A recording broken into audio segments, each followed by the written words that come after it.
On the threshold of a luxurious mansion sat an unhappy child, deprived of love and affection for reasons unknown to him. Transparent tears rolled down the child's cheeks, symbolizing his mental pain and his loneliness. Perhaps if someone, at least one person, had given him love, the ending would have been different. This day radically changed the main character's fate. A middle-aged man held a girl in his arms and asked Lucian why he had come out. Upon hearing the name Lucian, the girl immediately felt she had heard it somewhere before. The boy replied that upon learning of the arrival of his younger sister, he came out to meet her. And not just the name, the boy's face also seemed familiar. The girl remembered seeing him in the BL webtoon she read before her rebirth. Before the resettlement, she lived like trash, confined within the four walls of her room. On top of everything else, there was something that only depressed her further. The webtoon's ending. There is another doll living in the dollhouse she has been following for 3 years. It left her in shock. The heroine felt incredible disappointment and anger when she reached the end, filled with sadness and sorrow. She fell asleep while writing a malicious comment to the author. And when she opened her eyes, the girl saw a completely new world before her. At first, she was confused, not understanding where she was and what was happening. But as an experienced reader, she immediately assumed this was the resettlement she had only heard about.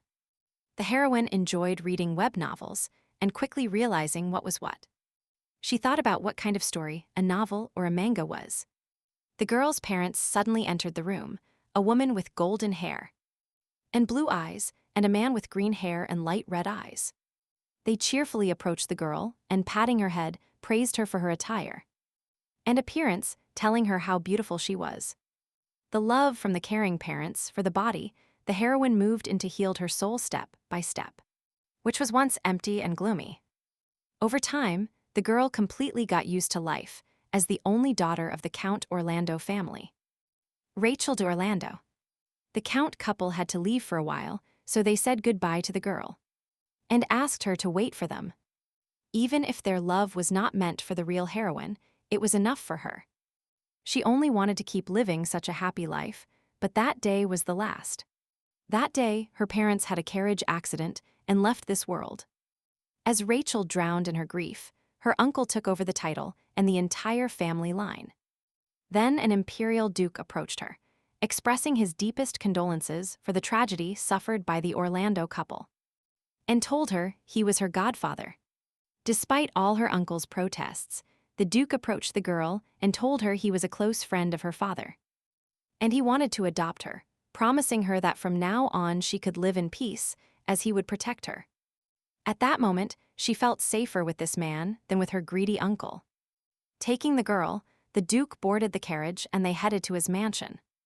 There was silence in the carriage the whole way. They traveled in silence. Looking at her new guardian, Rachel tried to recall where she had heard the name Duke Leon. The heroine, stepping off the carriage, saw before her a beautiful mansion rising majestically in front of her. Rachel was amazed by its beauty and grandeur. Suddenly the Duke, smiling, took the baby in his arms. He looked at her with a gaze full of longing and told her that everything belonging to the ducal family now belonged to her. The Duke gently hugged the baby and told her that she was Liam's daughter and that, therefore, she was also like his own daughter to him. Their conversation was interrupted by the Duke's son, who called out to his father. The Duke then looked sternly at his son and asked him why he had come out. The Duke was pleased with the answer of his son Lucian, who said he came out to meet his younger sister. He introduced Rachel de Orlando to his son Lucian and told her that they would now live together as one family. The young man looked familiar, his long eyelashes, his golden eyes, his scarlet lips, the indifference on his face, and even a small mole right under his eye. This was the main character of the BL webtoon the girl read before her rebirth. Lucian was her favorite hero, the repentant madman Lucian de Leon. The heroine was stunned when, looking at her, the Duke added that she would soon become Rachel de Leon. It was at that moment that the girl realized exactly whose body she had possessed. In the novel, Rachel, whose body she took over, was Lucian's younger sister. Duke Leon spoiled her too much as a child, and she grew into an arrogant brat. She bullied Lucian in every way possible. Therefore, in the end, she turned out to be cannon fodder, the first to fall by Lucian's hands. The heroine was horrified to realize the role she played in this story. The Duke and Lucian looked at the girl confusedly. The heroine just thought that she didn't want to die. Moreover, she didn't want to die at the hands of her pet. First of all, the Duke took the girl to his room, which was quite large and colorful, and as soon as she was alone, she collapsed onto the large, comfortable sofa. She needed to analyze and organize her thoughts. In the BL webtoon, Lucian's early years were extremely unhappy. He was a child with a sad past, as his father cruelly abused him. Lucian's father and the man who brought Rachel to the estate, Duke Petro de Leon. He also suffered abuse from his father, the previous duke. The reason for this was his love not for women, but for men. And the one he loved was Rachel's father, Liam de Orlando. And the two carefully nurtured their love under the guise of friendship. Until one day, the previous duke found out about this, and from then on the beatings began. And psychological violence, allegedly for educational purposes. He could not accept the fact that his son preferred men and caused their breakup. By then, the duke had completely brought his son to his knees and ended up marrying the woman chosen by his father. Renouncing his feelings, Petro was determined to leave behind remorse and love for Liam and become a good husband to his wife and a wonderful father to his unborn son. However, he could never love his son, who was like two peas in a pod like his hated father. As soon as the heroine remembered how it all began, she took a deep breath, because male love was even featured in the parents' story. But the most important thing for her now is Lucian's condition and the fear of her own death. After thinking about this, Rachel realized that not everything was so bad yet, and that life under the same roof with her favorite could make a passionate fan happy. While she was lost in thought, someone suddenly knocked on the door. At the sudden knock on the door, she rose onto the bed and, confused, answered to come in, and then Lucian, having received permission, entered the room. At that moment, before the eyes of a devoted fan, her favorite character shone brighter than all the stars. And when such a bright and impressive figure appeared behind the door, I closed my eyes. Entering the room, he announced his desire to talk. To her surprise, the girl smiled and invited him in to sit and chat. Surprised by such a warm welcome, Lucian narrowed his eyes and sat down across from Rachel with an expressionless face. His mere presence awakened the delight of the girl, who could not take her eyes off her pet.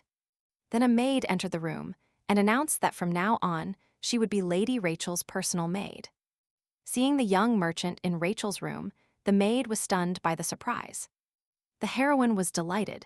She decided that the maid had arrived very opportunely and asked for tea to be brought. However, the maid kept staring at the boy bewilderedly. Rachel disliked the maid's gaze. She was displeased to look at Lucian that way, and the boy quickly said he had only come for a short time. The girl looked sternly at the maid and told her that her brother had come to her, and that she didn't understand what the problem was. The maid's expression quickly changed when Rachel's stern words reached her ears, and she politely replied that she would bring it now. After the maid left, the girl offered Lucian her tea with a smile, and added that she hadn't tasted it yet. But the boy slowly shook his head, refused, and said he couldn't do it. Rachel asked in surprise why he said that. Upon hearing his answer that it was not time to eat now, the heroine opened her mouth wide in shock because she thought this was nonsense. Because the guy wasn't in the military. At that moment, the girl realized her fate moved to save her pet. In her eyes, Lucian looked painfully thin and deeply sad. Looking at him now, the girl did not understand how the novel's crazy main character could be so thin. The heroine mentally declared war on the author, expressing everything she lacked the strength to write when she read this webtoon. She was determined to change the genre of this story because she didn't want to see her beloved character die. Remembering his sad past full of regrets, she wanted him to grow up to be a good person, capable of experiencing both joy and pain, and not an insensible doll. And despite everything, she longed to change his fate and avoid death so she could live her life in peace. Looking at Lucian's thin and slender arms, Rachel asked him if he really had a set time for eating. And he replied that it was true, and that he lived according to a fixed schedule. According to the original, the hero woke up at dawn and trained alone in the training ground. He ate food that was clearly unsuitable for his growing body. And the last point of this terrible routine was that the hero went to the Duke to receive punishment. The Duke used the ridiculous excuse more than once, saying that this was just a method to raise his son. And Lucian blindly believed him. No one on this estate told him that this was normal, so the hero accepted everything as it was. Rachel decided to start implementing her plan to save her pet, telling him about the strategy of Plan A and Plan B, and suggested that he create 2 routines at once for his peace of mind. She explained to Lucian that the first was the main one and that the second was necessary in case the first did not go as planned. The hero blinked confusedly when he heard her words, as it was the first time he had heard about that. Hearing his slightly muffled voice, Rachel quickly added that she knew now, and that if he made 2 routines to be prepared for unexpected situations, life might become a little easier. Lucian replied somewhat thoughtfully that he needed his father's permission. The heroine looked at her darling with pity and asked him to make sure to get permission. She had read the original and already knew what to expect, but she did not believe that her life was so doll-like. Lucian was stunned when he heard Rachel say that he was her brother now, and that they were a family. Defiantly wiping away her tears, the heroine said that her family always gathered for tea. After hearing the girl, the hero nodded slightly and promised to ask his father for permission. Rachel thanked her brother with a bright smile. She said she would look forward to it. After tea, the girl asked Lucian and told him that she had a lot of fun. She said it from the bottom of her heart, to which the hero, upon leaving the room, smiled slightly for the first time. But as soon as the room door closed, his expression changed and the smile vanished from his lips. He initially assumed that Rachel would just be a little girl who understood nothing.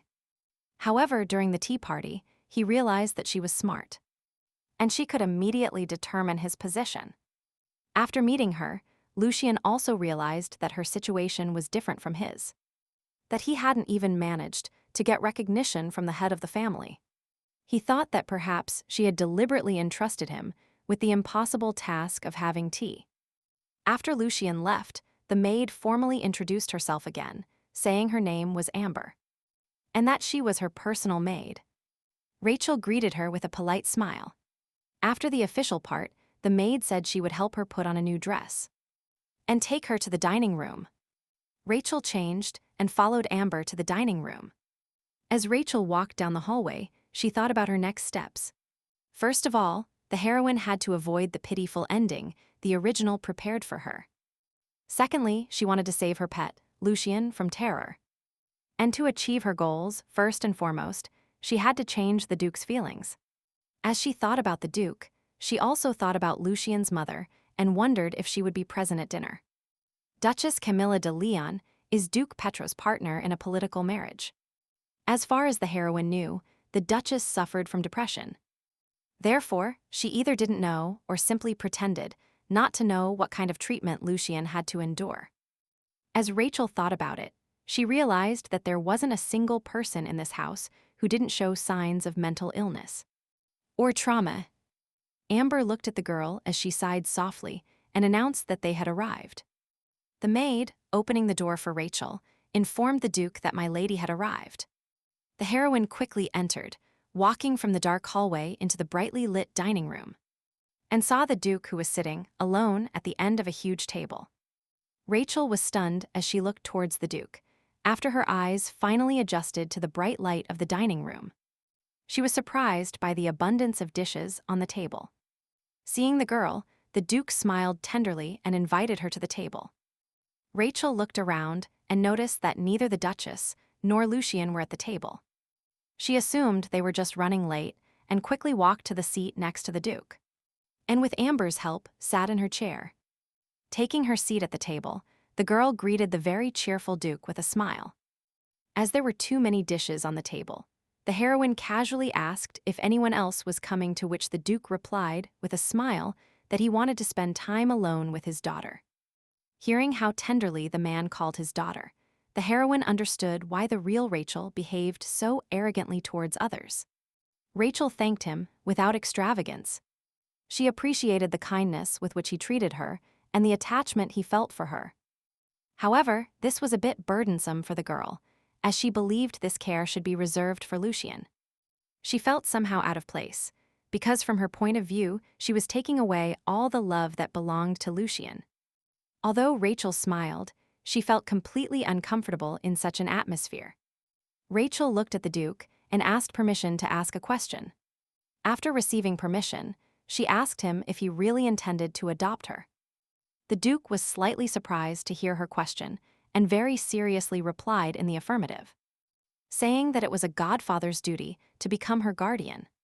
As the heroine thought everything was happening as in the original story, she quickly nodded, letting him know that she understood everything. Rachel got lost in her own thoughts for a moment. Then the Duke asked her in a friendly voice, in stark contrast to his attitude a few minutes ago, if she had any more questions. Taking the opportunity, Rachel decided to ask him what interested him most if he was eating with his older brother. She looked at the Duke, her huge bright eyes expressing the hope that after her question he would invite Lucian to the table. However, he only replied that Lucian had his own meal schedule. Hearing these words, the girl's face changed dramatically. She saw no point in a strict schedule that made the boy's life harder. Trying to be as kind as possible, Rachel looked at the Duke and told him she would like to sit at the same table with everyone. The Duke was slightly surprised and made a small grimace. Seeing his reluctance, she suggested that perhaps the Duke considered her request too bold. Rachel was already annoyed when suddenly, the Duke smiled kindly at her again. And he promised to fulfill any wish of his daughter, after which, he coldly ordered the servant to bring that boy the happy idea of being able to share dinner with his favorite eclipsed. Her mind and the heroine joyfully thanked the Duke. The cold expression on the man's face was replaced by one soft as the misty morning sun. Looking at the girl, the Duke gently stroked a lock of her hair, and, as if remembering someone dearly loved, he said that she also constantly thanked him. The heroine was always insightful, and therefore very sensitive to a person's mood swings, and always tried to understand what he felt. She understood the reason why he loved her. It was all because of her father. Looking at her, he saw Liam. If the heroine didn't know this, she would most likely be like the original Rachel. And although the heroine understood everything, for some reason she felt offended in her soul. The servant quickly brought Lucian. The boy, whose face showed confusion, noticed Rachel and froze for a moment. The heroine, upon seeing her favorite, got lost in her thoughts about how irresistible he was. Entering the dining room, Lucian sat across from Rachel. The heroine greedily devoured the food, stealthily watched her pet, and tried to feed him so he would gain weight. The Duke did not hide the smile he directed at the girl throughout the meal. He was always cold, and therefore it was strange for Lucian to see this side of him. After dinner, Rachel warmly said goodbye to her brother and the Duke, and left the dining room with Amber. Lucian, normally reserved in his displays of emotion, stood behind his father, looking tense while the Duke greeted her with a soft smile. At that moment, it never occurred to the heroine that her hasty decision might upset the Duke even more. After Rachel returned to her room, the Duke's expression suddenly changed. His mouth tightened, his soft smile disappeared, and his gentle eyes turned into a stern gaze. And he left the dining room first, telling Lucian to go to his office. Then the girl became very happy, and could not even imagine that her hasty mercy would only make Lucian suffer more. She couldn't even imagine such an outcome, even in her worst nightmare. Recently, Lucian dined with his father, and it made him feel as if his father had finally acknowledged him. However, in the office where he was taught discipline, the Duke, in his usual stern tone, asked about his unauthorized meeting with Rachel. The Duke was angry and reprimanded Lucian for meeting Rachel without his knowledge. The boy was in the office with an indifferent face, as always, but today he didn't want to be here. He remembered the girl's smile when she called him brother and thanked him for having tea together. As Rachel called him brother, He also told his father that he was visiting her because she was his little sister now. But the Duke accused him of somehow convincing an innocent child to invite him to dinner. The Duke became furious and scolded Lucian, telling him not to do anything stupid again. Under the pretext of the need to correct his bad head, the Duke punished him again.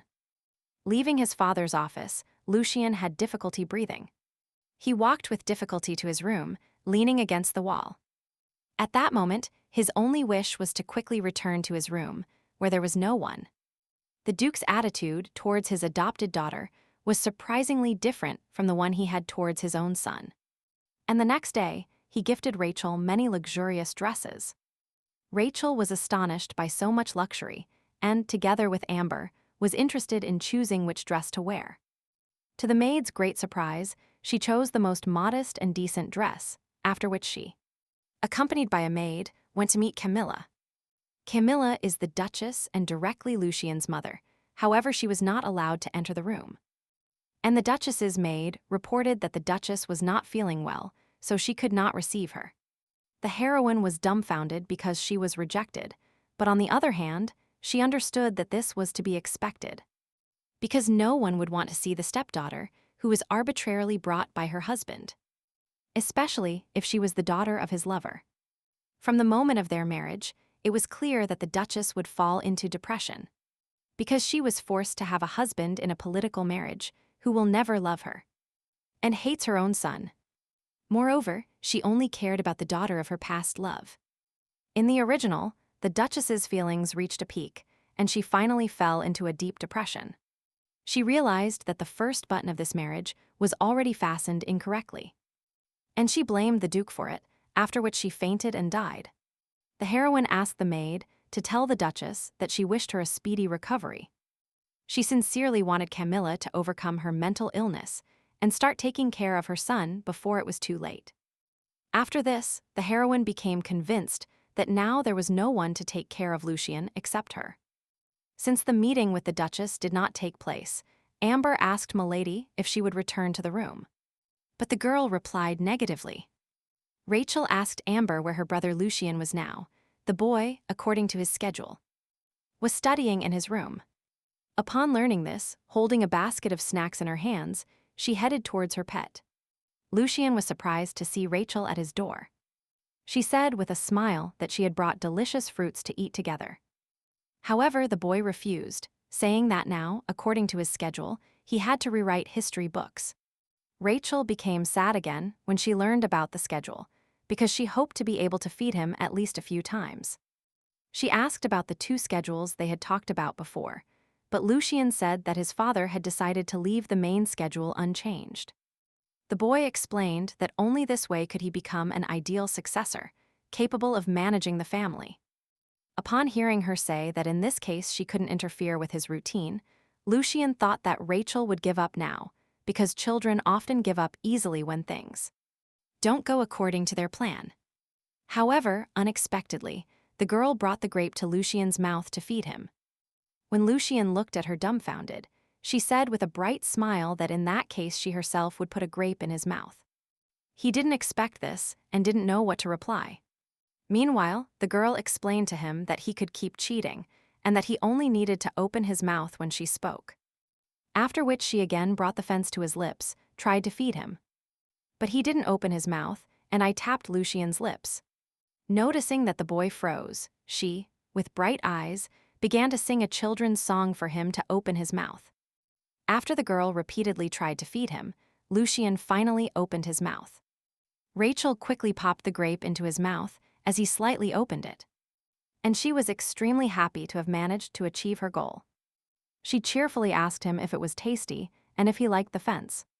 Not receiving an answer, she got upset thinking that perhaps she had been too persistent. Confused, the heroine stared at him, batting her eyelashes stupidly. She looked at her favorite character and tried to understand what his blank stare meant. Rachel saw a momentary confusion on his expressionless doll face. She stared at him, hoping he still liked it. Trying to be as polite as possible, she told Lucian that he could ignore her and continue studying. At that moment, he realized that he had made a mistake by getting distracted by Rachel. While Lucian was replacing the damaged sheet with a new one, the heroine invited him to try raspberries. Without waiting for an answer, she reached out again to bring the raspberry to his mouth. He impassively looked at Rachel's small fingers holding the fence. Suddenly, someone knocked on the door. Opening the door slightly, Amber told Rachel that the Duke was calling for her, and that she had come to accompany her. Rachel was surprised and disappointed, but she could not ignore the Duke's words. Before leaving, she left a basket of fruit for Lucian and asked him to make sure to eat it. She also wished him strength to rewrite. For some time, Lucian stared motionlessly at the door through which Rachel had left. Then he turned his gaze to the fruit basket. Lucian took a raspberry from the basket and decided to try it. However, as expected, the raspberries turned out to be completely tasteless. But at the same time, the raspberries Rachel gave him were delicious. And it was very strange, because he had a secret that no one knew under the influence of the black substance. He lost the ability to taste. The creature suggested that this was possible due to the special magical waves emanating from the girl. But Lucian didn't want to listen and ordered the creature to be silent.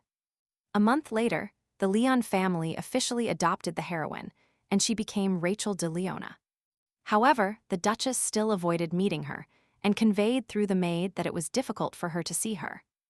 The heroine understood why Camilla refused to accept her, but if she didn't come to greet her, she would offend her even more. Rachel had only one request for the Duchess, to take care of her son, while for the Duke nothing had changed. He was still affectionate and friendly towards her. However, as soon as he started talking about Lucian, a discontent that was hard to hide appeared on his face. She prayed mentally that the Duke would start thinking about his own son. Lucian also didn't change. He also trained hard, and under the scorching sun, he shone as brightly as an angel descended from heaven. He still followed his damned routine. So, the heroine decided to find an escape route for him, and upon seeing Lucian happily rushed, and offered to take a short break and have a snack, but when she wanted to approach him, he stepped back. The heroine was so surprised by his reaction that she froze. Lucian was embarrassed. He didn't understand why he was doing this. He moved away from her and said that it was dangerous, so she shouldn't approach him while he was training. The heroine cheerfully called him again, and he, hearing her voice, turned to her. Pointing to a nearby bench, he suggested that she sit down so he could rest for a while and drink the refreshing iced tea she had brought. Lucian agreed and, setting his sword aside, walked towards the bench and sat down next to Rachel. His sweaty black hair, stuck to his forehead, shone like obsidian. He carelessly combed it back and, in Rachel's eyes, he was, as always, irresistible. Rachel gave him some iced tea to drink and cool down. Suddenly, he called her by name, which made her incredibly happy. However, his next words, that her frequent visits put him in a difficult situation, surprised her. He explained that he had to move according to a routine. Seeing Lucian sigh softly, she thought that perhaps he was disappointed. This was the first time she had seen him like this. Throughout the month, she deliberately wandered around the castle, looking for him. And when she found him, she greeted him energetically and cheerfully, and deliberately tried to prolong the conversation as long as possible. Therefore, it was to be expected that she managed to get quite tired of him. Seeing that the heroine fell silent and sad, he clarified that it was because she was not on his schedule. Thinking he was pointing out her indiscretion, she apologized and promised not to act like that in the future. But Lucian explained that he meant the problem was only with the established schedule, and not at all that he didn't want her. Rachel was perplexed when she realized that he cared about her and didn't want his words to hurt her. This was the first time Lucian, who looked like a doll, expressed his feelings in this way. Then, since the problem wasn't his aversion to her, but only his schedule, she asked to include her in his schedule. Lucian was stunned. He wanted to say something, but stopped mid-sentence and immediately pressed his lips tightly. She looked at him as if possessed, because at that moment he had a very cute expression on his face. Not understanding why she was acting so strangely, he just blinked and looked at her. Lucian blinked slowly and brought the iced tea to his lips, thoughtfully. The heroine, like a true fan, even admired his way of drinking. After drinking his tea, he hesitantly asked her if she wanted him to include her in his schedule, and that she accompany him all day.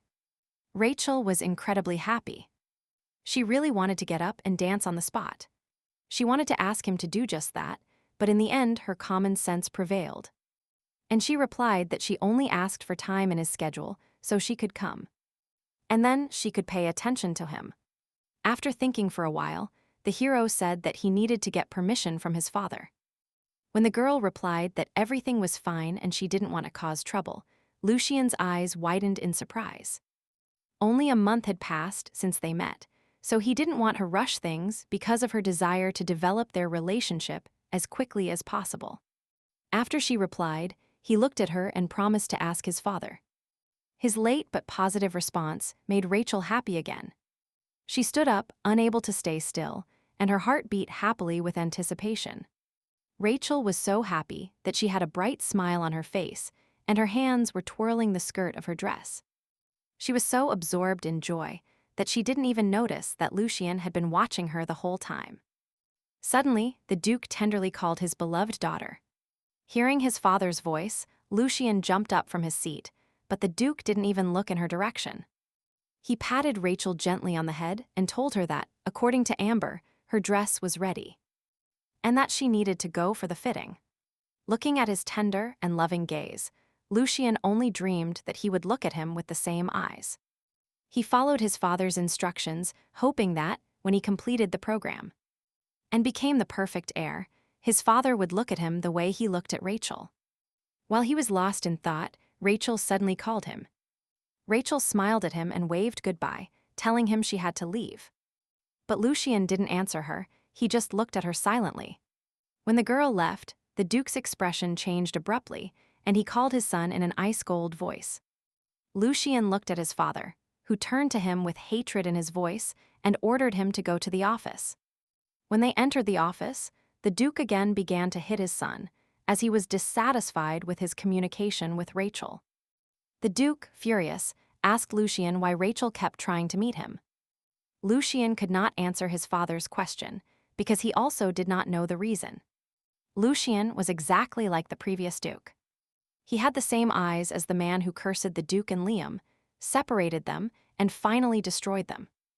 Therefore, the Duke could not allow Lucian, who was like two peas in a pod like his grandfather, to remain close to Liam's son. The Duke called Lucian disgusting and accused him of trying to use the girl against him.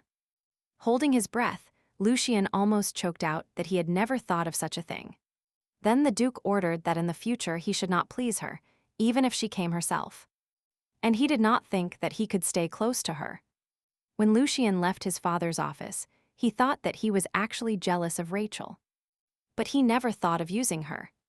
Barely standing, leaning against the wall, he thought about what he had to do for his father to finally notice him. The voice of that creature sounded again in his head, saying that everything was useless, and that no matter how much he tried, nothing would change. The voice convinced the boy that whatever he did, the Duke would not recognize him. Although Lucian wanted to object, in fact, he also understood that in his father's eyes he was like a shadowless ghost. Taking advantage of the boy's despair, the black creature tried to take possession of his body, promising eternal peace in return. Just as he was about to give up, Rachel's soft voice sounded, looking at him with a radiant smile. Hearing her name, Lucian came to his senses. He looked confusedly at the girl in front of him, who was still talking with a smile. She looked at him with her big dark blue eyes and promised him that she would not interfere. Rachel took Lucian's hand and told him she just wanted to accompany him to his room. At that moment, Lucian realized that only one person on this estate noticed him, and gently squeezed her hand with his large palm. Rachel didn't expect him to take her hand too, and at first she was surprised. But after a few seconds, she looked at him tenderly and smiled. To prevent him from changing his mind and taking his hand back, she dragged him along with a bright smile, calling him to go further. As they walked, the heroine enthusiastically only thought that her favorite was holding her hand. Rachel asked the hero if the next item on his schedule was rewriting history books, and he answered affirmatively. Very soon they were supposed to reach Lucian's room, but the heroine didn't want to let go of Lucian's hand. So that the moment would last as long as possible, Rachel complained that her legs hurt. After which she looked at him with her bright eyes and asked if they could stop for a while and rest. Seeing that Lucian was lost in thought, she began to worry that he would leave her. And leave. But the next second he knelt in front of her and softly called her name. The girl was extremely surprised and embarrassed by Lucian's act. She was speechless with amazement. Rachel couldn't believe her luck. Lucian was carrying her on his back. She was incredibly happy. A feeling of delight and happiness overwhelmed her so much that it seemed as if she were going crazy from an excess of emotions. Suddenly, Lucian called Rachel, and she jumped up surprised. He said they had already reached her room. The heroine felt a little disappointed when Lucian dropped her onto the floor. However, she didn't want to distract him further, so she smiled and thanked him for informing. Lucian still hummed unemotionally and told her to go rest. After saying goodbye, she waved her hand and wished him good luck in the remaining matters. Although she tried to smile, she was sad because she wanted to spend more time with him. Closing the door behind him, Lucian felt the same. He looked at the doors behind which the heroine was, but did not dare to open them. The hero entered the room and followed his schedule. The next day, Rachel decided to try to visit the Duchess again, and to her great surprise, the maid told her that she had asked her to come over. Hearing this, the heroine was very happy that Camille finally allowed her to greet her. She was happy that her relationship with Lucian and the Duchess had begun to develop. However, she noticed that the maid, despite being adopted by the Duke, still called her by her real name Rachel. Just hearing this made her realize that the Duchess was thinking of her. But she didn't feel offended by it. All she wanted was for the Duchess to take care of Lucian. Led by the maid, Rachel entered the room where the Duchess was sitting on the sofa by the window, enjoying the sun's rays. The heroine greeted her and introduced herself by saying her name, Rachel de Orlando. Without responding to her greeting, the Duchess asked the girl if she knew what a mirage was.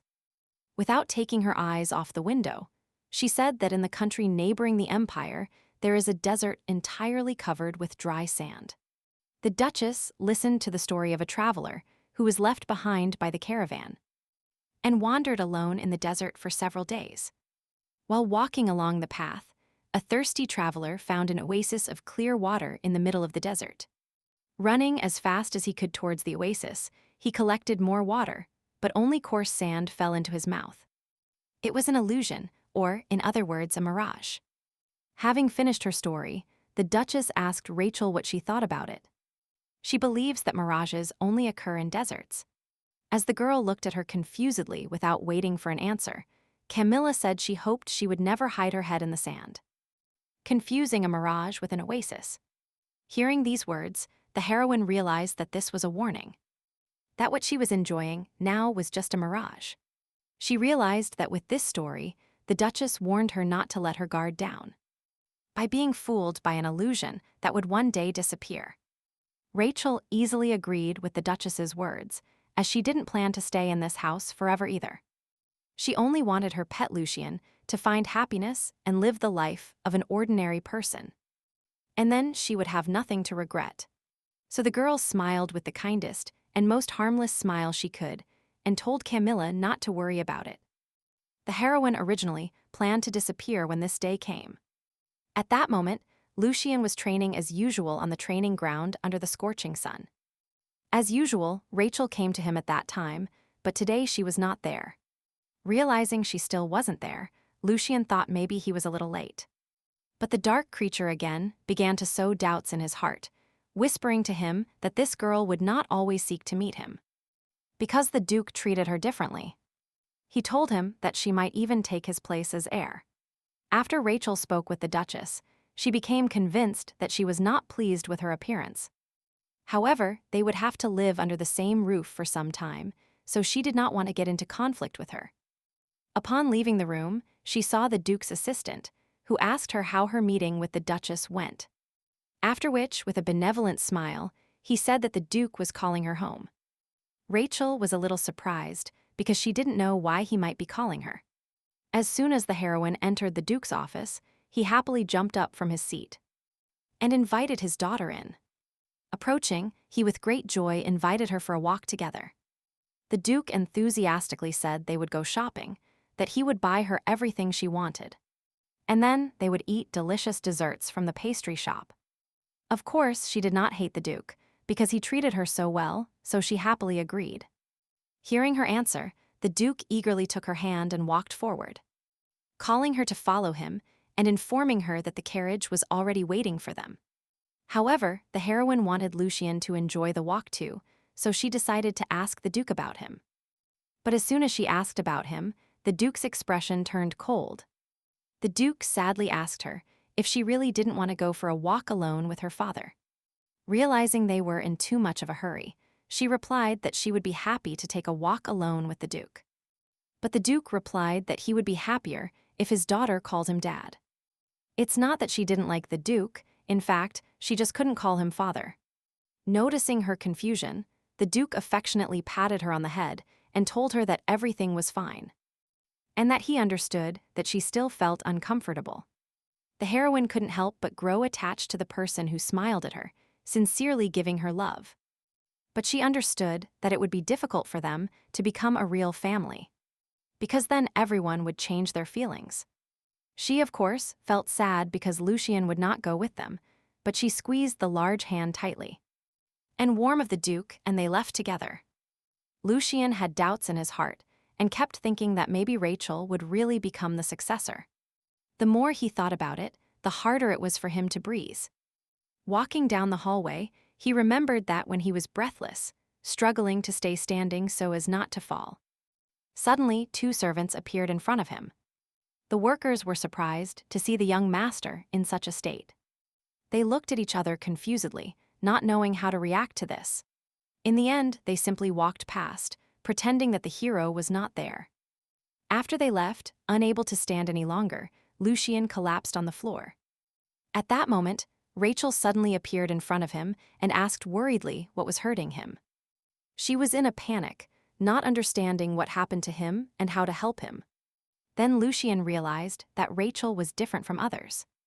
Recalling that incident, he tried to push bad thoughts away from himself, convincing himself that Rachel was not like the others.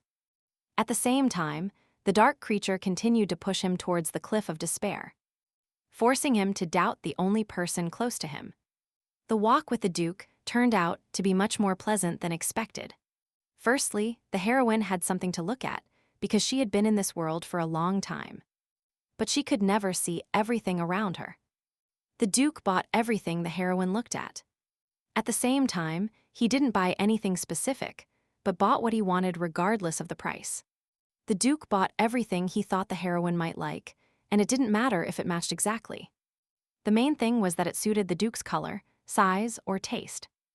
Now the heroine understands how Rachel grew up from the original story, and how luxurious her life was. The Duke simply bought everything the heroine looked at, and if she hadn't stopped him in the process, there would have been twice as many boxes. Having finished shopping, the Duke invited her to go eat something delicious. Rachel knew that this man would never be her real father, and saw how cruelly he treated Lucian. But she couldn't help but feel sympathy for him. After training, Lucian returned to his room and began rewriting history books. However, he couldn't concentrate, as he was still thinking about the fact that Rachel had never come to him. And while he was absorbed in the storm of emotions in his head, the paper his pen touched and ink turned black. The voice whispered to him again that she wouldn't come back, because he already knew that nothing good should be expected from being close to him. The creature continued to depress him, reminding him how pathetic he was and how everyone ignored him, including his little sister. After summarizing its speech, it again asked to borrow his body for a while, promising that then everything would change. The moment the hero almost gave up, someone knocked on the door, which distracted him from these depressing thoughts.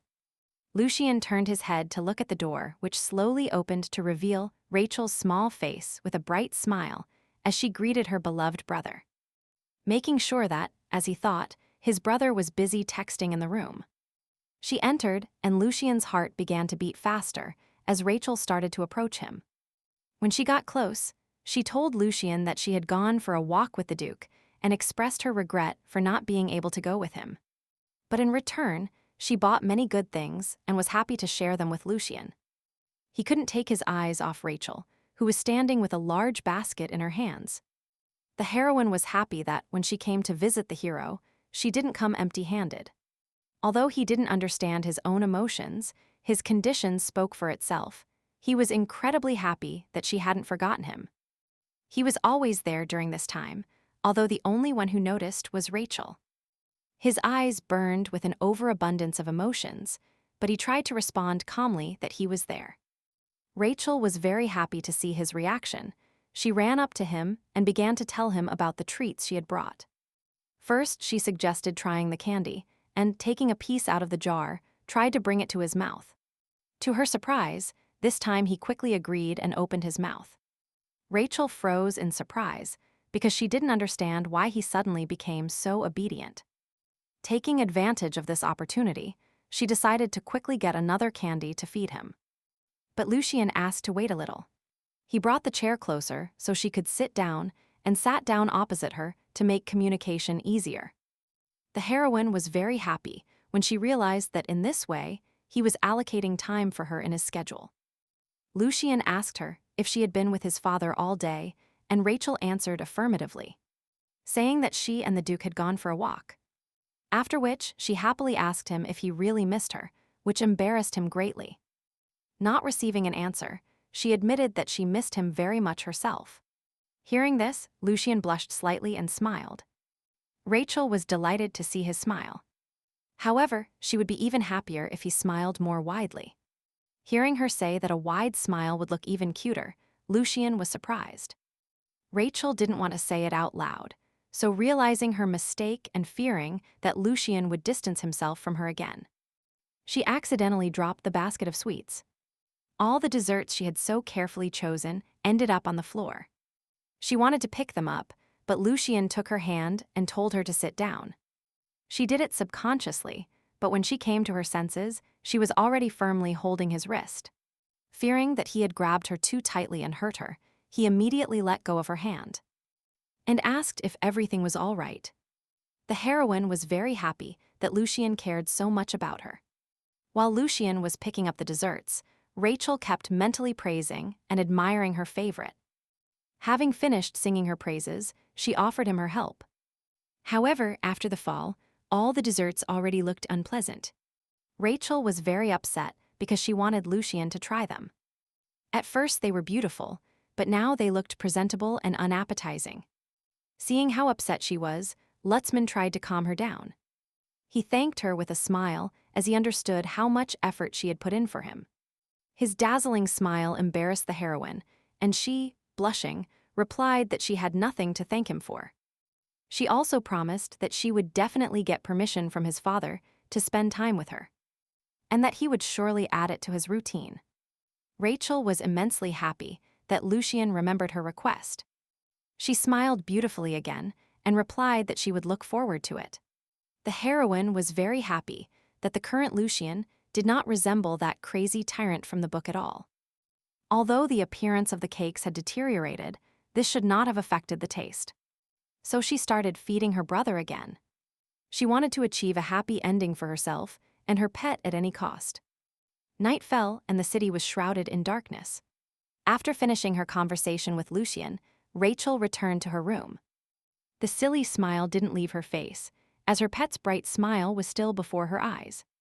She thought she had nothing more to wish for, but suddenly she remembered that there was something. Now she was eager to see Lucian and Noah live a happy life. In the original, the two had an unhappy ending, even though they loved each other. They couldn't avoid the misunderstandings accumulated due to lack of communication. And several canon characters who were in love with Noah only fueled these misunderstandings. Comparing her age and Lucian's, the heroine concluded that the original story she knew had already begun. Soon the main culprit of the novel's tragic ending and the most important supporting character would appear. Oscar. In the original, the hero, after killing everyone in his way, headed toward his beloved. He walked slowly towards the bed where his beloved Noah lay. Lucian gently stroked Noah's golden hair. Looking at his lifeless body, Lucian asked how he could live without him. Then, without the slightest regret or hesitation, he followed his beloved by plunging the sword into his chest. Seeing her pet's death, Rachel woke up abruptly, feeling palpitations and rapid breathing. Realizing it was just a dream, she felt relieved. At the end of the original story, after Noah's death, Lucian ended his own life. The heroine could not allow Lucian to die, because she was determined to change the ending at all costs. Rachel wanted to achieve an ending where Lucian and Noah would find happiness, and quietly left the Leon family. After the girl left, Lucian continued staring at the jar of candy for a while. Upon waking, the heroine first ran to her pet and took a huge basket. At that moment, Lucian was training alone on the training ground as usual. When he saw Rachel, he was happy and greeted her with a smile. Her smile was as pure and innocent as an angel's, which, seeing him, convinced the heroine once more. And again, that her favorite was an example of an affectionate boy. Approaching, Rachel announced that today she had brought iced tea and cookies. After which, with a smile, she offered to sit in the shade and eat together. Lucian was a little confused since he was scheduled to train. Realizing his confusion, Rachel hurried to clarify that she would only take between 5 and 10 minutes, and that a short break would even be useful during training. Furthermore, to reassure Lucian, she added that if the Duke noticed them, she would say that she was the one who convinced him. Upon hearing about his father, Lucian remembered how furious he had been when he simply asked to include Rachel in his routine. After that conversation, the Duke punished his son again for inappropriate behavior. Recalling that day, Lucian began to have headaches, and Rachel, who had been standing nearby the whole time, got worried when she noticed her brother's poor health. Since the hero had an unhealthy complexion, he still urgently asked for some rest. Without waiting for an answer, she took his hand and dragged him, telling him they urgently needed to retreat into the shadows. She was sure that the reason for Lucian's poor health was his terrible schedule. Looking at Rachel now, the hero realized that she was very different from the person he imagined when he met her. She didn't ignore him and didn't try to hurt him. On the contrary, she showed sympathy for him and sincerely cared. This was the first time someone loved him so much, which is why he wanted to see her more often. And for longer. As they sat on the bench, Rachel suggested that Lucian take some iced tea first. She continued to ask about his well-being and if he needed rest, but the hero calmly replied that it was just a little dizziness. To make sure Lucian didn't get sick, the heroine decided to check if he had a fever. Her careless touch confused the hero, and he abruptly pulled away, saying it was all because of the heat. Hearing this, the heroine calmed down a little, but still asked the hero not to overwork. After drinking the tea, Rachel suggested that he try the cookies too. Their pleasant time was interrupted by Amber, who was looking for the young lady. The maid told Rachel that the Duke was looking for her. She didn't know what the Duke wanted this time and didn't want to leave her pet, but she couldn't ignore the Duke's request. However, she had to go with the Duke, but before leaving she told Lucian he could leave everything here, and that she would come back and clean it up later. She smiled and said goodbye to her brother, wishing him success in training, after which she and her servants headed towards the Duke. At that moment, Lucian realized how different his situation was from his father's. The Duke could see Rachel whenever he wanted, while he had difficulty finding time for meetings. The Duke, as usual, greeted his dear daughter without hiding his joy. Then he invited her into the room to show her his new purchases. He said that her order was delivered today, and he wanted to show it to Rachel. When the Duke removed the cover, underneath was a cage in which sat a rare fox of the beastmen race, trembling with fear. Seeing him, he realized how accurate Lucian's phrase was when he described the fox as a white as snow cloud falling from the sky. Rachel immediately realized that Oscar was a supporting character in the novel. The main form of the beastmen race was bestial, but upon reaching puberty, they could turn into humans. They had the same mental abilities as humans, but in the Leon Empire. Beast people were treated worse than ever. People kidnapped them and sold them as pets or slaves, and the real Rachel also received a gift from Duke Oscar. Purchased in the same way, whom Rachel did not differ from the rest of the people, and made fun of him in every possible way. Naturally, after this, Oscar fell in love with Noah, who treated everyone with warmth. Later, Oscar escaped and took Noah, who had been captured by Lucian. And Lucian believed that Noah approached him to deceive him. Lucian recaptured Noah and imprisoned him in a room where not a single ray of light could penetrate. After turning into Lucian's personal doll, Noah finally committed suicide. Rachel felt a little bad when she saw this small ball of fluff trembling with fear. Oscar added more fuel to the sad ending, so the heroine did not like him. However, he looked very cute in person. The Duke became incredibly happy when Rachel was delighted with his gift and thanked him. Looking at the cute little creature in front of her, the heroine decided that from now on she would take care of him. Unlike the real Rachel, the heroine joyfully said that she came up with a name for this baby. The fox was surprised to hear that the girl wanted to call him Lump. The Duke also approved of her idea and smiled, seeing the joy on her face. The heroine wanted to change the plot. That's why she gave him a new name. Rachel smiled tenderly at the fox, who looked at her with a surprised expression and offered to be friends. After this, the Duke invited Rachel to see the second purchase. It was a falcon used for the house.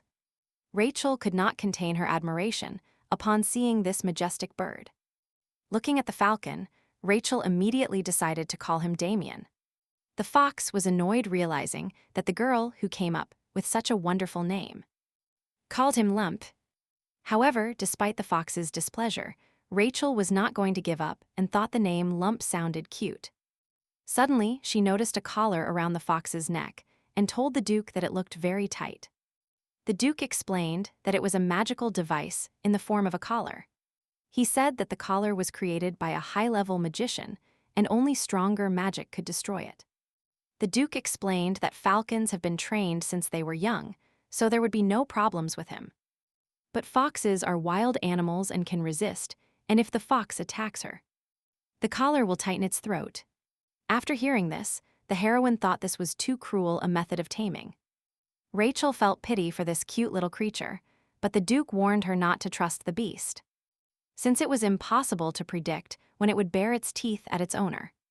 The heroine understood that he was right, because in the original Oscar betrayed the Duke and Rachel and ran away, but she still felt uneasy. Lucian's training time has come to an end. After training, he began to look at the mansion entrance to see when his little sister would arrive. However, Rachel appeared like this, so he decided that this time he would go with her himself. During this time, Rachel spent time with her new pet. She tenderly uttered the name Lump, and he, huddled in a corner, paid no attention to her calls. Rachel didn't know what to do, as little Lump didn't want to come out from under the bed. She addressed him with kind words, begged him, and even tried to persuade him, but all in vain. So she decided to lure him with delicious food. She offered him sweets that even beastmen could eat. His big red eyes, sparkling like precious stones, moved restlessly, and he looked at the unknown candy with disbelief. Curiosity got the better of him, and he decided to try the sweet. The unknown taste was delicious. He liked the new taste so much that he swallowed the entire candy. The heroine was happy to see him eat sweets. She excitedly asked him if he liked the gift and if he wanted more. This was the first time Lucian stood at Rachel's door, as usually the girl found him, and she visited him herself. Gathering his courage, he was about to knock on the door, when suddenly a loud shout was heard from the room. He burst into the room in a panic to check what had happened to Rachel. Rachel was sitting on the floor, and next to her lay the fox, who had received a blow from the collar. Realizing that the fox was trying to harm his little sister, Lucian grabbed him by the neck, as if trying to strangle him, but Rachel rushed to stop him. After such an attitude, the fox was completely disappointed with people, because he thought everyone was the same. They pretended to give me food, and then locked me in a terrible place and beat me. The fox thought that this time everything was the same, and Rachel was just pretending to give him the treat. And when he approached, she was about to attack, and when Lucian grabbed him by the neck, he thought it was Rachel who ordered him killed. Suddenly, the girl ran to her brother and asked him to let Lump go. Lucian was bewildered by this request since he believed the fox had attacked her. But Rachel explained that he was just scared when she unexpectedly touched him. Hearing her request, Lucian agreed to let him go. However, unexpectedly, the hero headed towards the window with the intention of throwing the fox onto the street. But Rachel stopped him. She explained that these pets were a gift from the Duke. Only after her words did Lucian realize that in addition to the fox, there was also a falcon in the room. Upon learning that his father had brought these children, Lucian agreed to let the fox go. The fox immediately ran off and hid under the bed. Lucian couldn't understand why his father had given him such a gift, and Rachel explained that they were beastmen. After stroking the falcon, she said that now they are still small, but when they grow up they will protect her. But Lucian was not happy with such protectors, because one of them had recently attacked her. But Rachel explained that it was his mistake since she touched him unexpectedly. The hero did not like this explanation and said that he could protect her instead of them. Rachel was surprised to hear her brother say this, but at the same time she was happy and admired him. Despite her joy at such an offer, the heroine understood that Lucian was already very busy. After all, he had to inherit the title of Duke, and most importantly, build a relationship with Noah. Lucian himself understood that he had very little free time, but he was still sad realizing this fact. Suddenly, Rachel wondered why Lucian had come to her room. The hero replied that he wanted to return the suitcase to her. Rachel thanked him, as she had completely forgotten about it. The heroine asked Lucian if he would go back to his routine now, but Lucian was worried about her. And he didn't want to leave her alone with the animals. Rachel said again that everything was fine, and explained that the recent incident was due to her carelessness. After which she again treated the fox with sweets. She apologized to him and promised that she would never touch him without permission again. But the fox still didn't trust her, and was unhappy with the strange name she gave him. The fox accepted the gift, but decided never to come out again. Rachel was happy that he took the food from her hands. Their communication was interrupted by a hungry falcon. She gently stroked him and asked Amber to bring meat. Rachel invited Damien to eat meat and placed a plate of raw chicken next to Lump, since she understood that he wouldn't be satisfied with just sweets. Lump's mouth watered when he saw the meat. Rachel was very happy to see the fox eating the meat with gusto. Lucian observed Rachel the whole time, who was delighted with her pets. It saddened him that now he would have to share his little sister, not only with the Duke, but also with these creatures. While thinking, Rachel suddenly took his hand and suggested they have a snack together. She brought grapes to Lucian and told him he needed to eat, at least a little, before returning to his studies, because it was difficult to concentrate on an empty stomach. The heroine tried to make her pet comfortable while he just wanted to be close to her. Realizing he was not in a hurry to disappear, Rachel started feeding him again. She started singing the nursery rhyme again, hoping Lucian would open his mouth. The hero smiled slightly and opened his mouth slightly. It seemed he was already accustomed to this behavior from Rachel. After a week, the beastmen had already gotten used to their new habitat, and Rachel began to spend time with them outside and walking. She organized a competition between a falcon and a fox. She praised the winner and gifted him treats, thus training and mastering him. To encourage the loser, she also gave him a small candy. Lucian watched from afar as his little sister trained her falcon and fox. He worried that she might have come to love her animals much more than she loved him. Noticing his brother, Rachel ran to him and offered to try training the animals too, explaining exactly what needed to be done.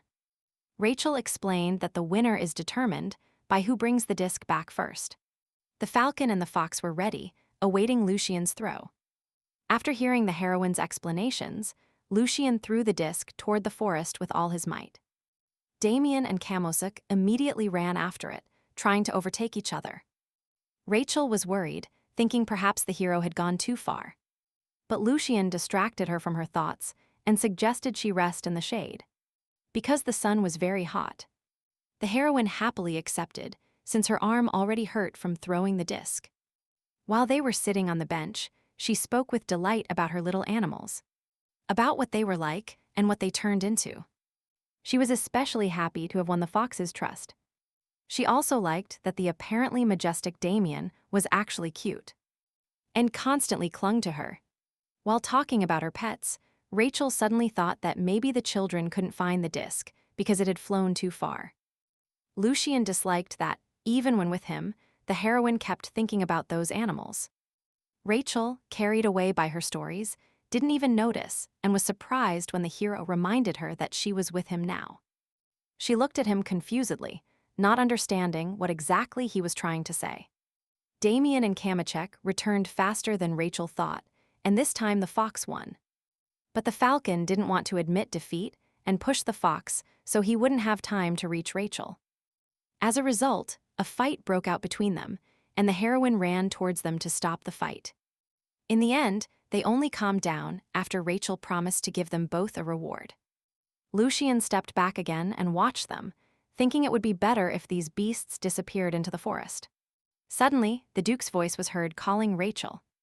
The Duke, without hiding his happiness, approached and praised the heroine for still playing with the beast people today. He walked past his son, ignoring him as if he were invisible. The Duke was relieved to know his daughter liked cute babies. And obedient ones. Suddenly, his expression changed, and he coldly asked Lucian why he wasn't training. The Duke scolded him for skipping school.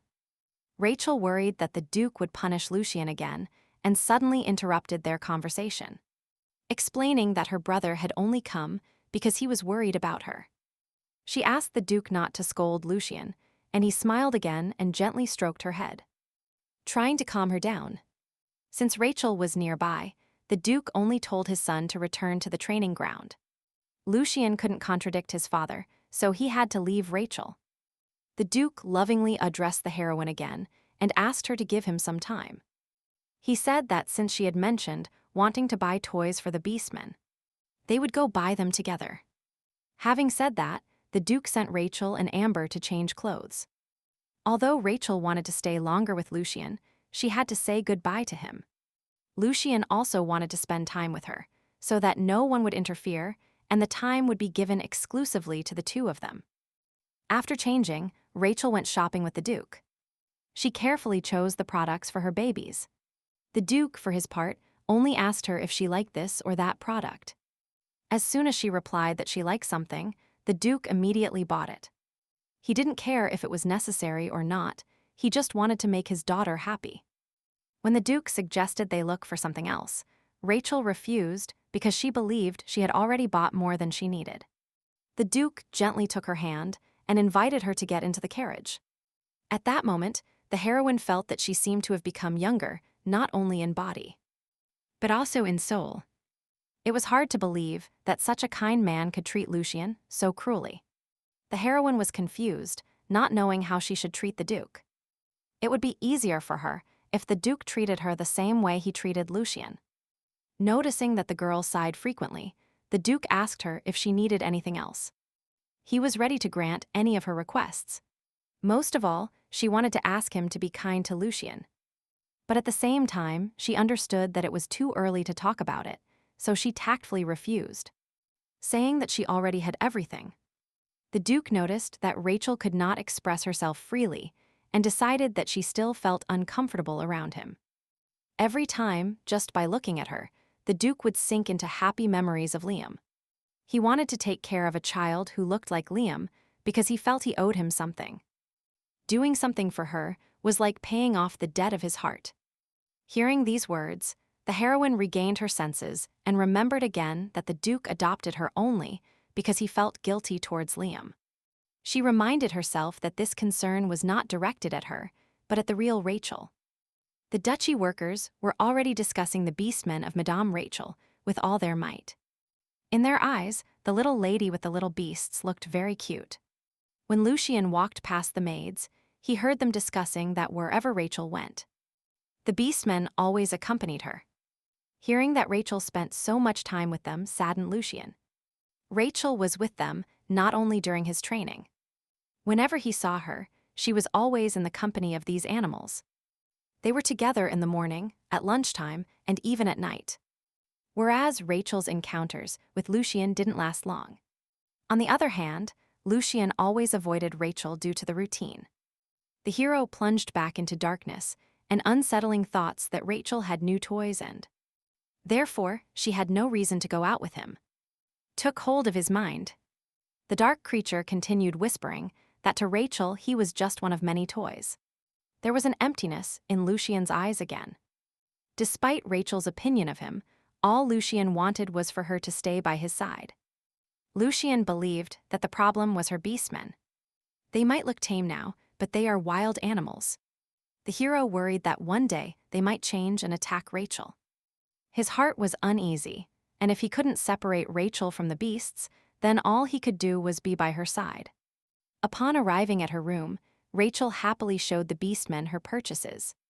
She invited them to take turns opening the boxes and seeing what was inside. While she was talking about going shopping, Kamosik brought a jar of candy. Kamosik and Demian looked at her with their big bright eyes and asked her to give them some pieces. She told them it was bad for their teeth, but they continued to cling sweetly to her, hoping for a concession.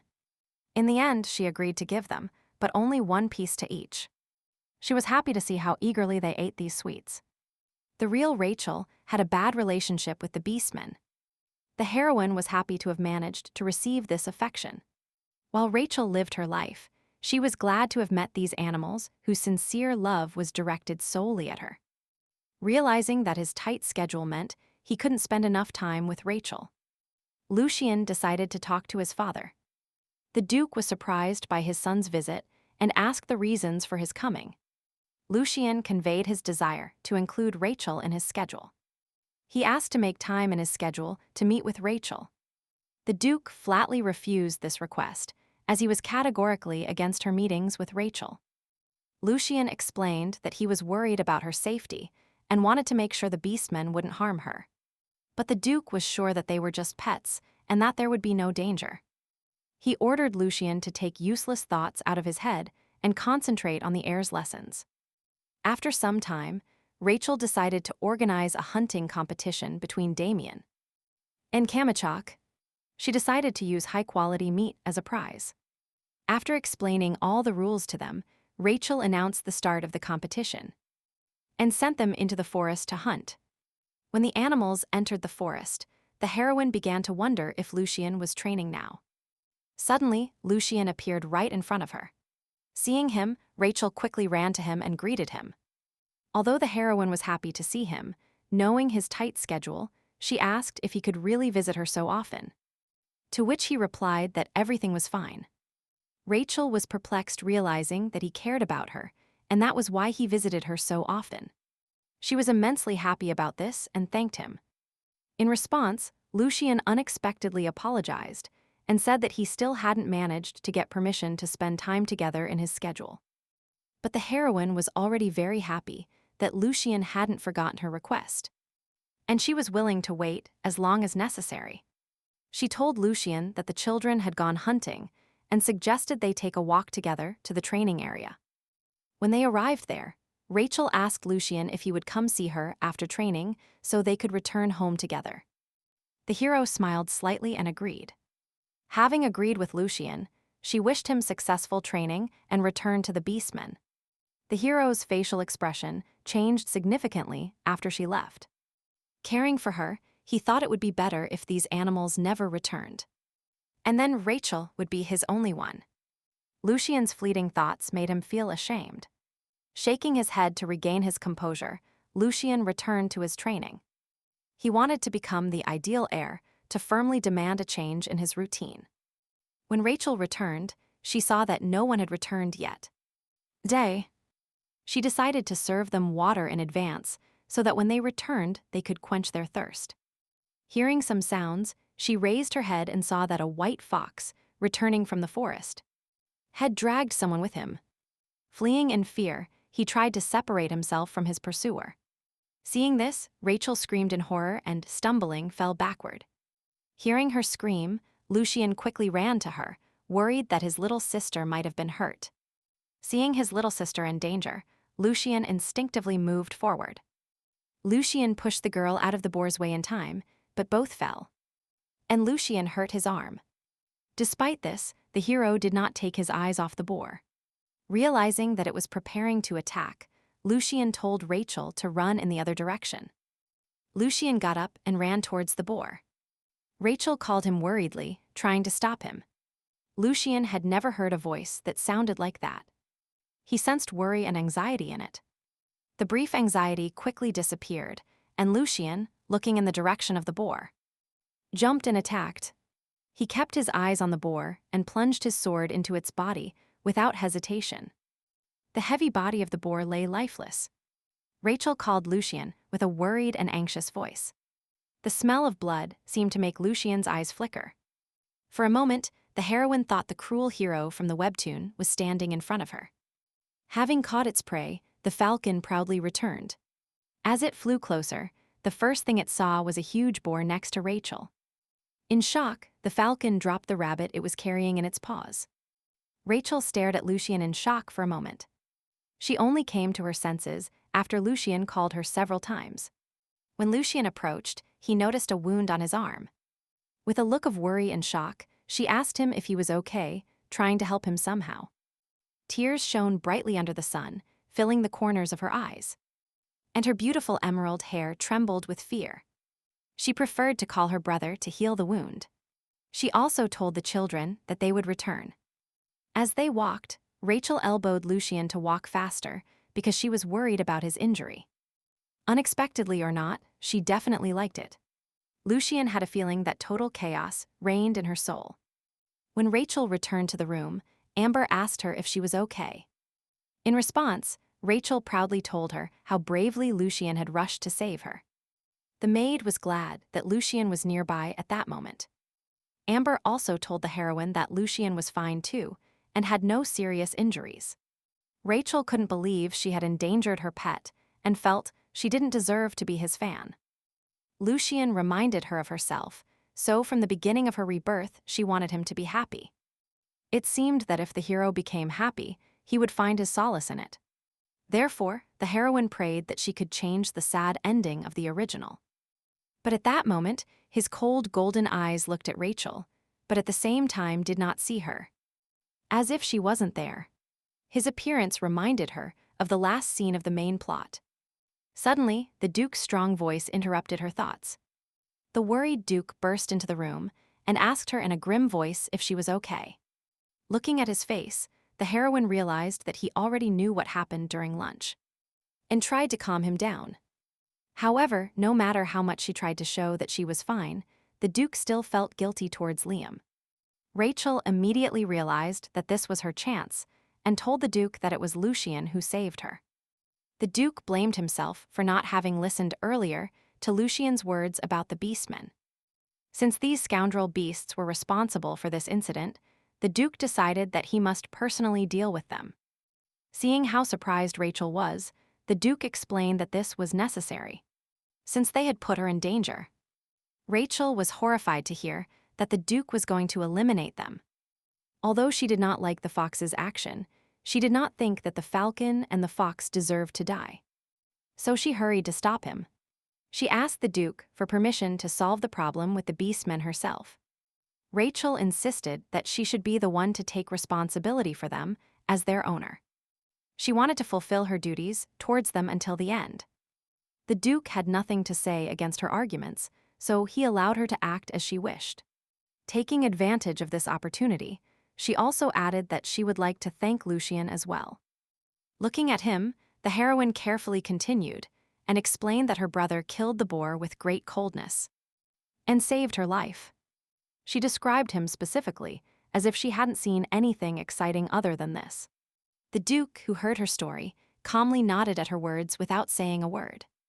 Rachel was very surprised when the Duke decided to grant her permission as a reward, because Lucian was his son and not a mercenary. But the Duke also added that she herself could provide the rest of the reward. Upon returning to her room, Lucian was still worried about Rachel, because they hadn't seen each other since they returned home. He wondered if he should talk to her briefly to make sure she was okay. While he was lost in thought, someone knocked on the door. Having received permission, the servant entered the room and said he had come to convey the Duke's words. The Duke released him from the afternoon schedule and gave him the day off. It would seem that Lucian should have been happy with these words, but he was disappointed because the visitor was not Rachel. The servant also said that the Duke was inviting him to dinner, after which he added that if Lucian was ready, he could go directly to the table. Upon hearing these words, the hero was inspired, thinking that perhaps Rachel would also be with them. During his first dinner with Rachel, Lucian wished she didn't exist. But now everything was different. He was looking forward to meeting her. He would be happy to see Rachel at the table. That is all he wanted for the moment. 3 people were sitting at the festive table: Rachel, the Duke, and his son. But the Duke continued to ignore Lucian's presence and only looked at Rachel with a kind gaze. The heroine tried at least to dispel the situation a bit and help them get closer. But just like his father, Lucian also looked only at Rachel with tenderness. The Duke turned his gaze towards Lucian, as if he wanted to say something. The Duke sighed and turned to Lucian, which surprised him greatly. For the first time, he did not scold, but praised Lucian for saving Rachel. The Duke also said that, as a reward, Lucian would receive a day off, which he could spend as he wished. Lucian's face remained impassive when he spoke with his father, but as soon as he looked at Rachel, a soft smile appeared on his lips. The Duke added that he had more news. He said that a ball would soon be held at the Imperial Palace.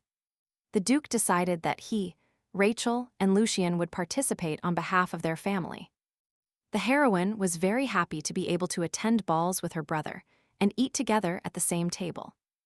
Although the Duke did not want to say this, looking at her bright eyes, he could not refuse her. He agreed to do what Rachel wished. Upon hearing this, she smiled widely at the Duke and thanked him. Looking at her bright smile, Lucian couldn't help but smile either. The next morning, Lucian got up early and, as usual, got himself in order. Usually, Lucian would be training at this time, but today was his day off. And he was simply pacing around the room, not knowing what to do. Sitting by the window, Lucian thought about what he would like to do. Suddenly, Lucian heard a knock on the door. It was Rachel. A smile immediately appeared on his face, and he hurried to open the door. Seeing Rachel on the threshold, he immediately invited her into the room. When Lucian opened the door, Rachel smiled at him with her unique smile and wished him good morning. She entered the room without hesitation and, having received his permission, sat down beside him, and then asked him if his wound hurt.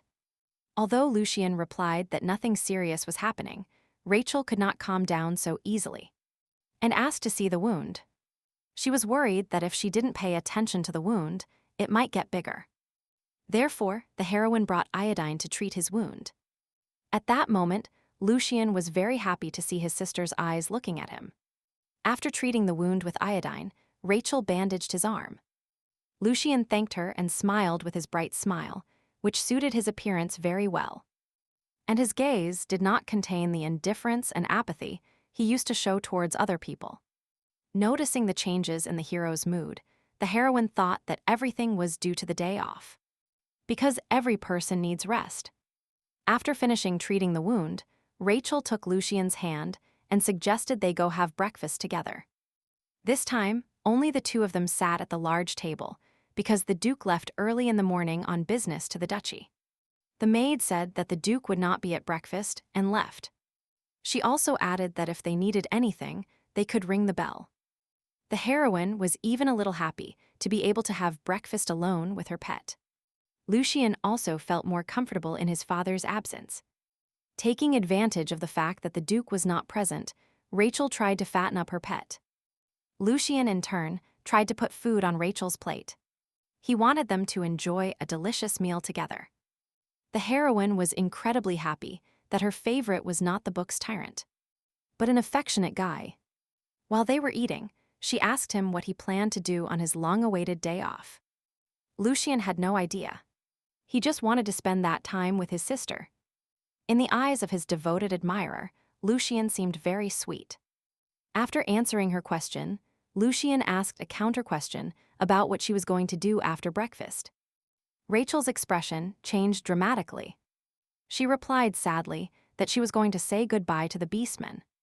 After breakfast, Rachel asked the servant to bring her a cage with a fox and a falcon. When he brought the beastmen, she thanked him and released him, telling him she would be with her brother. Looking at them, the heroine thought they had probably suffered a lot. She tried to say something, but the beastmen began to whine and flap their wings and clung to the cage wall. She had no choice but to give them freedom. When Rachel opened the lock, they carefully climbed out of the cage. They ran happily towards their owner, as if trying to say something. Rachel asked them to calm down a little. Then she gave them something to eat, assuming they hadn't been fed all this time. The children ate the meat eagerly, devouring it with both cheeks. This was the last time the heroine would feed them. Looking at the tight collar, Rachel wanted to take it off, but she didn't know how. Seeing his sister's worried look, Lucian asked what happened. Rachel said that Lump has a restraint collar on his neck. It's a magic device, and she doesn't know how to take it off. So Lucian offered his help. The heroine was surprised by this proposal because she didn't know exactly how he could help. She was surprised when Lucian came closer and removed the collar without much difficulty. Rachel didn't know her brother could use magic. She clearly remembered that in the original Lucian did not use magic. According to her memories, Lucian was a sword master, not a mage at all. Even in the original, when Noah asked to remove Oscar's collar, he called a mage to solve the problem. After comparing all the available information, the heroine came to the conclusion that, due to the fact that she changed the plot, Lucian's hidden attitudes were revealed. As a fervent admirer of Lucian, Rachel quickly accepted this news, since usually crazy tyrants, as characters, have talent in everything. Seeing the look of joy on the girl's face, Lucian approached and asked her with a smile if she was happy now. Without hesitation, she replied positively and thanked me. Lucian was happy to see the happiness in Rachel's eyes. Their conversation was interrupted by the beastmen who had finished eating. Seeing that the plates were already empty, Rachel patted them gently one last time, after which she informed them that they would now have to separate, since otherwise the Duke might get rid of them. Hearing her words, the children shuddered. Getting up, she said that they were free now, and that they should flee quickly and live a free life. The Lump looked at her whining, and its ruby-red eyes shone brightly in the sun. Instead of hugging Lump, she turned to Demian and told him to fly as far away from here as possible. She also asked him to take the fox somewhere suitable. The Lump began to rub under her feet, begging her to hug him. But Demian grabbed him and flew away. Hearing the cries of the little white Lump, Rachel raised her head and watched the two disappear into the sky. The heroine consoled herself with the fact that this was for the best, because if Oscar and Lucian separated, the events of the original story could not happen. But no matter how much she tried to convince herself that everything was for the best, tears involuntarily welled up in her eyes. Seeing her cry, Lucian became worried. Although it didn't last long, she managed to get very attached to them. Lucian was lost. He didn't know what to do or how to comfort her, so he just gently hugged the girl to calm her down a little. Looking at her, he said softly that she still had him. When Rachel calmed down, they returned to the mansion together. As they walked, Rachel remembered that Lucian had the day off today and suggested they quickly stop by the training area. Suddenly, she noticed the Duchess. Camilla, as usual, was sitting in her room by the window, but Rachel seemed to be looking in her direction. Recalling that the Duchess was always looking out the window when she met her, the heroine understood the reason. Camilla was looking at the training area where Lucian trained. When Rachel suddenly fell silent and stopped, Lucian asked what happened. Then, unexpectedly, the girl asked him how often he saw the Duchess. Lucian replied that he wasn't feeling well and they couldn't see each other. Hearing this, she felt sad because the Duchess was only secretly watching her son. Lucian had difficulty communicating, not only with the Duke, but also with the Duchess. However, it seemed that the Duchess felt something for Lucian. The gears in Rachel's head began to turn, trying to find a way to help them get closer. Finally, she came up with something and asked her brother if he liked to cook. After which, she invited him to make cookies together, and they went to the kitchen. Rachel decided that if they baked cookies together, they would be especially delicious, and they could give them to the Duchess as a gift. Lucian was very surprised, but agreed. They started cooking and began with the dough. Lucian kneaded the dough easily, while Rachel struggled with her plate. So, after finishing his part of the work, Lucian helped Rachel knead the dough. The second step of Rachel's recipe was to divide the dough into equal portions, after which they decorated the dough with chocolate chips and almonds. Next, the dough had to be baked in the oven, and Rachel entrusted this task to Amber. Finally, all that remained was to wait for the dough to bake. After a while, Amber brought the finished cookies to Rachel's room, where the guys were waiting for her. The chocolate chip almond cookies were ready. Rachel ordered the maid to divide the cookies into 2 portions and give one to the Duchess. Then she took a cookie, approached Lucian, and invited him to try it first. Instead, Lucian broke the cookie in half and invited Rachel to try it together. Rachel sat next to Lucian, and they started eating at the same time. The heroine really liked the cookies. She especially liked that she and Lucian baked them together. The hero also thought the cookies were delicious and agreed with her. Then Rachel wondered if the Duchess would like her creation. Lucian replied hesitantly that it was possible. The heroine prayed mentally that the sweetness of the cookies they had prepared would at least slightly dispel the sadness in the Duchess's soul. The hero asked Rachel what they would do after finishing the cookies. He wanted to know how she usually spends her time. Rachel didn't know what to answer because, apart from following Lucian's routine, she didn't do anything else. So she was bored. However, after the appearance of the beastmen, she became much more cheerful. Recalling them, she became sad again. Realizing this, Lucian lightly tapped her cheek with his finger, as if to remind her that he was nearby. And helping Rachel, she remembered that her favorite was with her and immediately cheered up. She told Lucian that she usually just wandered around and looked at the estate, after which she invited him to have lunch together in a beautiful garden. At that moment, Amber handed the plate of cookies to the Duchess's maid. Camilla was, as usual, sitting on the sofa by the window. Entering the room, the maid said that Rachel had sent her cookies. She also clarified that the lady and the young master prepared them together.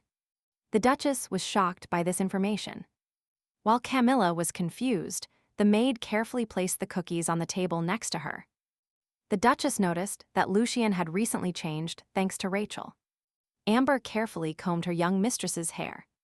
Having finished tying the beautiful bow, the maid announced that the look was complete. Rachel thanked her with a smile. She was very excited, as she was in the imperial capital, to attend the Imperial Ball. It was her first ball, so she was looking forward to it. When Rachel finished her preparations, Lucian came to pick her up, dressed in elegant clothes, and quite elaborate, which was very different from his usual shabby clothes. He said they were already paired in the carriage. Lucian gently took her hand, and they went to the ball together. The majestic palace was enveloped in a mysterious twilight that creates an atmosphere of magic and mystery. Aristocrats beautifully dressed gathered at the palace ball. Men wore elegant suits, complemented by exquisite jewelry and expensive accessories. And ladies shone in luxurious dresses, emphasizing their grace and femininity. When the master of ceremonies announced the arrival of Peter, Lucian, and Rachel of Leon, everyone present turned their gaze towards the entrance. The Duke's family majestically entered the ballroom, like royalty arriving at a celebration. The Duke walking proudly at the front, his posture straight and his gaze confident, followed by Lucian and Rachel, each with their share of grandeur and nobility.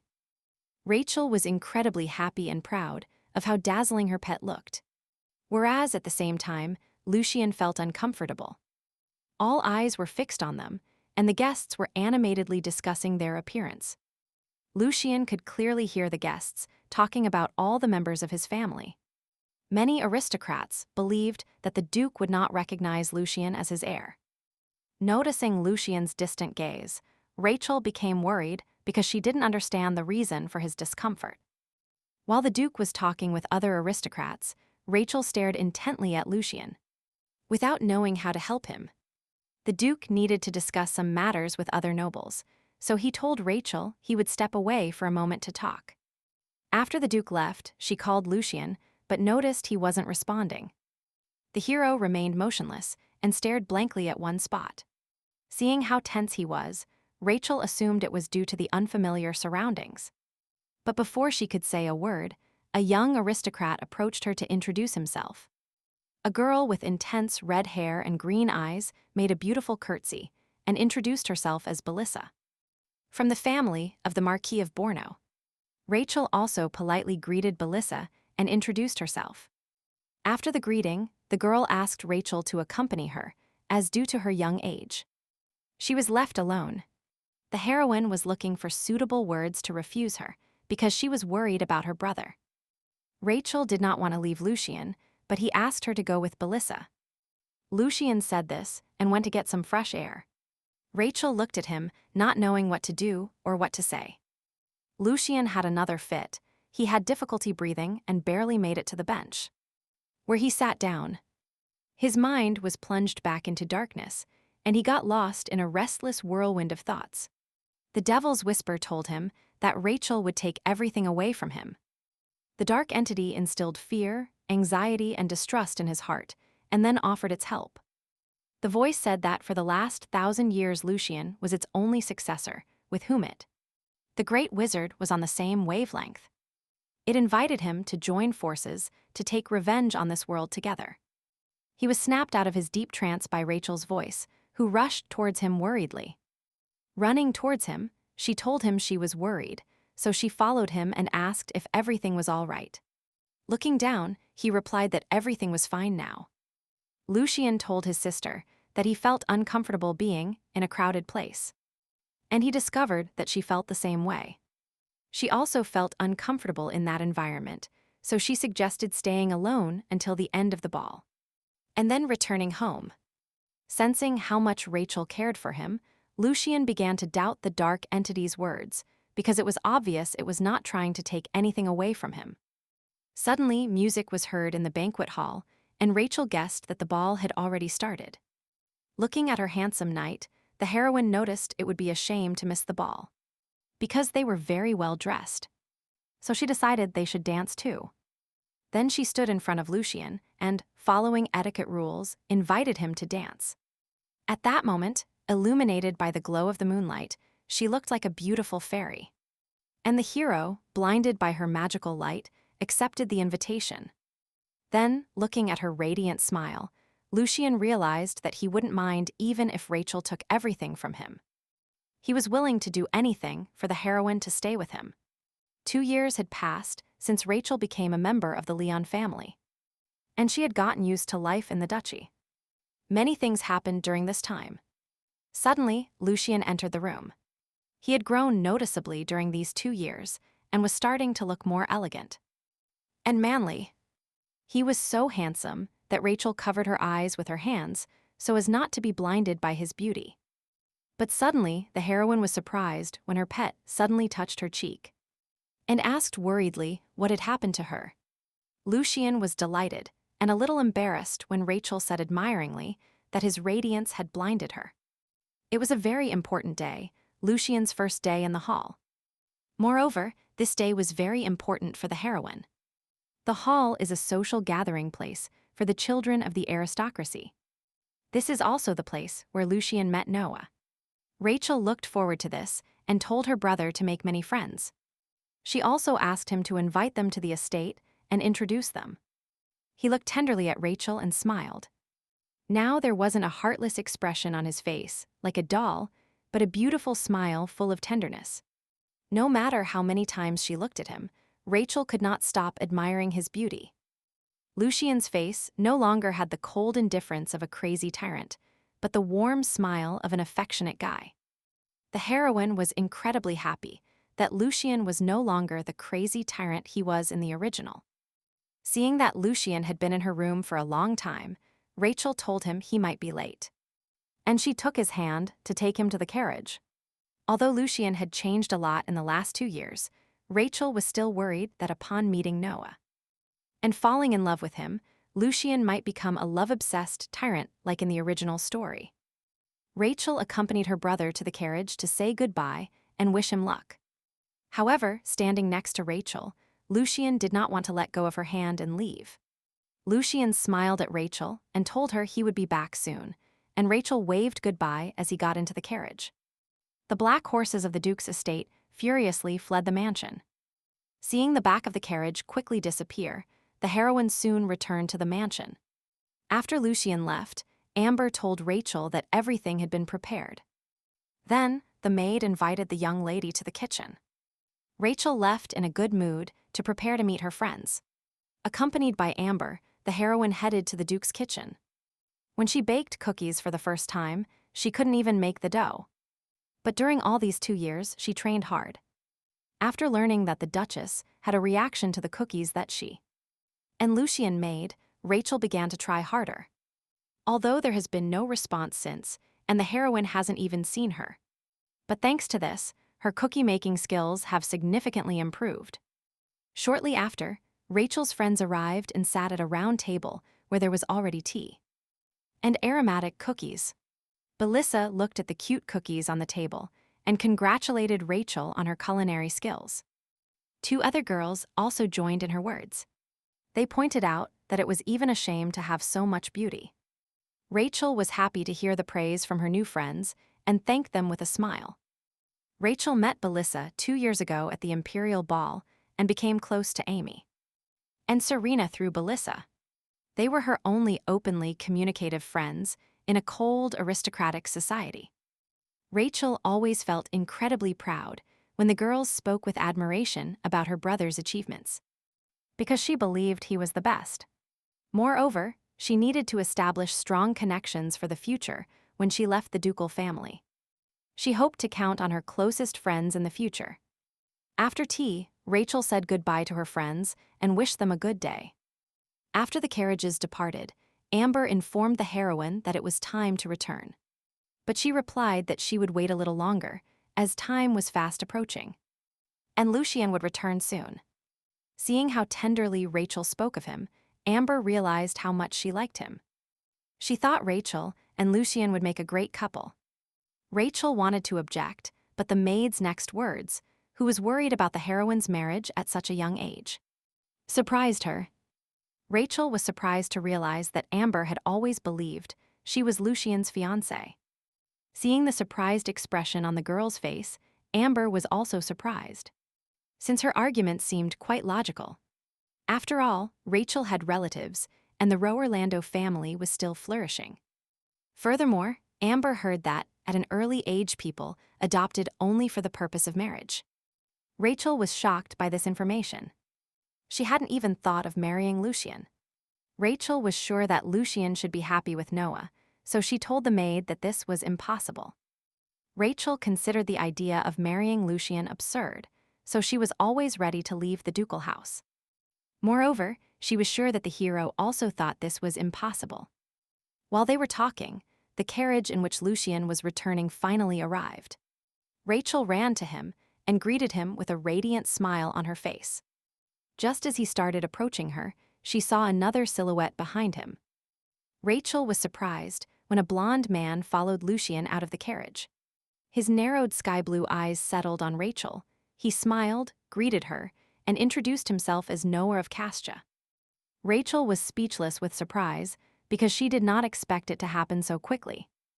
While the heroine stared at him with wide eyes and an expression of astonishment, Lucian scolded him for addressing the lady disrespectfully. Noah immediately apologized to her for his mistake and explained that in his hall it is customary to communicate without regard to titles and ranks, so he accidentally forgot the formalities. This was not written about in the novel, so the heroine was happy to learn something new about her pet. After greeting him, he looked at Rachel and asked her to be friends with an innocent smile. He was as irresistible as Lucian, and Rachel accepted his offer without hesitation. As a true fan, she immediately began to ask about his relationship with Lucian. Noah said that he and Lucian became friends in the hall. Rachel was delighted to learn that she and Lucian had become friends the first day they met. While the heroine admired the sight before her, Noah looked at her with a smile that seemed very sincere. Suddenly, Rachel said that her brother's friend was like a brother to her. She really wanted to be friends with the second main character of the story. So she suggested skipping formalities. She also asked for permission to address him as Brother Noah. He was surprised, but agreed and continued to smile with the same sweetness. Lucian did not say a word while Rachel talked to Noah. Noah explained that he had come to see her because Lucian had talked a lot about her. And he apologized for the unexpected visit. He looked flawless. He had a frown as if he was facing some kind of problem, and the heroine immediately calmed him down, telling him that everything was fine. Suddenly, Lucian protected Rachel from Noah. Then he asked his new friend in a cold tone, suggesting they meet another time. After which he said it was time to return, which surprised Noah. Noah wanted to object, but Lucian said it was too late and quickly pushed him towards the carriage. Rachel was also against it and wanted to talk more with Noah, but Lucian didn't react to her request. Lucian picked up the heroine and headed to the mansion, ignoring all her protests. Rachel was surprised and didn't understand what was happening and why Lucian was acting that way.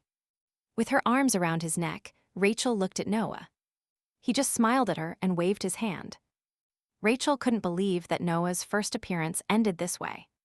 The heroine kept calling her brother, trying to get at least some explanation. But he, without answering, got up with her in his arms straight to her room. Rachel called him again, and he immediately looked at her with his big golden eyes. Seeing his sweet gaze, the heroine was charmed and forgot her anger. Before Rachel realized it, his beauty influenced her again. And although she didn't understand the reason for his offense, Rachel was sure that Lucian wouldn't behave like that without a serious reason. Rachel and Lucian sat on the sofa, and Amber brought them snacks while dinner was being prepared. After the maid left, Rachel asked Lucian how his time in the hall had been. Her throat was dry waiting for his answer, but he only replied that it wasn't bad. Rachel glared at him after such an absurd answer. She thought that once Lucian met his true love, he would want to spend more time with him. Still, she advised him to visit the hall a few more times to make many friends. Suddenly, Rachel realized that her brother had brought Noah because she said to bring a friend. Lucian didn't even deny anything, lowered his eyes shamefully, and nodded slightly. Rachel was disappointed to learn that Lucian didn't bring Noah because he liked him. The heroine's eyes lit up with determination. She was ready to risk anything to achieve a happy ending for her pet. Noah of Castia turned out not to be as kind and understanding as Rachel imagined. She thought Rachel would become an extremely useful doll for him. Rachel did not expect Lucian to be so indifferent towards his potential lover, and for the tragedy of the original plot not to repeat itself. She scolded her brother and explained that it was cruel of him to treat Noah's brother that way. She earnestly asked him to apologize to Noah the next time they met. They met. She also asked that he be formally invited to the estate so she could greet him properly. After hearing her, Lucian assumed that the heroine liked Noah. Having received a positive answer, he asked what exactly she liked about him. Rachel didn't know how to answer correctly because she liked everything. Lucian was her main favorite, and Noah was second. Without going into detail, she replied that he had a very beautiful smile. Hearing this, Lucian became sad and lowered his head, as if realizing he couldn't change anything. Noticing that her pet was jealous, Rachel became happy because before he hadn't shown any emotion. She smiled at Lucian and added that despite that, her brother still had the most beautiful smile. She also pointed out that what she likes most is looking at his smile. Joy appeared on his face when she said this, and he replied that he liked her smile more. Rachel was happy to see that he had learned to say what he thought. Their conversation was interrupted by the maid, who announced that dinner was served, and invited them to the table. During dinner, the Duke asked Rachel how her meeting with her friends went. Rachel said with a smile that it was fun, and everyone congratulated Lucian for winning the fencing competition. Hearing this, Lucian smiled and asked them to convey his gratitude. Looking at him, the Duke asked in a cold tone if he had done anything inappropriate at the meeting in the hall. Lucian was surprised that his father spoke to him during dinner, and politely replied that he had not. 2 years have passed, but the relations between them are still tense. And yet, the fact that they were used to eating at the same table could be considered a significant step forward. Rachel thought it would be great if the Duchess were also with them, but she was still ill. Suddenly, the Duke asked Rachel when she would start calling him Dad. 2 pairs of eyes looked at her, but she couldn't say a word and her lips trembled. Seeing her confusion, the Duke said with a grim smile that everything was in order, and that he was willing to wait as long as necessary. Rachel was faint against her face. It's not that she didn't like the Duke. In fact, there was another reason why she did not want to call him her father. She was simply scared, because everyone she called Mom and Dad had abandoned her. She was afraid this could happen again. Upon returning to her room, Rachel decided to think again about what was happening. Lucian brought Noah to the estate earlier than in the original. He also displayed magical abilities that are not mentioned in the novel. Rachel organized the content of the original in a notebook, but if the plots start varying this much, then these notes won't help her. A sudden knock on the door distracted her from her thoughts. She got up from the chair, smiled, and ran to her brother to ask why he was so late. As if about to say something important, he slowly parted his lips and asked if he wanted fruit. Realizing Rachel was in her nightgown, Lucian assumed she was getting ready for bed. He was about to leave, but Rachel stopped him and told him she wasn't planning on going to bed yet. Hearing this, Lucian decided to spend some time. Looking at this basket, Rachel remembered how she used to bring it to Lucian herself. Rachel placed the basket she had brought on the table, picked up a grape, and brought it to her lips. She did this so often that it became natural. As soon as the heroine quietly munched the grapes between her closed lips, the rigidity of his face began to melt, as if it were a signal only they understood. Lucian silently raised his gaze from beneath his lashes and opened his mouth slightly. He looked cute as he started chewing quickly, trying to hide his embarrassment. Then the sound of rain hitting the window was heard. It is raining heavily outside the window, and the drops hit the glass, creating a melody of sadness and loneliness. Hearing the sound, Rachel turned around and looked at Lucian. She approached and asked in a whisper if he wanted to hear the terrifying story. Since he remained silent, she continued and said that on rainy days the ghost path opens. If you take this path, ghosts exactly like you will appear. And according to legend, the ghost will experience feelings opposite to yours. And only by making the ghost speak will it be possible to distinguish it. Lowering her voice and bringing her face even closer, she added that the ghost would say the opposite. However, her plan to end the story by imitating ghosts failed spectacularly. Since when she finished her story, thunder and lightning sounded loudly behind her. After which lightning flashed and thunder roared, it seemed to her that the window was about to break. From fear and surprise, she covered her ears and jumped onto the bed. At that moment, Rachel remembered her past life again. Fear took hold of her body. The memories of her past life filled her mind, as if she were there again, and experiencing it all. The day her adoptive parents hit her for the first time. She was sitting alone in a cold closet behind a closed door.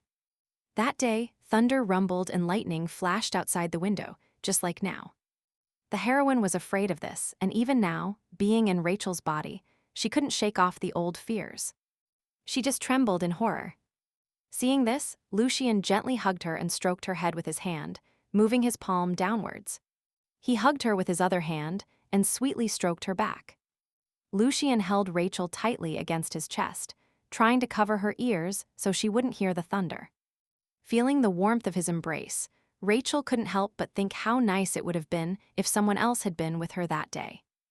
Lucian noticed that for some reason, the connection with the magical light was broken.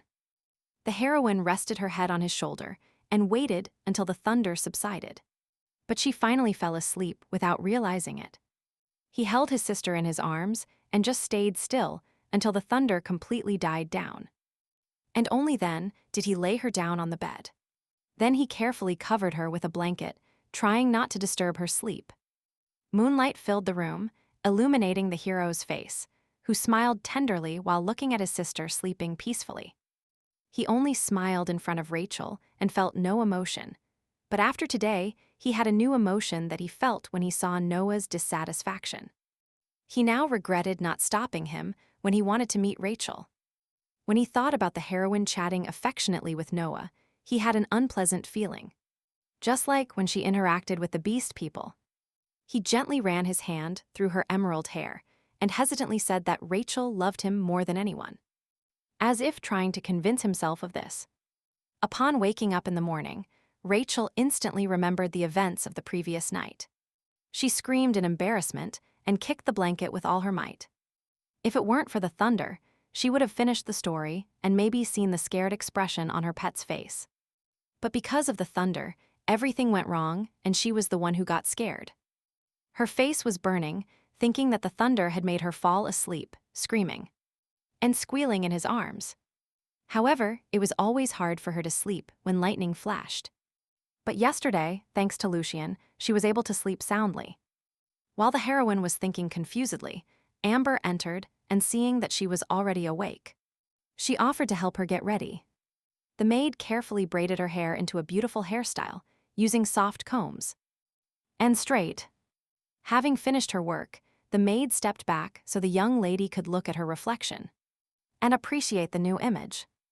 Looking at the ruby hairpin, Rachel remembered Lump and Damien and missed them again. Suddenly, a servant outside announced the arrival of the Duke. Then the Duke entered the room with a big smile and asked Rachel how she slept. He reported that there had been a storm during the night, so he was worried about her. Rachel greeted him with a sweet smile and replied that she had slept well. As he approached, the Duke asked if she would like to go somewhere together next week. Rachel thought it was a great idea and happily agreed. Then the Duke asked if there was anything she would like to buy. The Duke was very surprised when, after thinking for a moment, she asked about the place where they sell sauces. Rachel then added cheerfully that even a restaurant with spicy food would suffice. The heroine really missed spicy food. Although the Duke did not share her tastes, he promised to find that place. While the Duke and Rachel happily discussed their plans, not far from them were two servants. One of them listened carefully to every word they said and memorized it. That same evening, Noah received an intelligence message at the Duke's mansion. The servant reported this to Rachel's uncle, who was delighted, thinking he could finally get his niece back. Noah gave a piece of information to Count Orlando, who shared his plan with him. To carry out this task, Count Orlando hired a dark mage, although it was expensive. A week later, as agreed, Rachel and the Duke went out for a walk. But this time, they did not go to the street dedicated to nobility, as there were no sauce shops or spicy food there. The Duke was not very happy with the choice of place for the walk, but Rachel was happy to explore new territories. And she curiously studied the surroundings. However, due to the large number of knights accompanying them, Rachel thought they would not feel comfortable entering the shop. At his daughter's request, the Duke reduced the escort knights to 4. The Duke also took his sword to protect Rachel in case of danger. One of the knights informed the Duke that there was a sauce shop nearby. As Rachel and the Duke walked past the merchants, Rachel noticed a woman selling writing materials. Noticing something, Rachel asked to stop and approach to examine the object. Rachel noticed the letter opener, the color of which resembled the combination of her hair and Lucian's. The Duke noticed that Rachel liked the knife and immediately decided to buy it for her. However, Rachel asked to buy not one, but 2 knives. The Duke thought one knife would be a spare and happily agreed. Rachel thanked the Duke and put it in her bag to give it to Lucian when she returned to the mansion. After that, they went to the sauce shop, where the vendor greeted them politely and told them about the selection. Rachel immediately asked to see the spicy sauce. The Duke, in turn, ordered all the spicy sauces available to be brought. The merchant immediately complied with his order and brought everything he had. Rachel noticed a skull on one of the bottles and asked the vendor what it meant. The merchant replied that this was the spiciest sauce and she should not eat it, as it was dangerous for her health. Hearing this, her eyes lit up and she decided that she definitely had to buy the sauce. The Duke tried to stop Rachel because he feared the sauce would be too spicy. But Rachel insisted on her own because she couldn't wait to get home soon and show the sauce to Lucian. In the end, the Duke bought everything and ordered the merchant to send the purchases to the Duke Leon residence. But Rachel immediately put the bottle with the skull in her bag. After leaving the shop, the Duke invited Rachel to IR to eat something. As they walked and chatted happily, someone was secretly watching them, waiting for the right moment.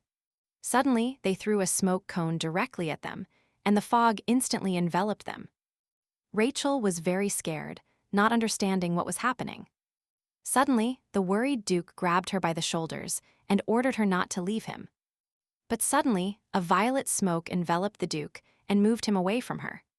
After which, with the help of purple smoke, an unknown man brought Rachel closer to him. At the same time, he covered her mouth with all his might with a damp cloth. A bad smell filled her nose, and her mind quickly clouded over. The man, having successfully completed his task, took the sleeping Rachel in his arms. Lucian, sitting quietly in his office, could not think about what was happening to his beloved sister. He carefully rewrote another historical work, often thinking of Rachel. Lucian knew that she often went out for walks with her father.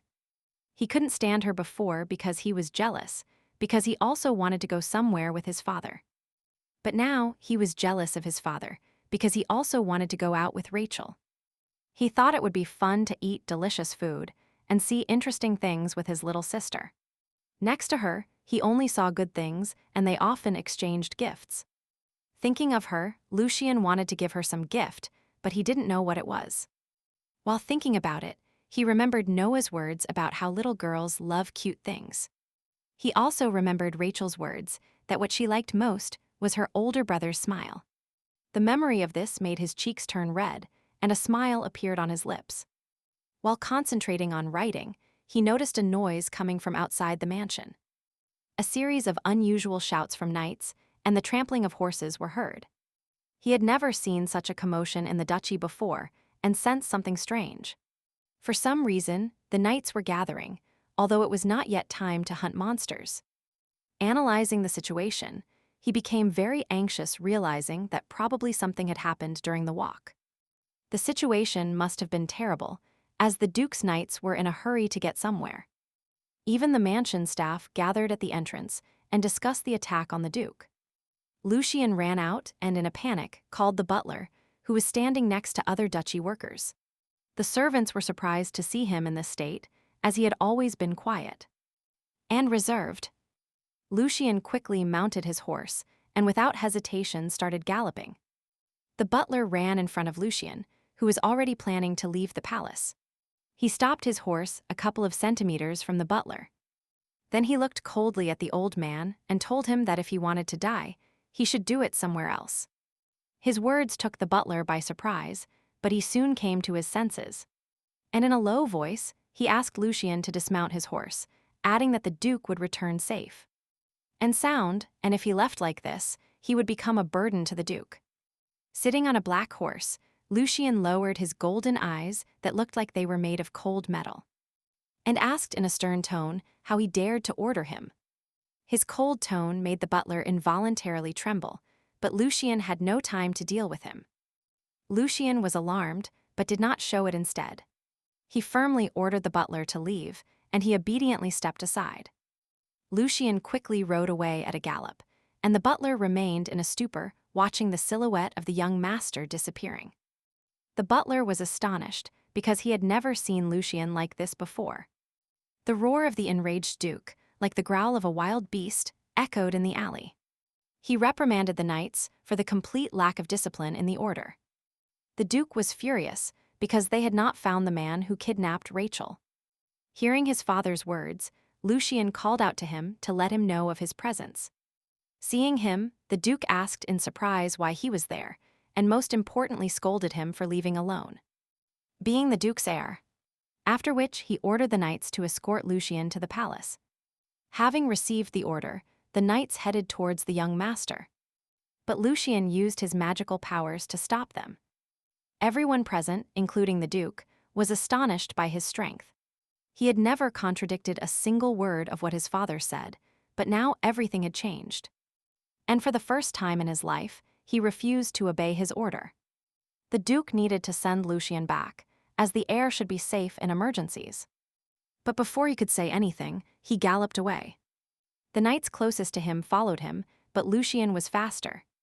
In his head, Lucian was already gathering the information he had heard, and in his head, he called Encho-sensei.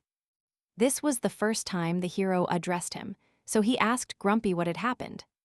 At some point, Encho's voice sounded in his head, and Lucian didn't remember when this happened for the first time. But this cunning mage usually didn't listen to anyone, so the hero didn't allow him to speak. Ignoring Encho-sensei's complaints, Lucian asked him to look for Rachel in a trembling voice. He literally begged his sensei to find his little sister.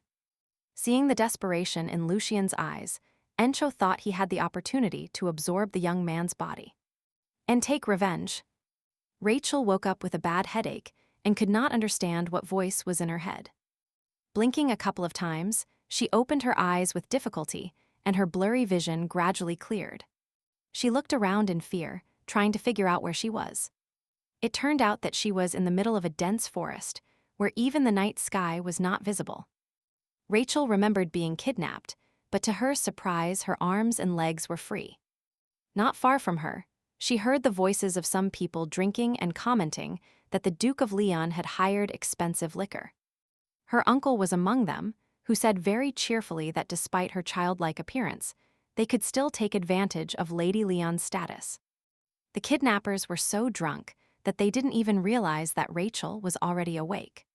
Seeing her uncle among the criminals, Rachel was not surprised because she knew he had been against her adoption from the beginning. Rachel didn't know exactly what their goals were, but she was sure nothing good should be expected from them. They took the situation so calmly that they didn't even tie up Rachel, and the heroine decided to slowly leave those people. So I slowly walked away. Making sure the men weren't looking in her direction, Rachel prepared to stand up and run away. As she shuffled her feet, thinking about everything that was happening, she heard footsteps and held her breath in fear. When the man approached and asked where she was going, Rachel stepped back scared and fell to the ground. The heroine was struck dumb with horror and looked at him with wide eyes and an open mouth. He approached her and, hearing no response, crouched down to look her in the eyes and asked if she was trying to flee. The webtoon featured many different side characters who fell in love with Noah. Among them was an incomparable hero who could easily compete with Oscar for the place of the second main character. However, this man was not obsessed with Noah, he was simply a psychotic. It was the dark spirit summoner, Elliot Aiden, who was standing in front of Rachel right now. Seeing the color of his hair and his spirit, the heroine immediately realized it was Elliot. Squeezing her hand tighter, he irritably asked why she was ignoring him. And he repeated his question again. Rachel did not try to ignore him, she was just in shock because she didn't know he was involved in her kidnapping. When she finally spoke, Elliot smiled and demanded she answer his question, while the heroine was busy trying to answer something in her own defense. He warned her that if she wandered off, she would cause him trouble. Seeing the heroine looking away, he grabbed her by the chin and forced her to look him in the eyes, telling her to look at him while he spoke. Looking at his face, she realized that he was called a beautiful madman for a reason. Because everything about him was truly beautiful, from his face to his voice. But she quickly changed her mind when he said she looked like a potato. Unable to stand this insult, she replied as politely as she could that she looked like a snake. Rachel found him very brave and amusing, and started laughing out loud. Not understanding what he found funny in her words, Rachel noticed that he was also very brave. Since everyone knows that the Duke is a very terrifying person. Hearing her words, Elliot reminded her that she was not the biological daughter of Duke Leon. So it was unlikely he would come to save her. Hearing his words, Rachel flinched. At that moment, she realized she could only rely on herself. Without showing the slightest doubt, she moved away from him and replied that she knew a lot about him too. And his origins. His dark purple eyes, like blossoming violets, looked at her in bewilderment. The The heroine carefully read the original and naturally learned the secret of his birth. Elliot was a commoner who did not know his origins, and what he wanted most was to know who his father was. Upon learning that this secret was related to the honor of the imperial family, he was skeptical about it, considering it nonsense. However, curiosity took hold of him, and he decided to listen to this nonsense until the end. Then the heroine, lowering her voice, said that since he was a commoner and had never seen the emperor, he did not know that His Majesty had the same bright purple hair as him. At her words, he stopped breathing and approached her to hear her story. But instead of finishing her speech, Rachel threw black sauce in his face. It was not difficult for Encho-sensei to fulfill Lucian's request to find Rachel. And with his unique energy waves, it was even easier. However, he revealed that to use the search magic, he needed a physical body, and that he was in a soul state. So, the hero unhesitatingly invited him to occupy his body. Encho immediately agreed, because this is what he had been striving for all this time. While Lucian was talking with Encho, the knights were finally able to find him. But at that moment, it was no longer Lucian standing in front of them, but his ancestor Encho, who had taken over his body. Although the hero ignored all his words, the knights continued to persuade him to return to the estate. Suddenly, Encho turned to them and, looking at them with his black eyes, released an enormous magical power with a smile. His magical waves were dark in color and, under the influence of black magic, emitted a sinister feeling. Encho was pleased with his descendant, as he turned out to be a good vessel for his soul. However, this was not enough to contain all his magical power. And yet, Lucian was so capable that he could even suppress a great mage. Therefore, he decided to wait until the boat grew bigger. Meanwhile, Encho was forced to comply with the requests of his arrogant descendant. At that moment, closing his eyes in pain, Elliot wandered through the forest looking for Rachel, shouting loudly and cursing her. The heroine hid nearby behind a tree and covered her nose and mouth with her hands, trembling with fear so as not to breathe or make any sound. However, it was not a branch she accidentally stepped on. Hearing the sound, Elliot instantly identified its source and, angered, directed his energy in that direction. Rachel fled in horror. The shadow spirits created by Elliot chased Rachel. The heroine had difficulty dodging them. She ran as fast as she could. But she still clearly heard the voice of a madman. Fleeing from the voice, she became disoriented and fell. Suddenly, someone approached her and asked if she was okay. Hearing a voice right in front of her, Rachel shouted, horrified, for him to leave. She was afraid even to look at him, but when she heard the question of who she was running from, she realized it wasn't Elliot and looked up. The stranger, not waiting for an answer, took Rachel in his arms and offered help with a smile. Having uttered these words, he quickly ran away with her. And only then, seeing his face, the heroine realized that it was Oscar. That is, Lump. Hearing his name from Rachel's lips, the fox was delighted. He was incredibly happy to meet the hostess and that she could recognize him. When they reached a safe place, Lump set Rachel down on the ground and then she asked him how he had lived all this time. Since they met in the forest, the heroine assumed he had lived here the whole time. However, the fox said that was not the case and he lived with the hawk. He was surprised to learn that she and Demian lived together. Taking the opportunity, Lumpy complained that only the hawk had a cool name and demanded that Rachel change his name. He also explained that he did not bring the boar on purpose. The Lump told how everything really happened and was offended that, even though he did it unintentionally, the mistress left him. Rachel looked at him with complete bewilderment because Lump had never been so emotional before. The fox started crying over memories, recounting what happened at that time. When Rachel saw Lumpy crying, she felt sad, but not knowing how to comfort him. She could only apologize. At that moment, the fox, covered in tears, demanded that the lady take responsibility. The heroine didn't know how to react and agreed, but only if the Duke didn't mind. The place where they were hiding looked like a cave, and suddenly they heard someone's footsteps outside. Rachel tensed up thinking it was Elliot, but a handsome man with dark brown hair and light brown eyes entered the cave and politely greeted its owner. Upon hearing him call his lover, Rachel assumed it was Damien. He arrived and sat next to Lump, after which he told her how much they trained to be able to see her again in the future. The heroine couldn't even imagine that she would meet the beast people again in this way. She shed tears before the count and was glad to see them after so long. But the sweet moment of reunion was ruined by the loud growl of Rachel's stomach. In this awkward situation, she covered her stomach with her hands, trying to suppress the noise in her stomach. Realizing Rachel was hungry, Damien immediately took the form of a hawk and flew off to look for food for his lover. The fox also wanted to court the heroine, so he ran after him saying that he would get it first. Rachel laughed as she watched them. Thanks to them, she was able to relax a little and stop worrying. Having determined Rachel's location, Encho immediately rushed towards the forest. Once in the forest, he left Lucian's body reporting that they had already arrived. Upon opening his eyes, the hero found himself standing in front of the cave where, according to Encho-sensei, Rachel was located. He felt his sister's energy in the cave that was right in front of him and jumping off his horse. He ran towards her. As he approached the entrance, he began calling Rachel loudly in the hope that she was okay. As soon as the excitement and fear subsided, fatigue took its toll and Rachel fell asleep.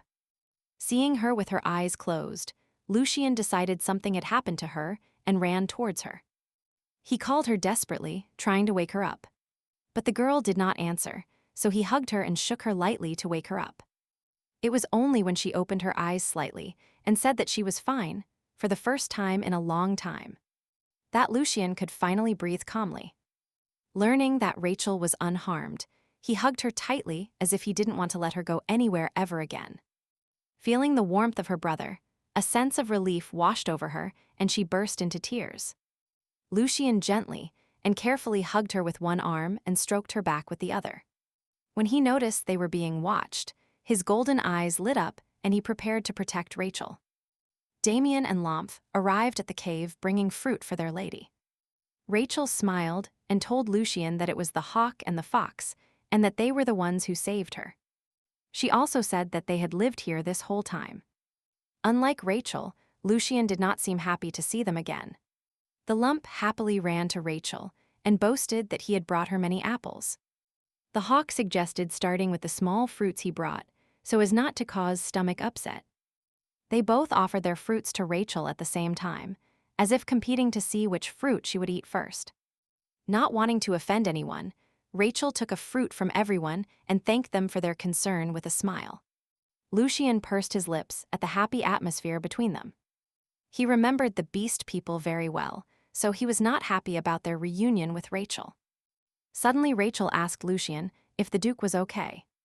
Learning that he was not seriously injured, the heroine finally let out a sigh of relief.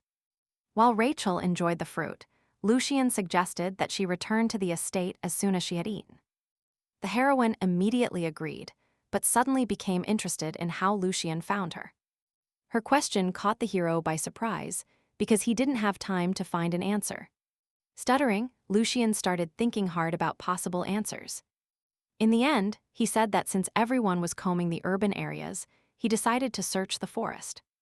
The heroine admired and was so proud of her pet that she believed his every word.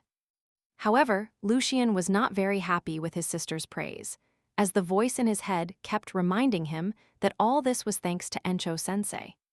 After the heroine ate her fruit, they all went to the Duke's estate. As the sun set, Rachel began to worry that they might get lost. But Lump reassured her by telling her there was nothing to worry about. He said that he and the hawk could see perfectly in the dark. Rachel was relieved to hear this and decided to trust them. While the hawk and the fox decided which of them would show the way, Lucian helped Rachel get on his horse. In the end, they decided that Lump would show the way and Damien would scout the area from the sky. Damien turned into a hawk and flew away, and Lump turned into a fox and moved forward. Rachel and Lucian, riding a black horse, chased the fox. Suddenly, the heroine remembered Elliot, and a chill ran down her spine. He was a very well-known figure in circles where anarchy reigned. Even in the original, he did not hesitate to kidnap and threaten and always spoke in the language of violence and coercion. And Rachel threw spicy sauce in his face. Feeling her tremble, Lucian decided she was cold and hugged her tightly to warm her up. And yet, at least for that moment, she was truly happy. As soon as they left the forest, the fox turned back into a human and informed Rachel about it. Then, Lucian thanked them as politely as possible for their help and trying to get rid of them as quickly as possible. He said they could return home now.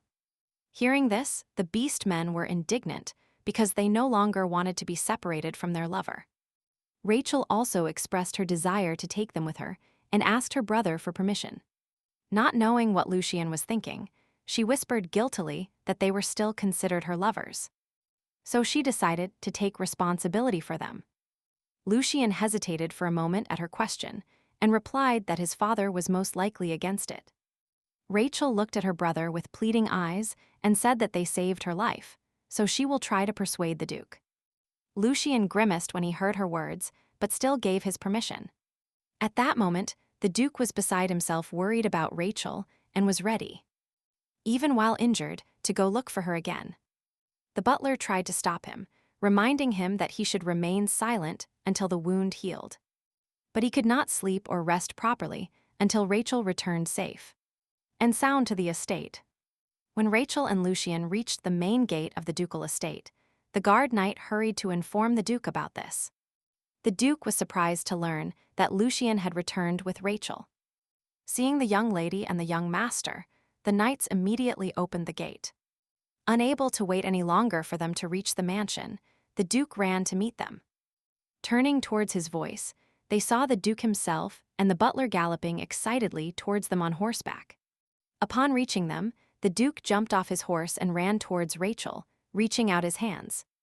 He held his daughter close to him with trembling hands, apologizing for his incompetence as a father, and rejoicing that she was fine. Seeing his bloodshot eyes made her heart race, and after everything that had happened, Rachel finally felt relieved that the Duke, Lucian, and she were safe. So she smiled and said that she was fine. The sweet moment of reunion was interrupted by a loud noise made by the fox that the two had interspersed between them while hugging. The Duke didn't even notice Lump because he was only looking at Rachel. The hawk also flew to the heroine, and she told the Duke that they were the same animals that he had gifted her. She also hurried to add that they were the ones who saved her. After her words, the two took their human forms and greeted the Duke. Taking advantage of the Duke's fortune, Rachel decided it would be easier to get permission before entering the house, and announced that they wanted to stay with her. The Duke, quickly understanding what she meant, responded in a negotiating tone that he would agree only on the condition that she named him Dad. Rachel was stunned by the Duke's request. Approaching, he looked at her with a soft smile and repeated that if his daughter calls him Dad, he will fulfill any of her wishes. Hearing his soft and affectionate voice, Rachel looked away because she was still afraid. But even so, she decided to trust the Duke, and closing her eyes, nodded slightly. Having sorted out her thoughts, she raised her eyes and looking at her father, smiled charmingly, and repeated her request to keep the beast men. Hearing her call him Dad, the Duke smiled and took her in his arms. After which, he ordered the butler to prepare a good room and food for the beast men. Upon learning of the food, the fox was not perplexed and immediately said he would like to eat melon sweets and chicken. The Duke carefully helped Rachel onto a horse to accompany her to the mansion. When the Duke spoke with the heroine, he relaxed and smiled, but when he turned to Lucian, his good mood disappeared. He told the hero in a stern tone that he would speak with him tomorrow. Lucian did not answer his father. He just bowed slightly and showed that he had heard him. After a long and fruitless search, Rachel Elliott sat tiredly on the grass near the tree. His eyes still burned from the sauce the heroine threw in his face, and he was determined to get revenge on this scoundrel. After accompanying his daughter to the room, the Duke continued to worry and asking about her well-being. Rachel assured him that she was fine and asked him to go rest too. The Duke smiled tenderly at her, wished her good night, and left. As soon as he left Rachel's room, his expression changed dramatically. Lucian appeared to his father in a new light. He couldn't even imagine that the boy had talent for magic. From generation to generation, the Leon family produced many talented swordsmen. But none mastered magic except for one person, the strongest mage in the entire history of the Leoness Empire, a rebel who planned to destroy Encho of Leon. These thoughts made him feel anxious. Rachel went to bed in a good mood. Realizing that Milady was still awake, Amber brought her milk and honey. The maid explained that this would warm her up inside, and her soul would calm down after the stress she had experienced.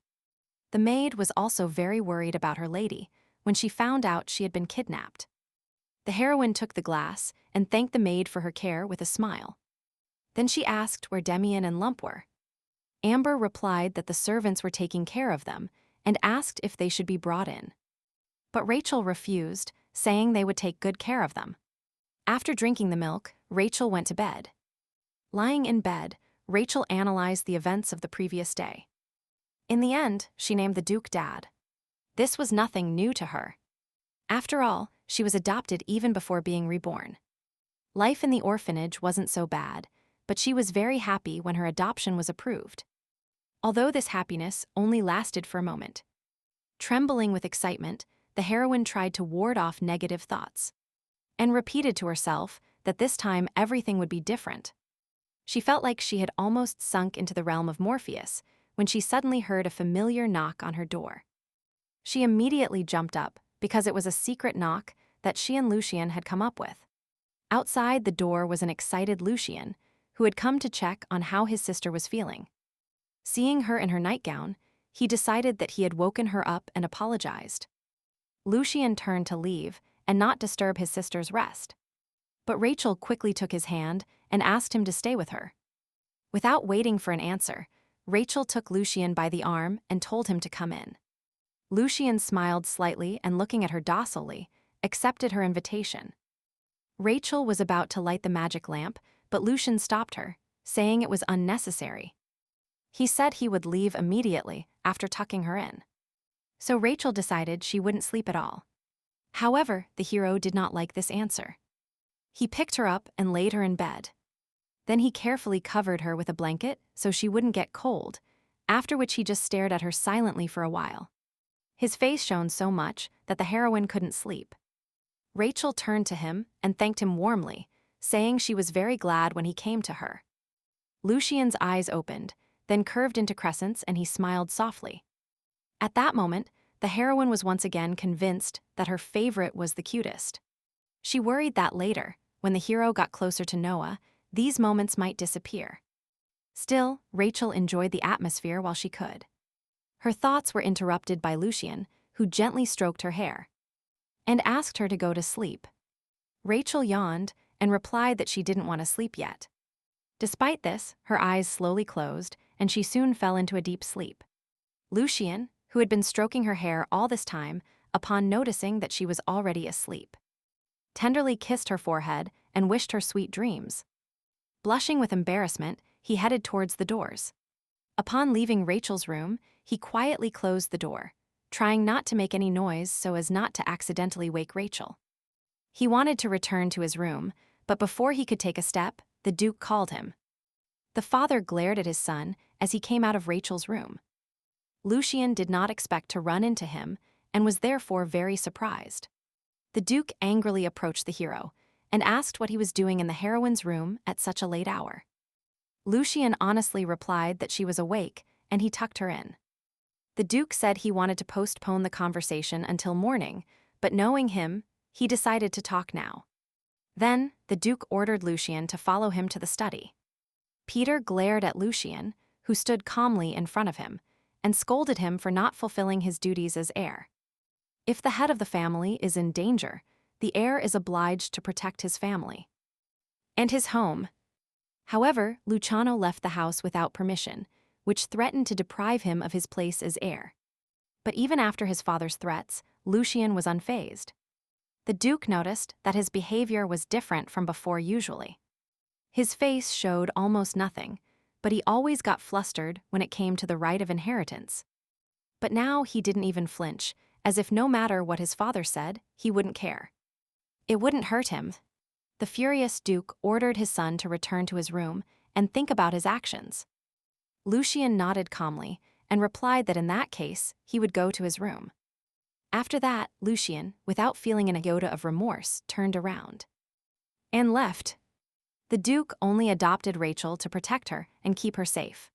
Because after the death of Liam and his wife, Orlando's family began to take unexpected measures. Rachel was in danger in that house, but now another problem has appeared. The Duke worried that Lucian would be a bad influence on Rachel. While she was sleeping, Rachel lay in Lucian's lap with her eyes closed, and he gently stroked her hair. Upon opening her eyes, she smiled tenderly at him. Then Lucian also smiled. Suddenly, an unfamiliar voice angrily asked what she was and why she couldn't be controlled. Horrified, Rachel woke up from her dream. Upon opening her eyes, Rachel saw a worried Amber by her side, who was waiting for her to wake up. The maid said she had a high fever during the night. Suddenly, Rachel felt pain all over her body. Since Rachel had trouble moving and lunchtime was approaching, the maid offered to bring her some cream soup. As soon as Amber opened the door to leave, the worried beast men rushed into the room. Having assumed human form, Damien and Lump rushed to Rachel, competing with each other, asking about her well-being. Rachel tried to calm them down and replied with a smile that she was a little tired. Since the hawk and the fox were making too much noise, Amber scolded them and said that the lady needed peace. After which, she escorted them out of the room. Time passed, and the worried Duke also came to visit Rachel. In a voice trembling with anger, he cursed the kidnappers, due to whose actions his daughter fell ill. And he promised that he would definitely punish them. But even in front of the Duke, the maid did not back down. She informed him that the lady needed rest and asked him to leave the room. After this, the heroine spent several days in bed, and Amber carefully took care of her. She also received visits from friends who heard about what happened. Rachel told them about her kidnapping and how she managed to escape by throwing spicy sauce in the face of one of her kidnappers. Upon hearing this, they were surprised and delighted by their friend's courage. And there was another guest who especially cheered up the heroine, Duchess Camilla of Leon. Upon learning what happened, the Duchess visited Rachel and asked about her well-being.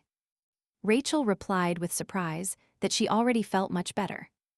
Camilla was relieved to know that despite the big scare, the girl was fine.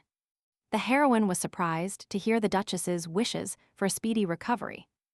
Rachel sincerely thanked her for her concern. However, she was a little sad because she never saw Lucian and could not give him his gift. Lucian was punished all this time and confined to his room. His head was filled with thoughts about his sister because he had heard rumors about her poor health. But he could not visit her. Taking advantage of this opportunity, Encho-sensei added fuel to the fire, reminding him of his lack of power. Encho manipulates Lucian's affection for Rachel, instilling in him the idea that he should become Duke. After all, if he inherits the title and becomes the head of the family, everything in this house will obey his will. But now this was impossible, so Encho offered his help. In exchange for Lucian lending him his body, Encho promised to help him see Rachel. The hero hesitated whether to accept the offer. The last time Encho took over his body, he felt as if his consciousness and being were disappearing. At that moment, the hero got scared. Therefore, he refused, saying that for now he would obey the will of the current head of the family. However, he had no intention of living forever with his father's permission. Until that moment, all he wanted was to take the heir's place and gain his father's recognition. But now there was a person who understood him, so he no longer needed anyone's recognition. However, he understood that he now needed power so as not to dance to someone else's tune anymore. Rachel woke up and stretched sweetly. She felt that her whole body was stiff from lying down for so long. The room was flooded with sunlight coming through the open curtains. And suddenly, Rachel heard voices outside. Under her window, Lamp and Demian were cheerfully chatting about something. Rachel, looking at them from the window, was happy to see that they were doing well. Since the heroine had already recovered, she decided to go visit Lucian. Suddenly, someone knocked on the door. After getting permission, Amber entered the room and told Rachel that a guest had come to see her. "My Lord Kastja." Rachel was overjoyed when she learned that Noah had come to see her. Noah drank tea in the guest room, waiting for the heroine. After changing, Rachel happily ran to Noah so as not to keep him waiting. Noah was surprised to see an energetic Rachel because he thought she was sick. But the girl cheerfully reported that she already felt very well. Noah politely returned her smile and said he was glad to hear that. Rachel was delighted by the dazzling beauty of her second favorite. Noah asked Rachel if it was true that Lucian was under house arrest. After receiving confirmation, Noah expressed his sympathy for this. But on the other hand, he thought that perhaps this was for the best, as otherwise the hero would have scared him away again. Rachel gladly accepted Noah's offer to talk more this time. But she immediately regretted it, because she believed Noah should improve his relationship with Lucian. Unexpectedly, he did not say that he is a great tea drinker. He also praised the skill of the servants serving the tea. He did not talk non-stop about the tea. And Rachel tried to follow his train of thought when she heard him say that this tea gives a warm aroma. She was surprised because this type of tea, on the contrary, gives a toning effect suddenly. She remembered the words from a scary story about ghosts, that a ghost expresses feelings opposite to those of a person. For a moment, fear and horror overcame her. However, she quickly recovered and dismissed these ridiculous thoughts. She tried to keep a conversation going with my lord, but was surprised to learn that he drinks 10 cups of tea a day. Looking at the person in front of her, the heroine realized that this Noah was emitting a completely different feeling from the original one. Suddenly, Noah looked at her with his piercing gaze and asked if she was really Rachel. Upon hearing these words, she was so shocked that her heart almost stopped. As the gears in her brain spun constantly, trying to comprehend what was happening. The boy winked at her jokingly and, laughing, said he was just kidding. He explained his joke, based on the known opinion that people change radically when they experience a severe shock. Suddenly, Noah lowered his eyes and mumbled quietly that Cassandra was not finished yet. Rachel did not hear his words due to the boy's quiet voice and asked him to repeat. But he continued to drink tea and said he was talking to himself. Then Noah thanked her for her time and expressed his joy that she was feeling healthy. Upon leaving, he said goodbye and asked to say hello to Lucian. Rachel escorted him to the carriage and waited for him to leave. As she watched over him, Rachel thought that this was her first complete conversation with Noah. He was too different from the Noah she knew. So much so that anyone who knows the original would curse that the character's image is completely destroyed. It was as if someone else had entered him. Considering that she herself had inhabited Rachel's body, it didn't seem so incredible. For a moment, she thought that Noah had really moved. But the heroine immediately chased these thoughts away, believing this couldn't be the case. Since a person is not two-dimensional, she assumed that Noah also had sides she didn't know about. After seeing Noah off, Rachel and Amber returned to the mansion. At that moment, the Duke, as usual, was working in his office. He was suddenly informed that Lady Rachel wanted to see him. After receiving permission, she entered and greeted the Duke with a smile. Once again, hearing the Duke's address from her lips, the man became annoyed. He reminded her that she should call him Dad. Then Rachel awkwardly corrected her mistake and called him Dad. Only then did he ask her about the reasons for her visit. Upon learning that she had come to find out if he had captured the kidnappers, the Duke became a little upset. He was depressed because he still hadn't managed to catch them. Hearing this, Rachel wondered if she should tell him that her uncle was among the kidnappers. However, she was not yet completely sure what was happening and did not want to endanger Orlando's family in vain. Seeing that Rachel was thoughtful, the Duke decided she was upset by the lack of good news and apologized. The heroine said she had a request, and the Duke agreed to grant it. However, upon learning that she wanted to see her brother, he refused her, justifying this by the fact that Lucian was now punished and confined. The Duke explained that the reason lies in the hero's actions, which do not correspond to the behavior of an heir. In response, Rachel reminded the Duke that her brother had come to save her, and that without his help, she would still be wandering in the forest. With a pitying expression on her face, she said it hurt her a lot that her brother, who had suffered because of her, was also punished.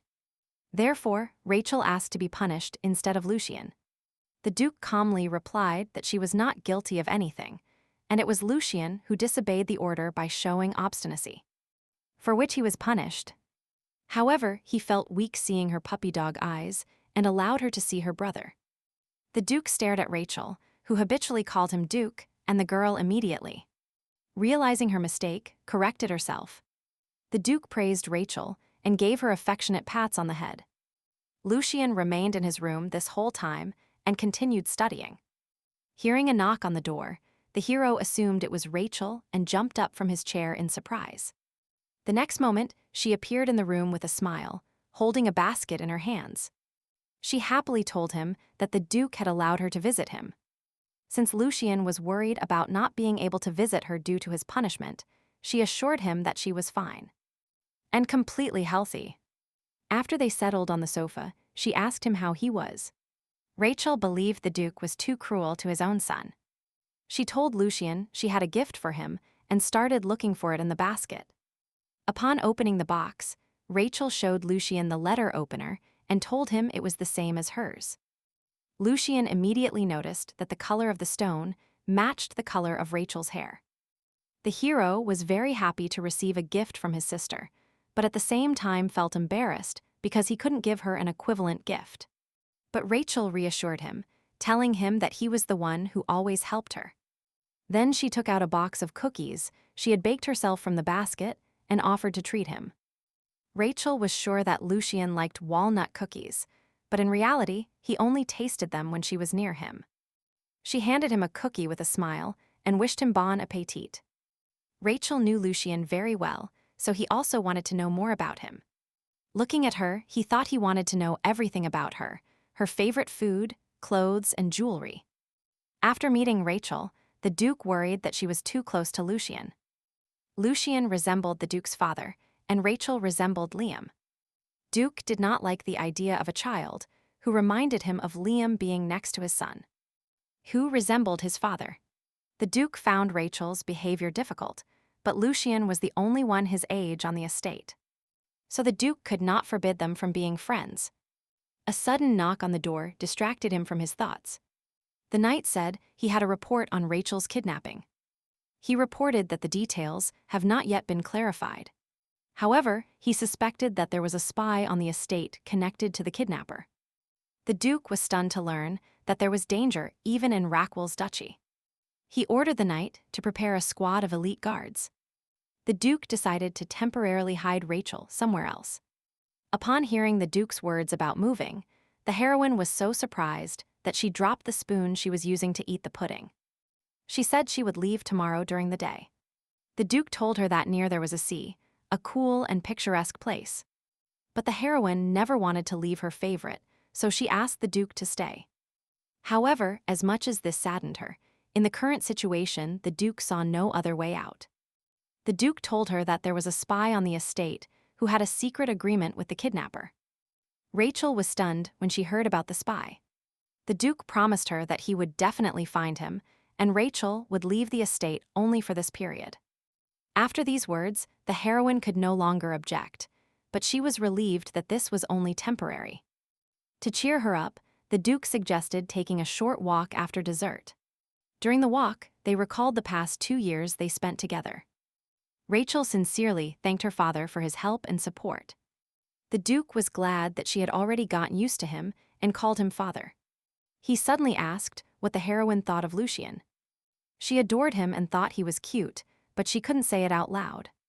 So she replied that he was great and took good care of her. Seeing the delight with which Rachel spoke of the hero, he realized that during this time they had become closer. Even though the Duke was her father, this Lucian instilled fear in him. Looking into his deep and empty eyes, she couldn't understand what the hero was thinking. The Duke was lost in thought and did not notice how he was saying his thoughts out loud. Rachel just looked at him, hoping that her relationship with her son would improve someday. After walking with the Duke, Rachel went to bake cookies, but Lump, who had never seen someone bake before, asked her what she was doing. Having received the answer, the fox asked why she was doing this. Rachel wanted to give it as a gift to the person she was grateful to, the Duchess, as she had visited her during her illness. On the one hand, she was going to say goodbye to her before leaving. Seeing the chocolates, Lump immediately licked his lips and asked Rachel if he could eat it. But Demian immediately took the bowl away from him and ordered him not to bother the hostess. After which Demian dragged Lump away with him to explain everything to him. The Duchess had been going for walks occasionally lately, so Rachel happily assumed she was feeling a little better. Then the heroine went to the Duchess with cookies. She usually passed them through the maid. The maid informed her lady of Lady Orlando's visit. Camilla, who usually sat on the sofa by the window, allowed her to enter. Rachel smiled and thanked Camilla for allowing her to visit. The heroine said she came to thank her for the care given during her illness. She also talked about her departure to the South Villa. Upon hearing from Rachel that there might be a spy on the estate, the Duchess was stunned and speechless. But the heroine reassured her by saying that everything was fine. Then she handed her a box of cookies. Camilla gratefully accepted the gift and wished her a happy journey and a fun life in the South. Noticing that her eyes were getting warm, Rachel asked if she could write her letters. Although not for long, she would like to share how things are going at the villa. After thinking for a moment, the Duchess gave her permission. Upon hearing her answer, Rachel was delighted and thanked her, promising to send her news as soon as she arrived. The heroine also asked her to take care of her and her older brother, which surprised her. Rachel says that Lucian eats very little, even though she forces him to eat more, but she was worried that in her absence there would be no one to take care of him. So she thought it would be good for the Duchess to ask about his health from time to time. The Duchess's eyes flickered at her words, and she nodded her head.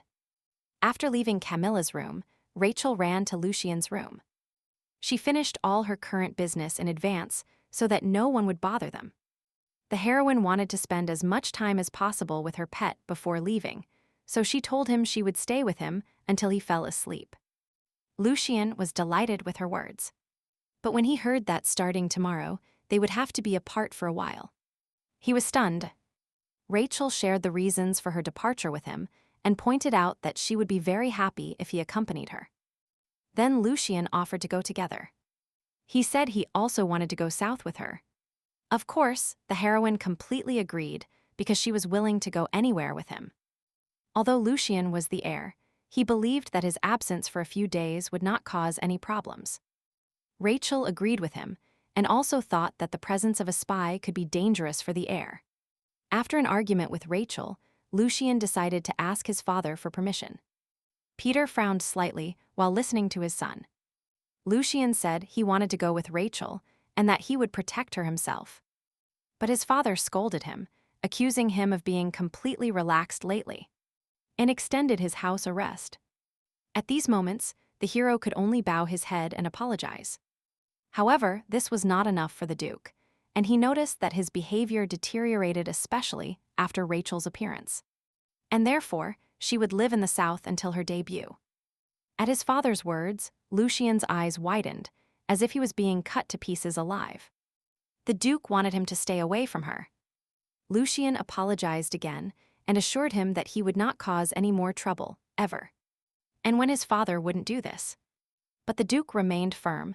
He was extremely dissatisfied with his son's behavior. Lucian knew that his father was not someone who changes his mind, so he tried his best to convince him to change his mind. But the Duke intended to keep Rachel away from him. Usually in secular society, it is customary to debut at the age of 19, but now Rachel was only 12. So, for Lucian, the next 7 years will be spent away from Rachel. The conversation finished, the Duke ordered Lucian to return to his room. The hero asked for nothing serious, just the opportunity to see each other for a short time at least once a day. To visit her when she was sick, to tuck her in on days when it was difficult for her. He just wanted these small things. Lucian was furious because he did not understand why even this small happiness was being taken away from him. Seeing his angry look and noticing the sparks of magic around him, the Duke asked his son if he was really trying to threaten him. The Duke reminded him that the heir must obey the head. Lucian threw an angry look at his father. Then the Duke threatened to deprive him of his place as heir. Lucian felt a lump in his throat, and Encho again began to whisper to him how much he needed power. The hero ignored Encho's words and removed his magic. Then he slowly opened his mouth, looked at his father, and said that, as heir to the ducal family, he would submit to the head and put all his energy into training to become a worthy heir, for which he demanded that his father transfer the title to him in the future. After which he apologized for his insolence and headed towards the exit of Peter's office.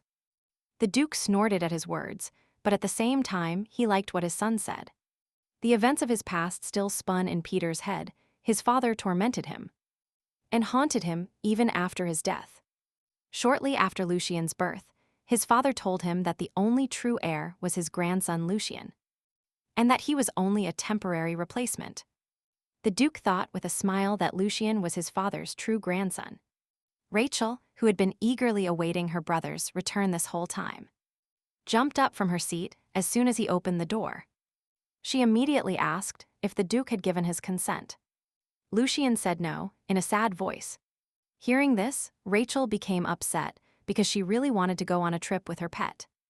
However, the heroine tried to hide it and to reassure the hero, told him that everything was fine, because she would only be gone for a couple of days.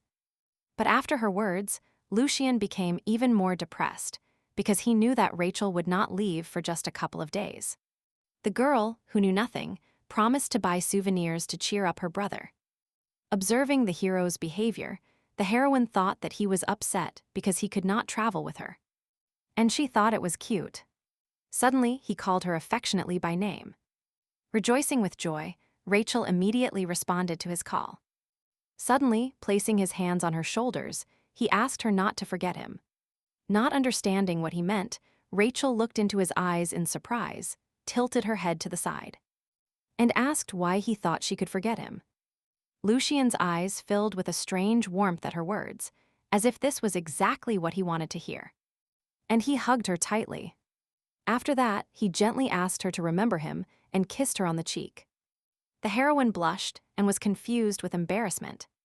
Excited, she began to say everything that came to her mind without thinking. Seeing her like this, Lucian smiled tenderly again. Lucian was willing to wait as long as he could, as long as she didn't forget him. The next day, the Duke personally escorted his daughter to the carriage, so she could go south with her beast men. He told her that the captain of the Knight's Order would protect her to the southern lands, and added that excellent elite night guards were already waiting for her there, so she shouldn't worry. Rachel nodded and asked him to remember to take care of his health. Still, she was upset because, due to house arrest, Lucian could not come out to say goodbye. The bundle in her arms purred, as if trying to cheer her up. Rachel then gave his cheek a light tap to make him think where he was. After the Duke finished saying everything he wanted, he hurried to invite her to board the carriage. Unable to contain her feelings, the heroine at the last moment hesitantly asked her father to take care of Lucian. The Duke did not answer her request, he simply smiled bitterly. Then he rushed her again to get into the carriage so they could quickly hit the road.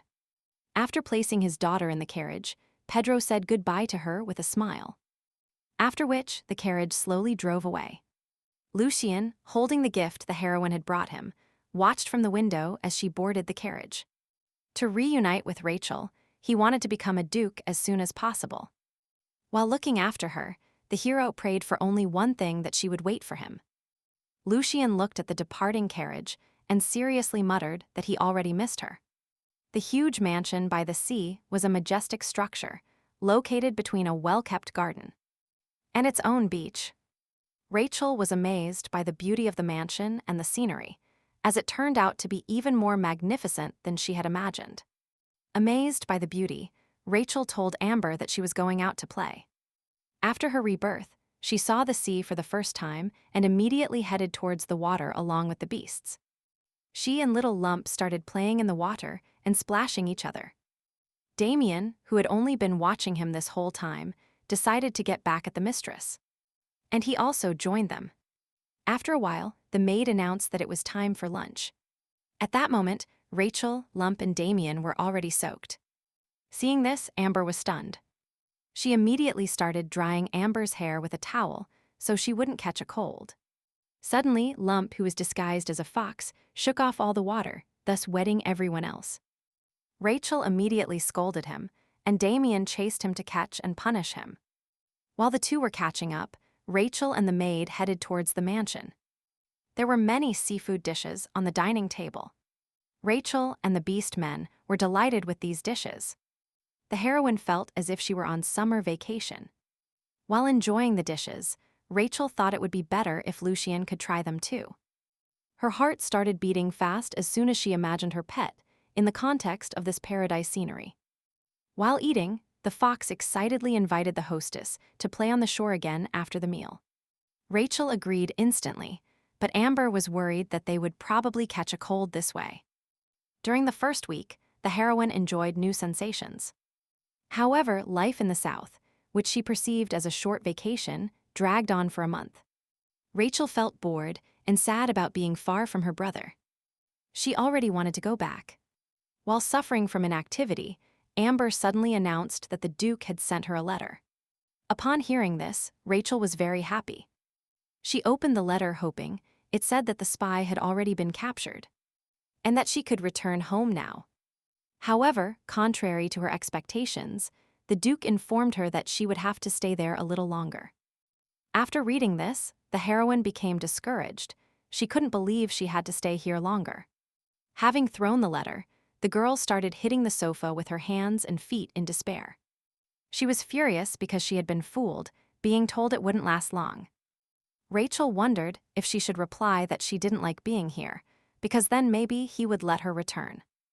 However, she immediately changed her mind, thinking that the Duke might lose interest in her if she was moody. And at the same time, she desperately wanted to see Lucian. Looking out the window, the heroine thought about her pet and wondered if he had received her letter. During all this time, Lucian diligently fulfilled all of his father's demands to maintain his place as heir. Passing by the young gentleman, the butler wished him good night. Looking at the hero, the butler noticed that he had an unhealthy complexion. He offered to help him, but he refused and went to his room. The man had no choice but to follow the young master's order and step aside. Encho continued whispering in the hero's ear, trying to provoke him. However, as before, he kept ignoring him. Although he, Lucian, was exhausted, all his thoughts were focused on Rachel. Upon entering the room, the hero became annoyed that his father received a letter from Rachel. But it wasn't. Again, looking at the letter opener she had gifted him, he wondered why she wasn't writing to him. The butler knocked on the Duke's door to give him some documents. With the master's permission, he entered his office and reported that he had brought letters from Lady Rachel. Then, the butler handed the Duke the folder of letters he had brought. One of the letters was for the Duchess, and the Duke told the butler to deliver it to her. Of the remaining ones, one was for the Duke and the other for Lucian. He put the letter intended for the hero in his desk drawer, along with the other letters addressed to him. After which, he ordered the butler to bring him all letters from Rackwell, addressed to her from now on. All this time, the heroine continued to live peacefully and without worries in the South. To relieve her boredom a little, she invited her friends to join her. The girls were delighted with the sea vacation, as it was their first time in the South. 3 months have passed since Rachel came to live in the South, and she finally managed to invite her friends there. When she returned to her room, the maid informed her that she had letters from the ducal state. The first was another letter from the Duke, where he tenderly greeted his daughter. In the letter, he informed Rachel that during this time, they had found a spy on the estate, but that he turned out to be only a mercenary, blinded by money, and was not the main instigator. However, the investigation was progressing, and it was suspected that a pseudo-religious organization was involved in the case. Rachel was surprised to read this, because she did not remember that the original had that world setting. After reading the letter further, she became furious, as the Duke further wrote that he would continue the investigation and would send her precise news. But in the meantime, he asked her to stay in the South a little longer. After reading the letter, Rachel sighed disappointedly, but still assumed she couldn't return yet. Another letter arrived from the Duchess. In the past, she didn't even let the heroine into her room, but now she replied to her letters. Upon opening the letter, Rachel thought that this could most likely be considered proof that she had somehow recovered from her mental illness. In the letter, the Duchess states that, despite the fact that it is still a warm season, the sea breeze is colder than it seems, so she must take care of her health. She also answered her question about Lucian and said that lately he had been studying more and started eating less, which worried the Duchess. Camilla was also worried about Lucian, so she asked Rachel to tell him about it in a letter. Reading about this made Rachel worry. After all, before he had a busy schedule, but now he has to study even more.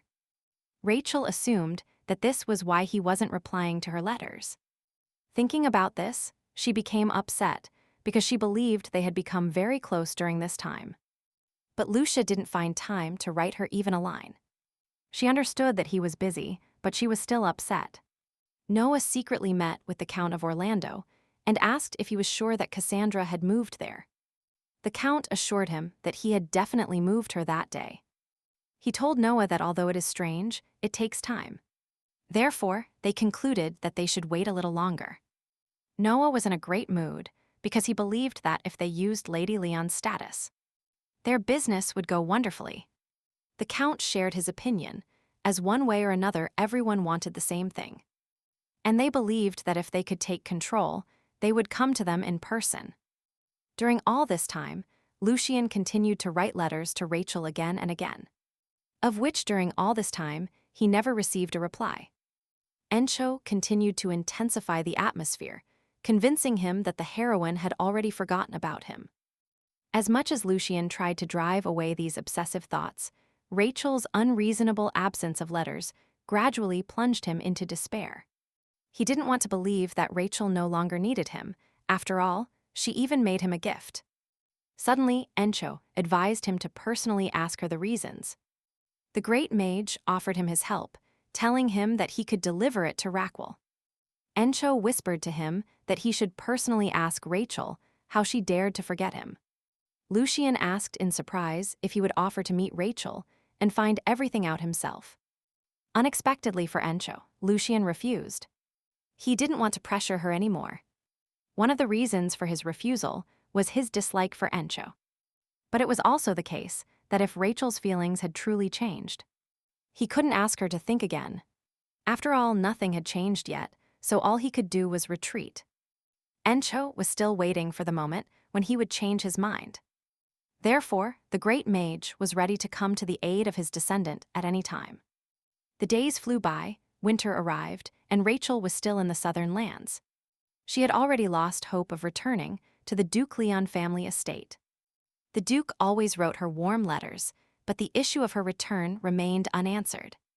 After so long, the heroine realized that most likely the Duke did not want her to return. If only the fool didn't realize this.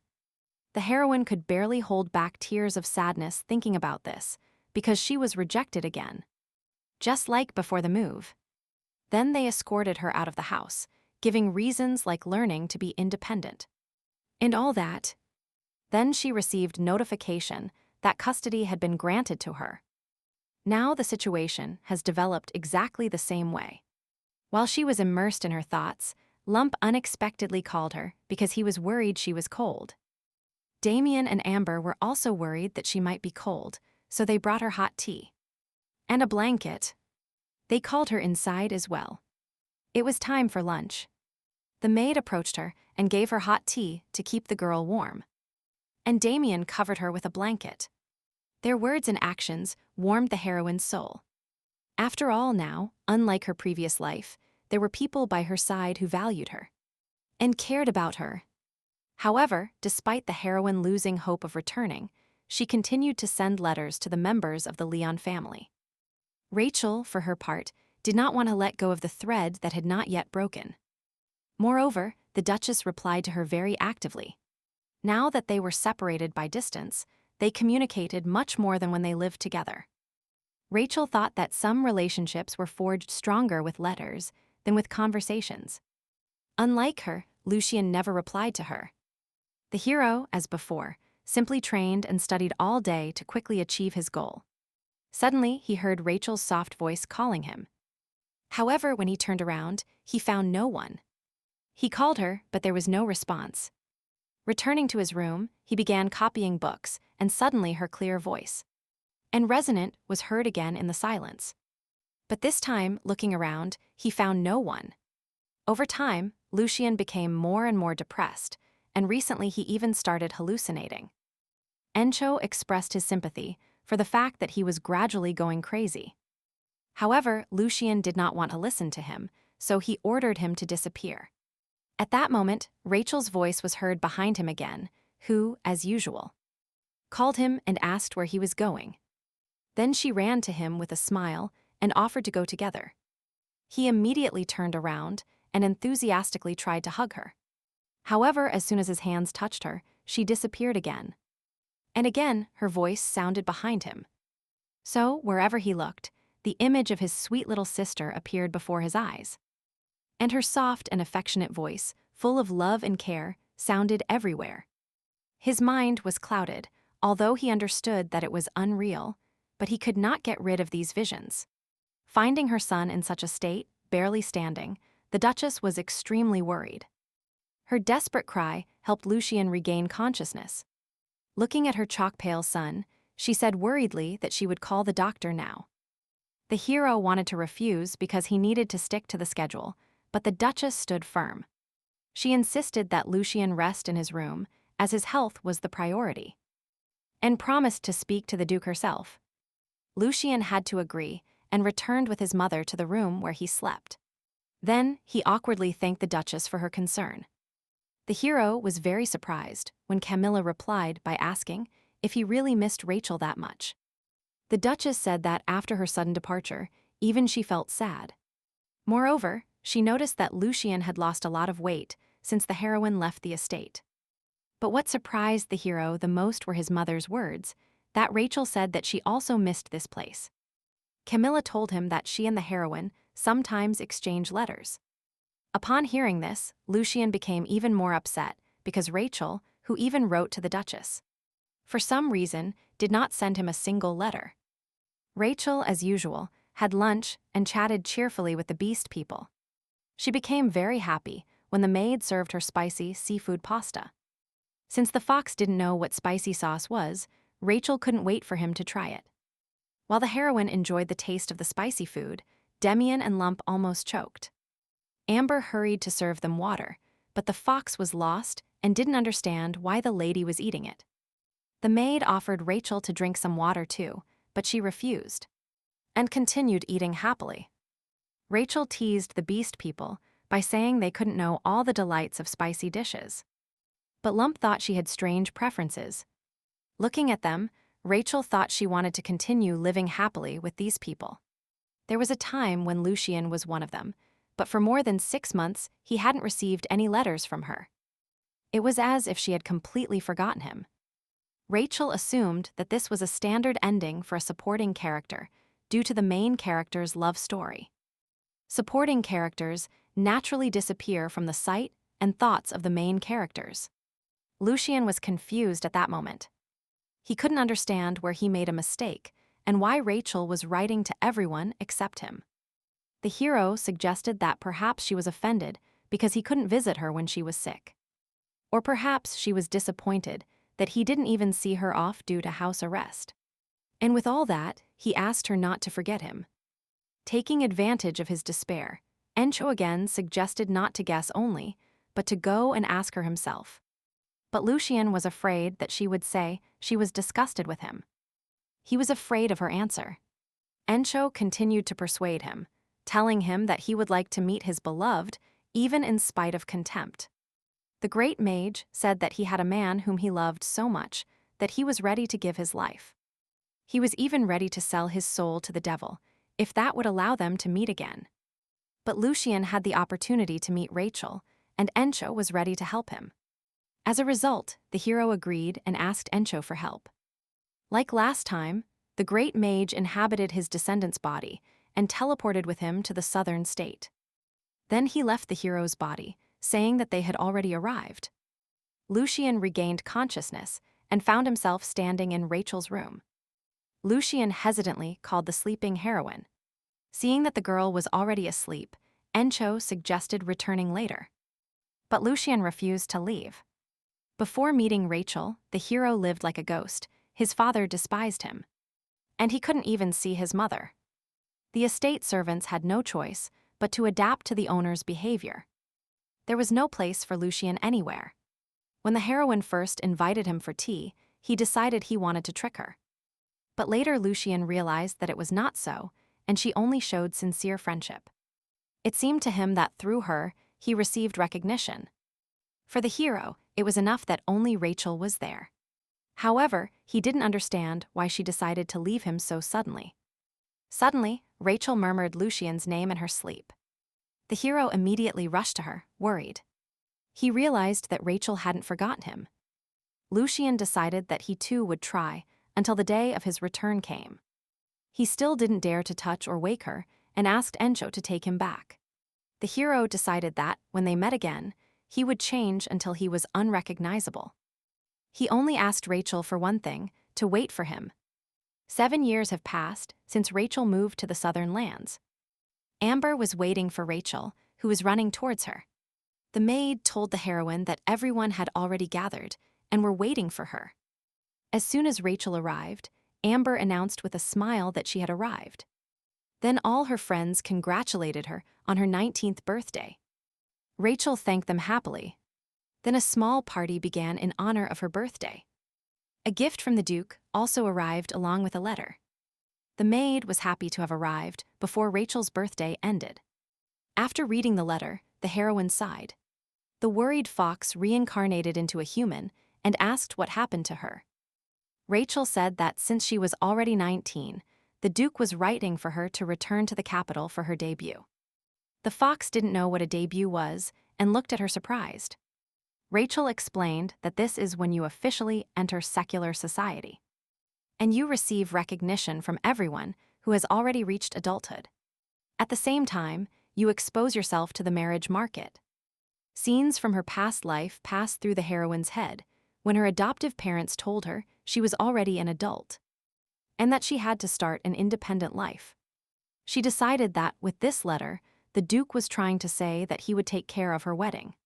However, she had no plans to get married. So Rachel thought it would be better to ask the Duke to help her with her business. The heroine was sure that opening a spicy food restaurant would be a success. But the fox warned her that this business was doomed to failure.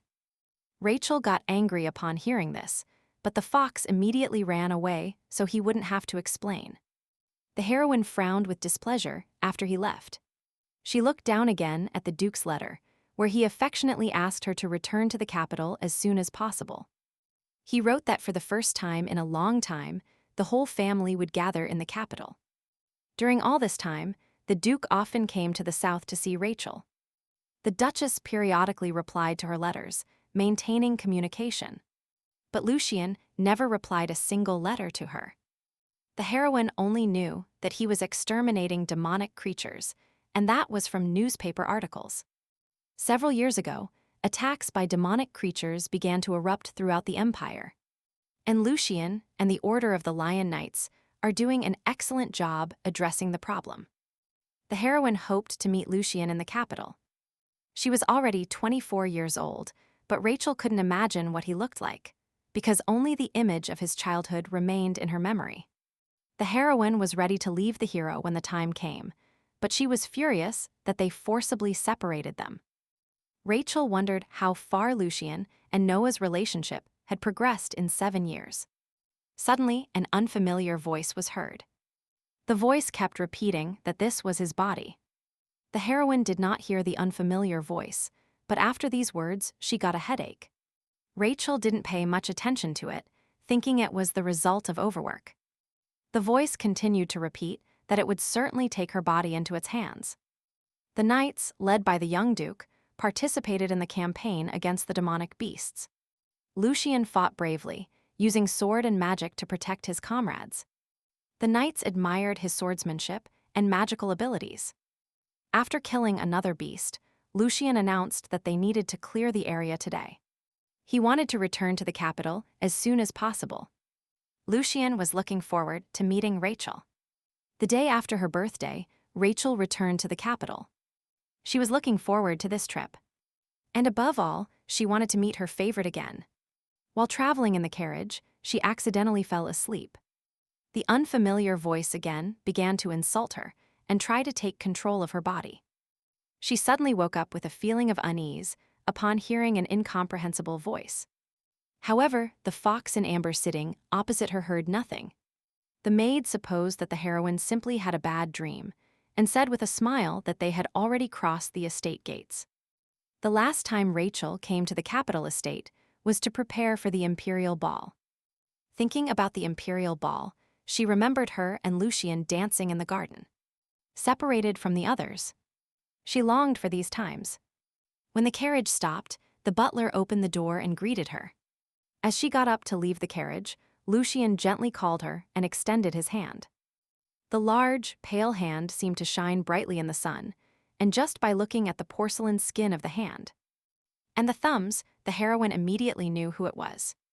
Rachel desperately awaited this meeting, but she did not expect him to be waiting for her outside. Without thinking, she reached out for his majestically extended hand. Lucian gently kissed the back of her hand and said he had been waiting for her. When Lucian said these words, her fingers trembled and she ran towards him with a smile, expressing her joy at the reunion. However, to her great surprise, Lucian was not the only one waiting for her. The Duchess also approached the carriage and greeted him with a smile. Rachel couldn't believe her luck that these two came out together to meet her. The Duchess told her that the Duke would return for dinner, so she would have to wait. Then Lucian, with a smile, invited Rachel to take a walk in the garden together. But Camilla stopped him, saying that Rachel needed to rest after a long journey. But the heroine was so inspired by the meeting with her brother that she herself wanted to go for a walk with him. These words brought a gentle and warm smile to her face. Looking at them, the Duchess let them go for a walk and headed to the mansion, saying she would send servants to fetch them as soon as the table was set. Amber and the Beast Men also left them and went to unpack their luggage. When everyone left, Rachel immediately took his hand and called him with a smile. They had often held hands like this when they were little, but now it felt different. He was taller than 7 years ago, just like Rachel. The heroine was angry with him because he didn't reply to her letters, but as soon as she saw him again, all grievances disappeared. Looking at her pet, she thought about his relationship with Noah because in the original, around this age, they were already close. Her thoughts were interrupted by Lucian's soft voice, who said he missed her. Rachel lowered her eyes embarrassed and replied that she missed him too. Seeing the doubt in his eyes, he gently touched her cheek and lifted her head to look directly into her eyes. Lucian then reiterated that he missed her very much. Looking into his eyes, Ray didn't understand why he wasn't writing letters in this case. However, she decided not to ruin the moment of the meeting, and smiling, replied that she missed him very much too. Since the hero could not attend her birthday, he decided, albeit belatedly, to congratulate her at least now. He handed her a small pink box that the heroine opened with curiosity. Rachel was amazed when she saw the gift. They were wonderful emerald earrings. She happily thanked him for such a beautiful gift. Then Lucian invited her to try them on and told her that he would help her with this. The heroine agreed very gladly and thanked him. Lucian helped her put on the earrings. They both felt a little awkward after being separated for a long time. After finishing, Lucian took a step back and said that these earrings suited her very well. Then he asked her to wear them on the day of her debut. Looking at her, he smiled involuntarily. All this time, he worked very hard thinking about her. Rachel was delighted to say that she had read about him in the news.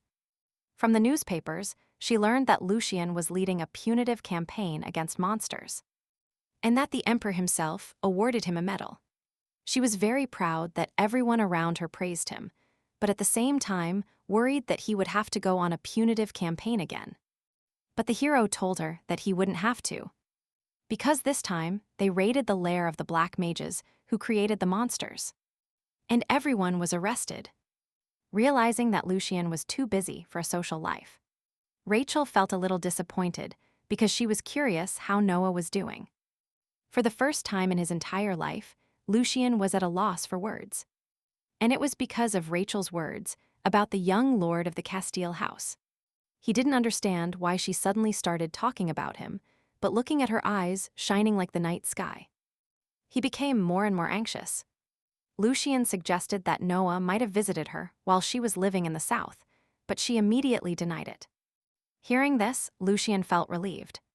Rachel was worried that due to the heavy workload, the hero wouldn't have time for love, and gladly invited him to relax and attend social events while he could. She also asked him to pass on her regards to Noah when they met. Lucian was extremely displeased that, while standing next to her, Rachel continued to talk about Lord Castile. When Lucian said he wanted to be with her, Rachel awkwardly replied that she too. Not understanding why the hero's mood soured, Rachel decided to change the subject. She said she was pleasantly surprised to see Lucian and the Duchess coming out together to meet her. Lucian himself didn't understand how it happened that they became close. Since meeting his mother during her dream about Rachel, she suddenly started caring about him. She apologized for past indifference and asked for forgiveness. Only Lucian didn't care. However, thanks to his mother, the hero was able to learn news about Rachel. But Lucian decided not to tell the heroine everything and limited himself to the message that the Duchess was better now. Rachel was very happy to hear that they had been eating together lately and that the Duchess was going out from time to time. Since they had been walking for a while, Lucian invited Rachel to sit down and continue the conversation. When they sat down, Lucian asked how Rachel had been all this time. Ray was surprised by his question and replied that everything was as she had written in her letters. Lucian was surprised to hear about the letters. From his reaction, Rachel realized that she hadn't received his letter, and when she found out he hadn't received a single letter, she was stunned. Lucian immediately realized that this was his father's doing. Rachel told him that since she hadn't received a single reply from him, she decided that he had forgotten her. Lucian immediately replied that he would never forget her, and added that he thought she was avoiding him. But Raquel immediately denied these words, saying she had no reason to avoid her beloved brother. Upon discovering that Lucian hadn't forgotten her or ignored her, Rachel felt relieved, and her eyes filled with tears. The hero gently hugged her to calm her down. At that moment, Lucian made a firm decision to do everything possible to prevent this from happening again. During an audience with the emperor, the Duke and His Majesty discussed the problem of the pseudo-religion and the sectarians. The king appreciated Luciano's significant contribution to the capture of these people and the destruction of the monsters. The Duke believed that the emperor was exaggerating the importance of his son's actions. His Majesty had high hopes for the young Duke and expected him to inherit the title of Duke this year. However, Peter decided to postpone this matter for a while. After meeting the emperor, the Duke had a terrible headache. It all started 7 years ago with Rachel's kidnapping. A religious sect that worshipped the demon king began to emerge from all the empire's traitors. They kidnapped people and brainwashed them. In recent years, they have plunged the empire into chaos by creating demonic beasts using sulfur magic. And it was none other than Lucian who revealed this truth and performed many outstanding feats. But the Duke still could not acknowledge it.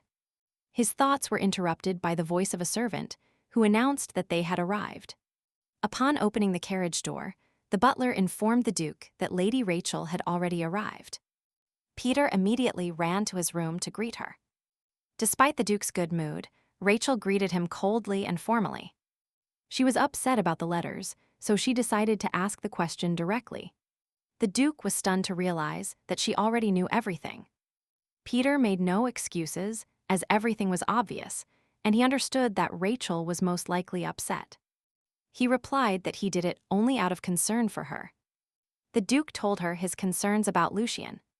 He said he was worried that Lucian might be a bad influence on her. The more he spoke, the angrier she became.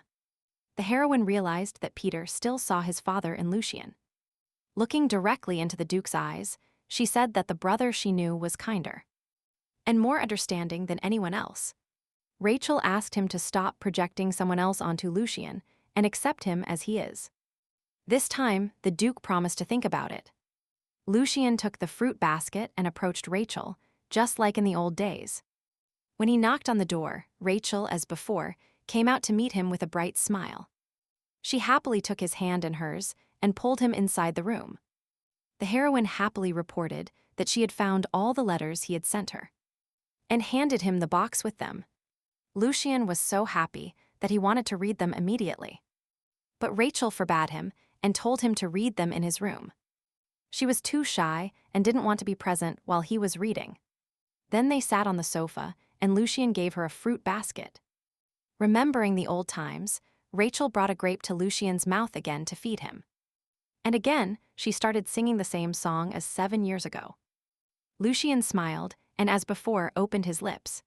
Suddenly, Rachel asked him about her brother Noah again. Lucian was not happy and asked her why she kept asking about my Lord Castius. Then Rachel realized that she was trying to force him too obviously. She made the excuse that she just wanted her and Lucian to be friends. But this did not improve Lucian's mood. Rachel, as before, started saying that her brother was the best and the sweetest, to cheer him up. But Lucian gagged her with a grape. Rachel was happy because it was the first time he fed her. Upon returning to his room, he immediately started reading Rachel's letters. As he read them, he pictured Rachel, who had been writing letters without reply for those 7 years. He complained that Rachel abandoned him, but it turned out to be the complete opposite. Lucian was happy that they were finally together, but her constant questions about Noah bothered him. And he even started suspecting that she liked him. Seeing Lucian in the hallway in the middle of the night, the Duke asked him what he was doing there. But the hero explained nothing, only said it was time to leave and went away. To the Duke, every one of his steps seemed suspicious. He couldn't trust Lucian to be responsible for either the family or Rachel. Rachel was very happy that she and Lucian had cleared up the misunderstanding. It is true that she was annoyed by the Duke's attitude towards his son. The lump ran happily through the yard. She really liked her new home. Damien, as always, followed him trying to calm him down.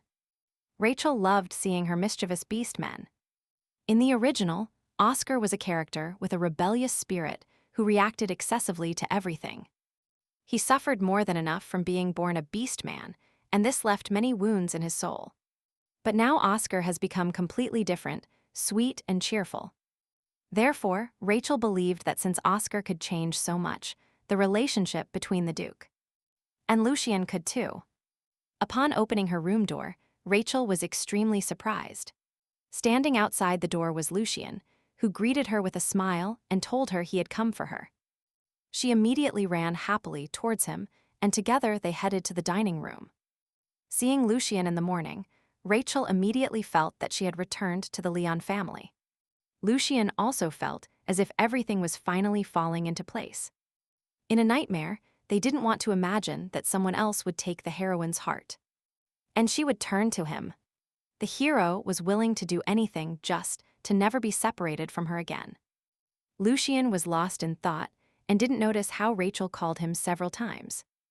And finally coming to his senses, he asked her how the night went.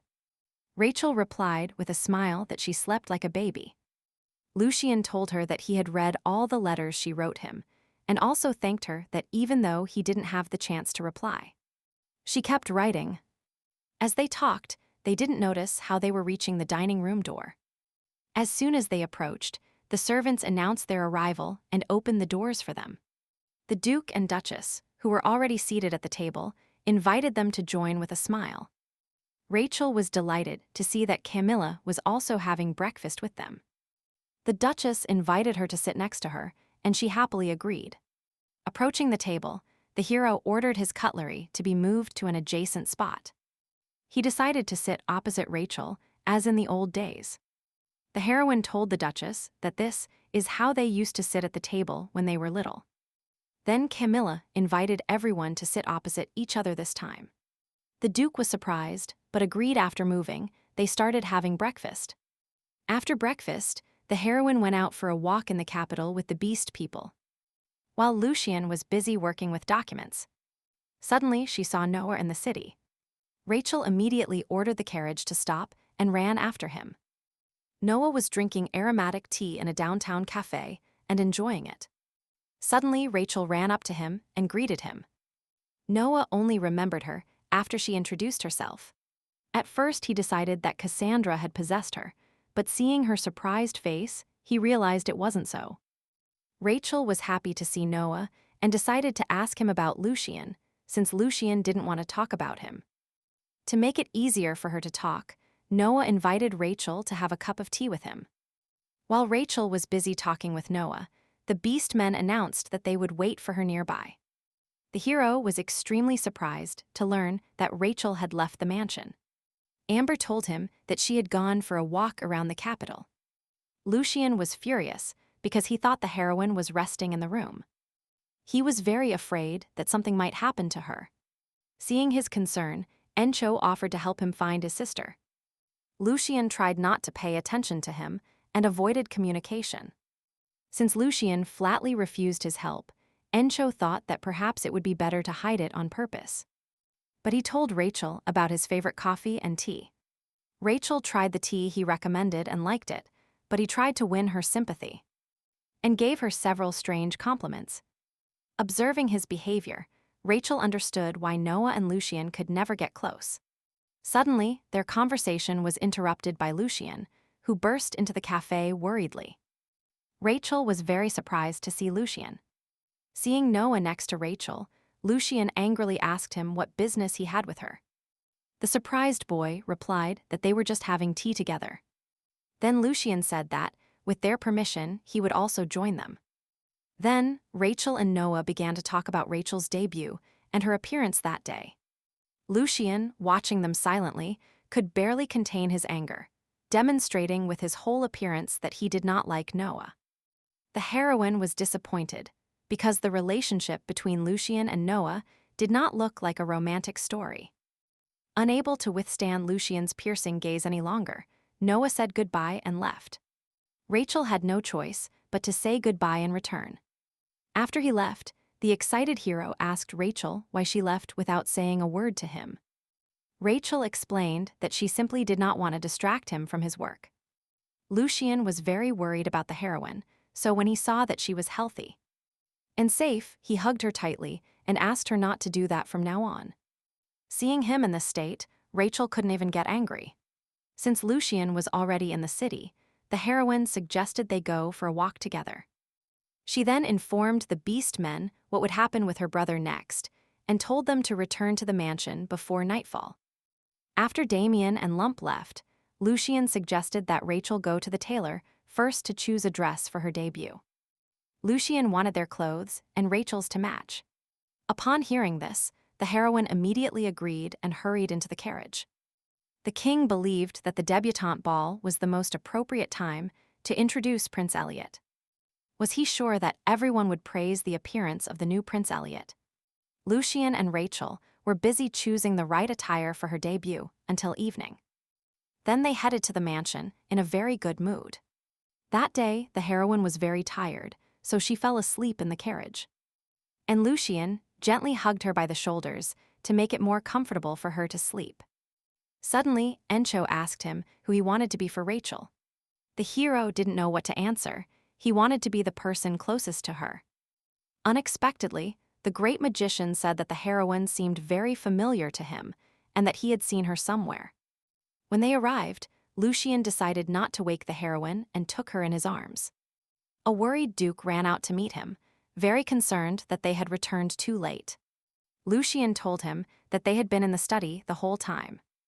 The Duke tried to reprimand him for walking late at night, but Lucian didn't listen and returned to the mansion, as it was cold outside. The Duke was confused because he didn't even have time to say anything properly. Lucian gently laid the sleeping Rachel on the bed, trying not to wake her. Looking at her, Lucian thought that he didn't want her to get married and leave him alone again. Upon leaving her room, he ordered Amber to change her clothes. While walking in the yard, Damien felt that something was wrong. He immediately turned into a falcon and flew to the lady's windows. Looking at her, he noticed that something was wrong with her mana. Damien immediately began to scratch the window and making noise to wake Rachel. She woke up from the noise and, seeing Damien outside the window, worriedly let him into the room. Falcon again took human form and enthusiastically asked her if everything was fine with her. He told Rachel that something strange was happening with her mana, but Rachel didn't even know what mana was. Damien explained that it is a unique energy that fills one's soul. He said that Falcon Beast men had the ability to recognize the color and flow of mana, and that her mana had just become cloudy. Rachel suggested it might be fatigue and said there was no need to worry. After making sure that everything was fine with the hostess, Damien apologized and left. Although Damien did not insist on his own, he clearly saw that the mistress's mana shone brighter than anyone else's. But at the same time, there is a danger that it may become cloudy at any moment. It dissipates and disappears completely. Is it weaker than ordinary mana, like a fragment broken off from something? Cassandra was very surprised that the falcon could sense her and decided to be vigilant for a while.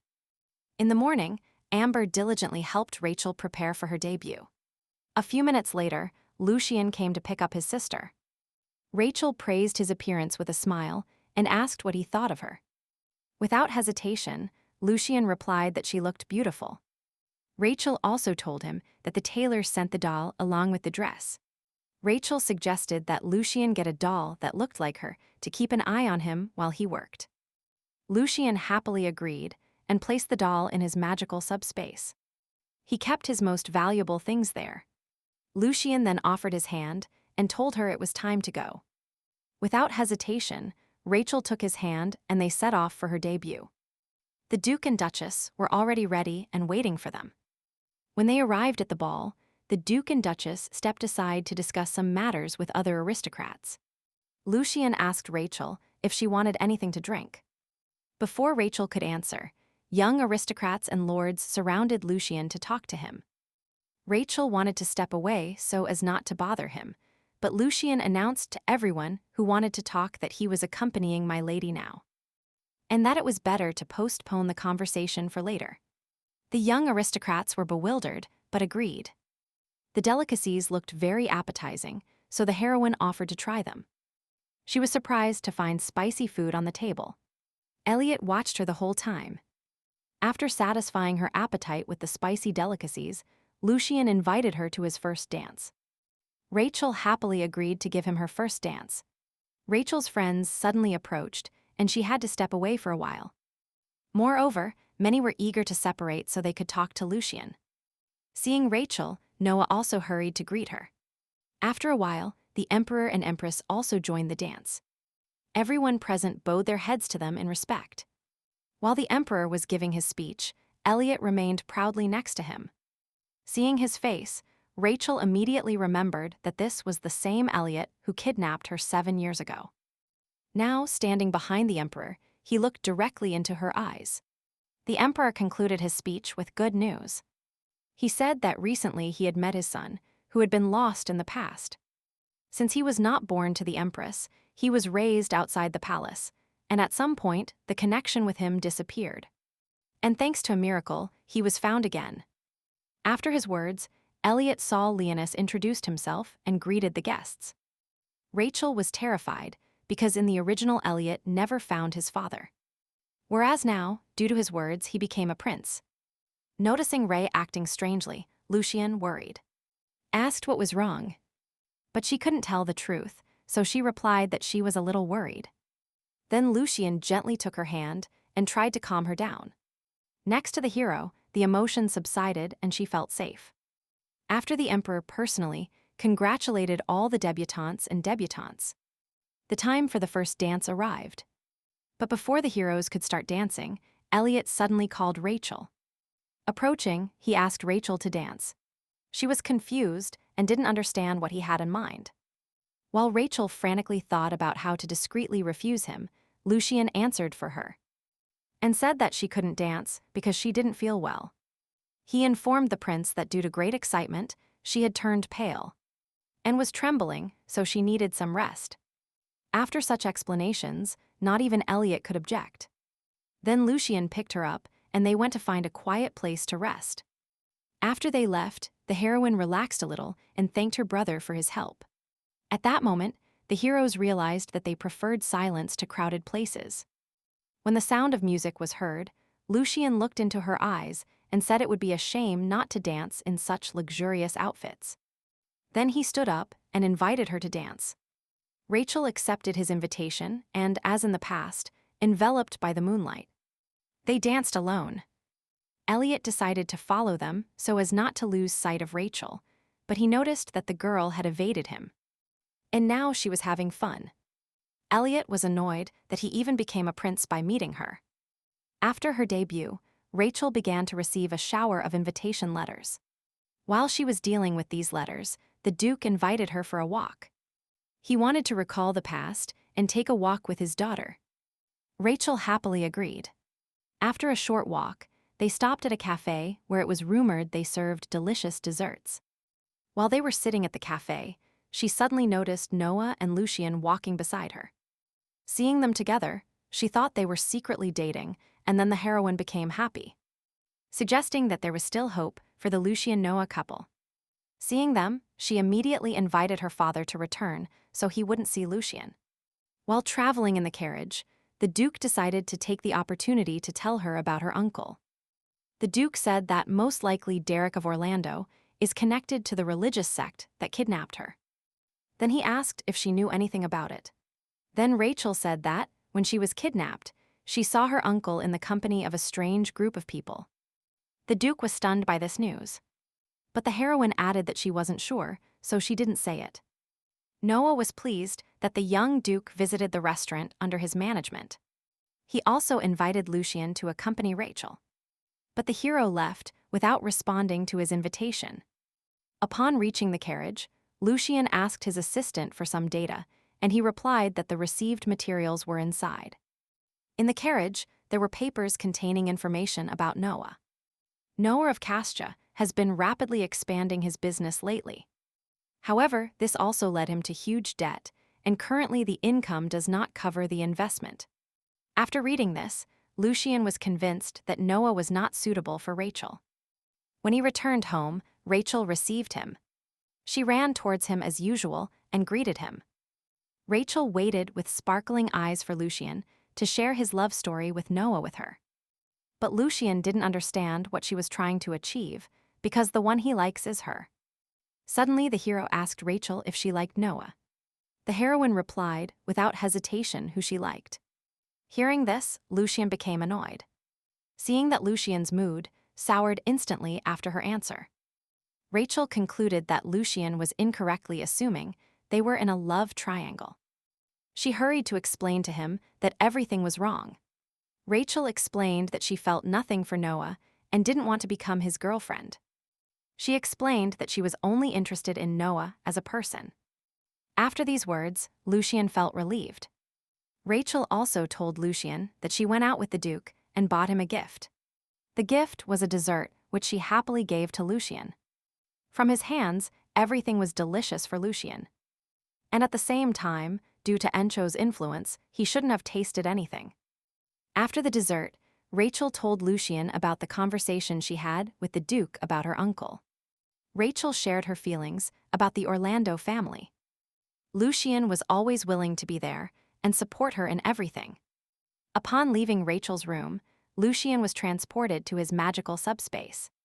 He brought the desserts he gave to Rachel here to use magic and preserve them forever.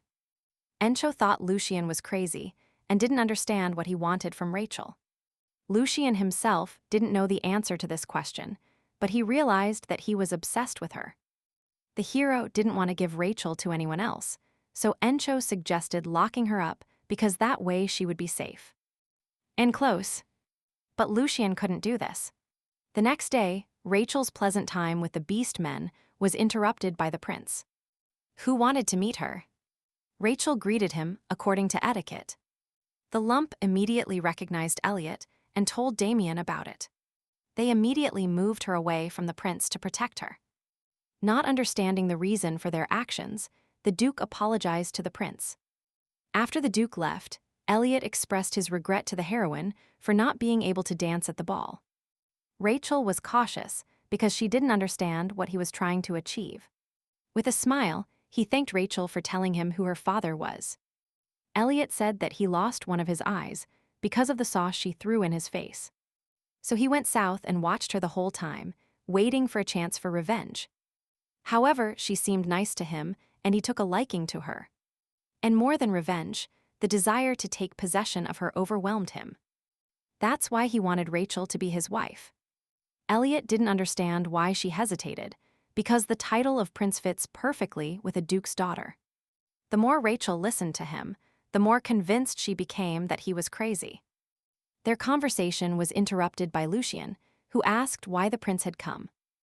Elliot replied that he had business with my lady, and with a smile added that he had just proposed to her. Upon hearing this, Lucian decided to join the conversation and ordered another chair to be brought. Rachel tried to decline as politely as possible. She said she wasn't going to marry yet and added that the prince wasn't her type anyway. Then Elliot asked who her type was. In response, Rachel described her brother in as much detail as possible. However, it turned out that the emperor and the duke had already approved this marriage. Now she couldn't refuse so thoughtlessly, so she asked for time to think about this decision. Having said all he had to say, Elliot left. Upon returning to the room, Lucian asked Rachel how she knew the prince. She didn't talk about the kidnapping, just changed the subject. Lucian was furious that his father accepted this marriage. On the other hand, he understood that, even if not now, in the future he would constantly have to observe a similar picture. Encho continued to suggest that Lucian lock her in the subspace. These thoughts gave Lucian a headache. He lay down on Rachel's lap to calm down. The heroine gently stroked his hair and sang him a lullaby, trying to soothe him. At that moment, Lucian, reflecting on Encho's words, believed that the subspace would suffocate Rachel. And he decided to prepare a house just for the two of them, where no one would see her except him. Although the heroine was the one who lulled Lucian to sleep, she finally fell asleep. And he picked her up to put her to bed. After putting her to bed, the hero carefully covered her with a blanket, as he always did. Upon leaving Rachel's room, he ran to his father to discuss the prince's marriage proposal. However, it turned out that the duke was hearing about this for the first time. Lucian was furious, thinking this was a sign of disrespect towards his family. Although they took the form of vassal and master, the imperial family and Leon maintained an alliance relationship. After all, according to history, they founded an empire together, and now they simply maintain a certain status. But the duke stopped him before he crossed the line because he was nervous, and emphasized that they were loyal vassals of the imperial family. Lucian was disappointed because he saw that even when the whole empire was concerned about the appearance of monsters, the imperial family took no action. To prevent similar incidents like the prince's from happening again, Lucian insisted on the duke. Upon waking up, Rachel discovered that the Duchess was calling her and ran to her. Camilla was very worried about something. She needed to talk to the duke, but couldn't gather the courage. So she asked Rachel to accompany her. The heroine happily agreed. The duke rejected his son's proposal because he believed it was too early for that. But Lucian stood firm because over the years, he fulfilled all the duties of the heir. And even more so. Everyone, both inside and outside the estate, recognized the hero as the owner of the Leon family. And only Pedro still didn't know it. And now Lucian didn't ask anymore, but demanded that his father give him the title. Otherwise, he threatened to take it by force. The duke became angry at his son's behavior and grabbed him by the neck. But Lucian was no longer of an age to silently accept his beatings. Their argument was interrupted by the unexpected appearance of the Duchess and Rachel. Seeing this scene, Camilla assumed that the duke was treating Lucian the same way as before, and demanded an explanation. The duke tried to explain the situation to her, but she didn't listen. Suddenly, she bowed her head in front of him and admitted that it was her fault and that Lucian was not to blame for anything. She blamed herself for loving Pedro too much and hoped that over time he would also love her. Then she told the former Duke about him and Liam. Pedro was stunned by this news. The Duchess cried and asked for forgiveness. She admitted her guilt and tried to accept it, but she didn't want the Duke to hate Lucian because the child was not to blame. The Duke was in shock and didn't even know how to react to her words. Camilla felt sick from severe stress, and he just ordered her to be taken to the room. And call a doctor.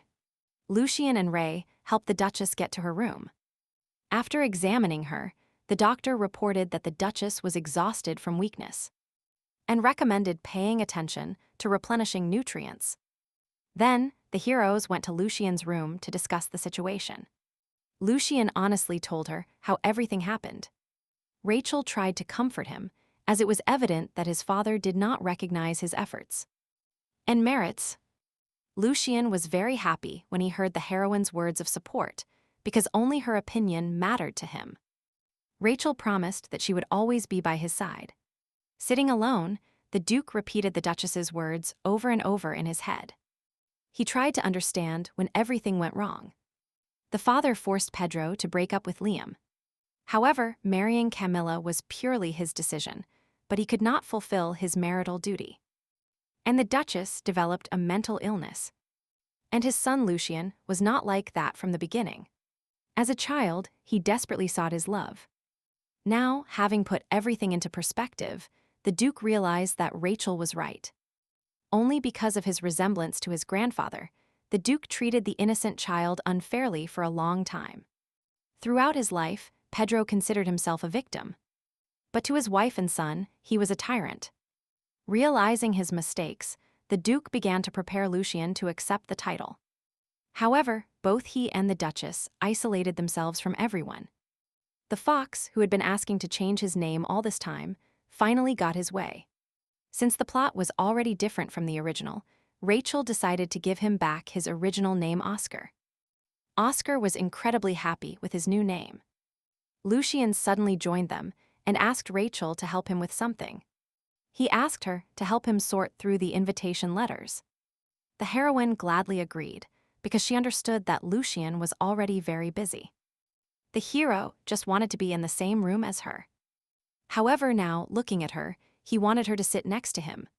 Having completed her task, Rachel offered to help with other small chores.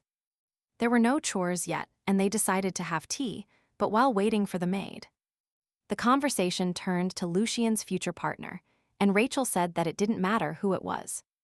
She would always support him. Their conversation was interrupted by the maid, who, at the heroine's request, brought tea and grapes. Rachel fed her pet again. But this time, the hero also decided to feed her. Now, being so close to her and seeing her charming smile, he realized what he felt for her. Realizing that he had unfriendly feelings towards her, he suddenly took her in his arms. And then hugged her tightly in his arms. Rachel was confused because Lucian hadn't said a word this whole time. Encho continued to talk incessantly in his head, offering him the easiest way. An effective way to capture her totally and completely. But he pushed these thoughts away from himself and promised Rachel that he would tell her about his loved one later.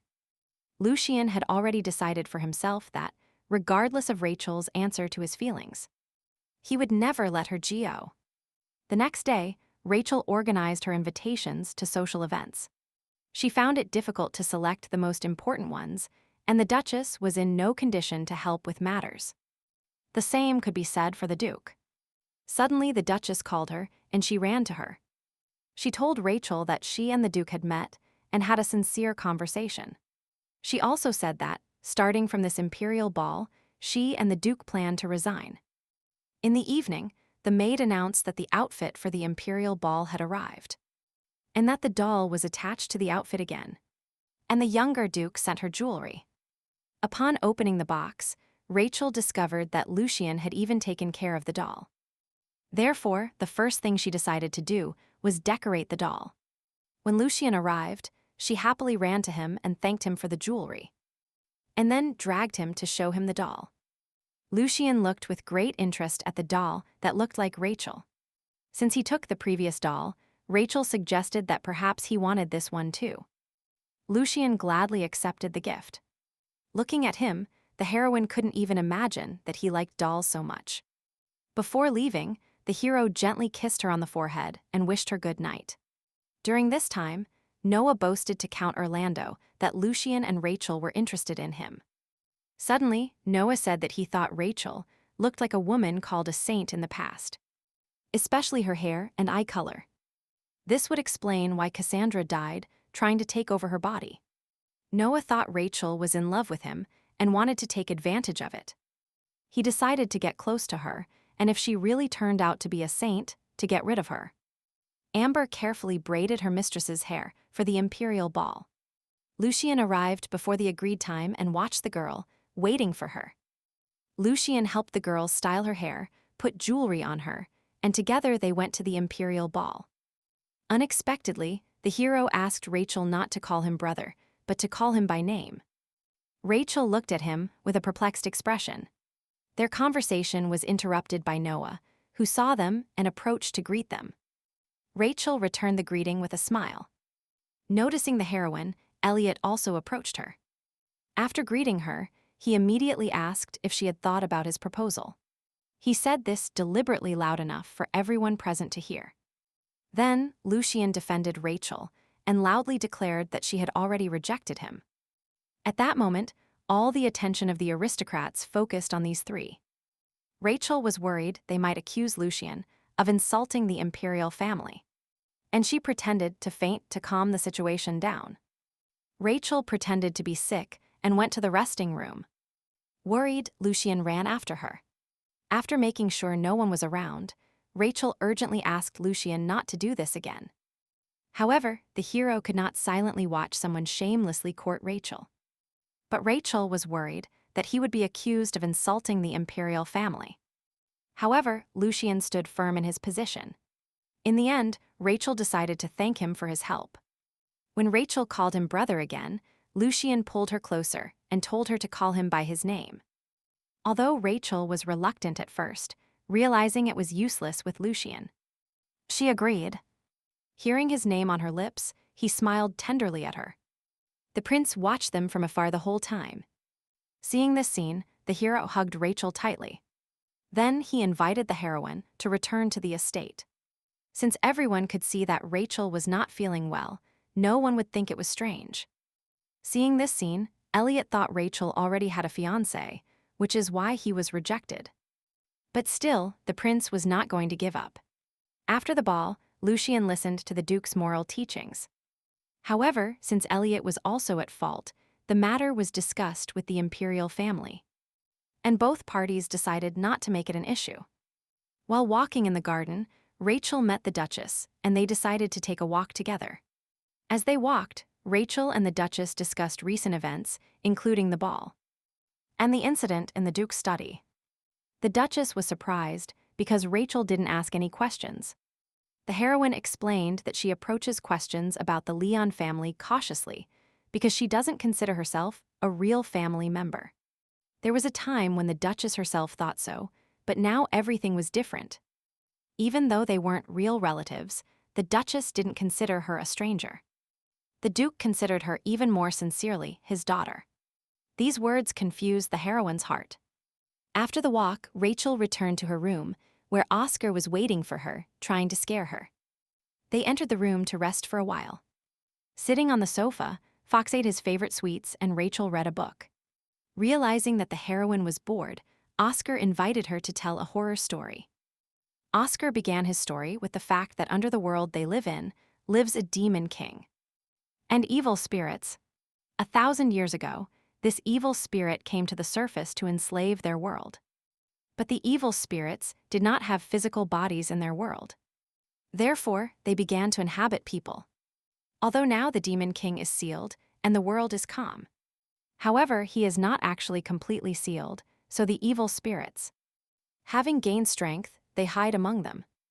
That is why he advised the hostess to be careful of those around her. However, Oscar emphasized that they were only interested in human bodies and that he could be trusted. A beast man.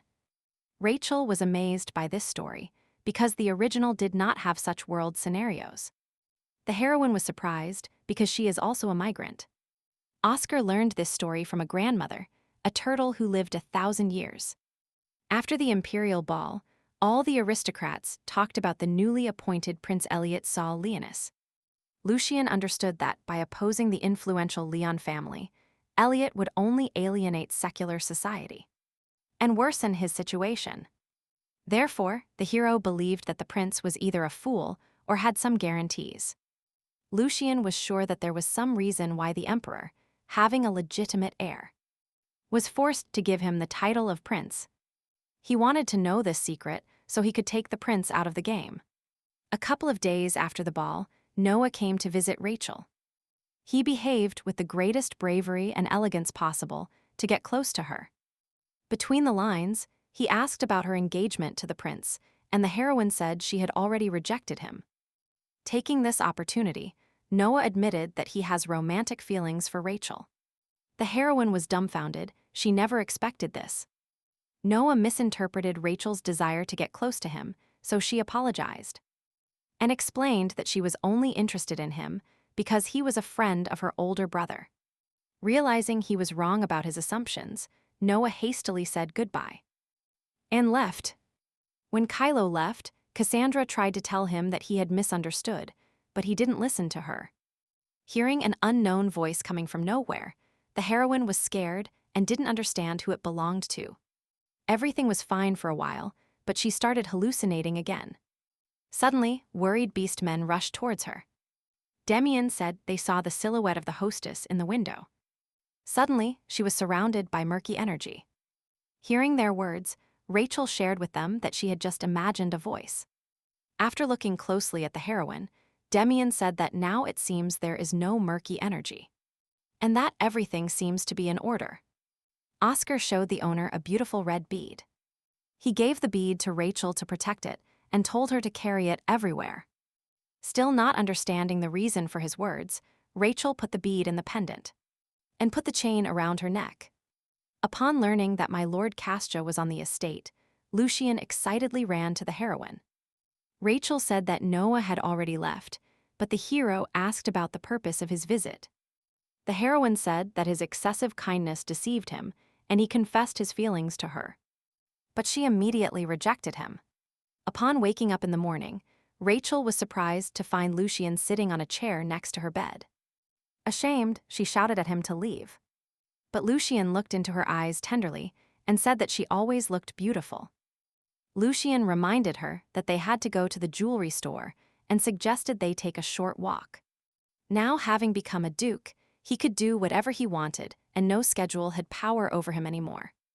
Upon learning that the title transfer process was complete, the heroine was also happy, because from now on they would be able to spend time together whenever they wanted. Upon arriving at the jewelry store, the hero first decided to look at samples of precious stones. He told the heroine that he was going to buy a ring and asked her to recommend her favorite gems. She didn't have any particular preference and thought of a yellow sapphire that would match the hero's eye color. After a long search, they finally found a suitable stone. Rachel also designed the ring. After a long and intense search, the stomach made itself known. Realizing that the heroine was hungry, Lucian suggested they go out to eat. The tasty and satisfying food improved her mood and filled her with energy. Suddenly, Cassandra reappeared and told Rachel to enjoy her last meal. Seeing how quickly Rachel turned pale, Lucian insisted that a doctor examine her tomorrow. However, the doctor found no abnormality and reported that she was healthy. Upon reaching Lucian, she forced herself to smile so as not to upset him and told him that, according to the doctor, everything was fine, it was just overwork. After she left, Encho spoke to Lucian again. He said that Rachel is very similar to his lover. He said that all her records were deleted because she rebelled against the Empire. And the reason was that because of the Imperial bastards, his beloved, who had emerald hair and eyes the color of the night sky, died. Looking at Rachel, Lucian became convinced that they really looked alike. Suddenly, Rachel felt a strong headache again. The next moment, a voice in her head said it was time. It demanded that the heroine hand over her body to him. Then Rachel fainted. Upon opening her eyes, the heroine discovered that scenes from her past life were flashing before her. The first snippets are from the day she met her adoptive parents. They were kind to her and affectionately called her daughter. At that moment, Lucian strongly hugged her lifeless body and tried to scream at her. He asked her to open her eyes over and over again. The hero took her in his arms and ran towards the doctor. However, Rachel suddenly opened her eyes. Cassandra was delighted with herself because she managed to take over the heroine's body. But her joy was short-lived because the necklace began to absorb her energy.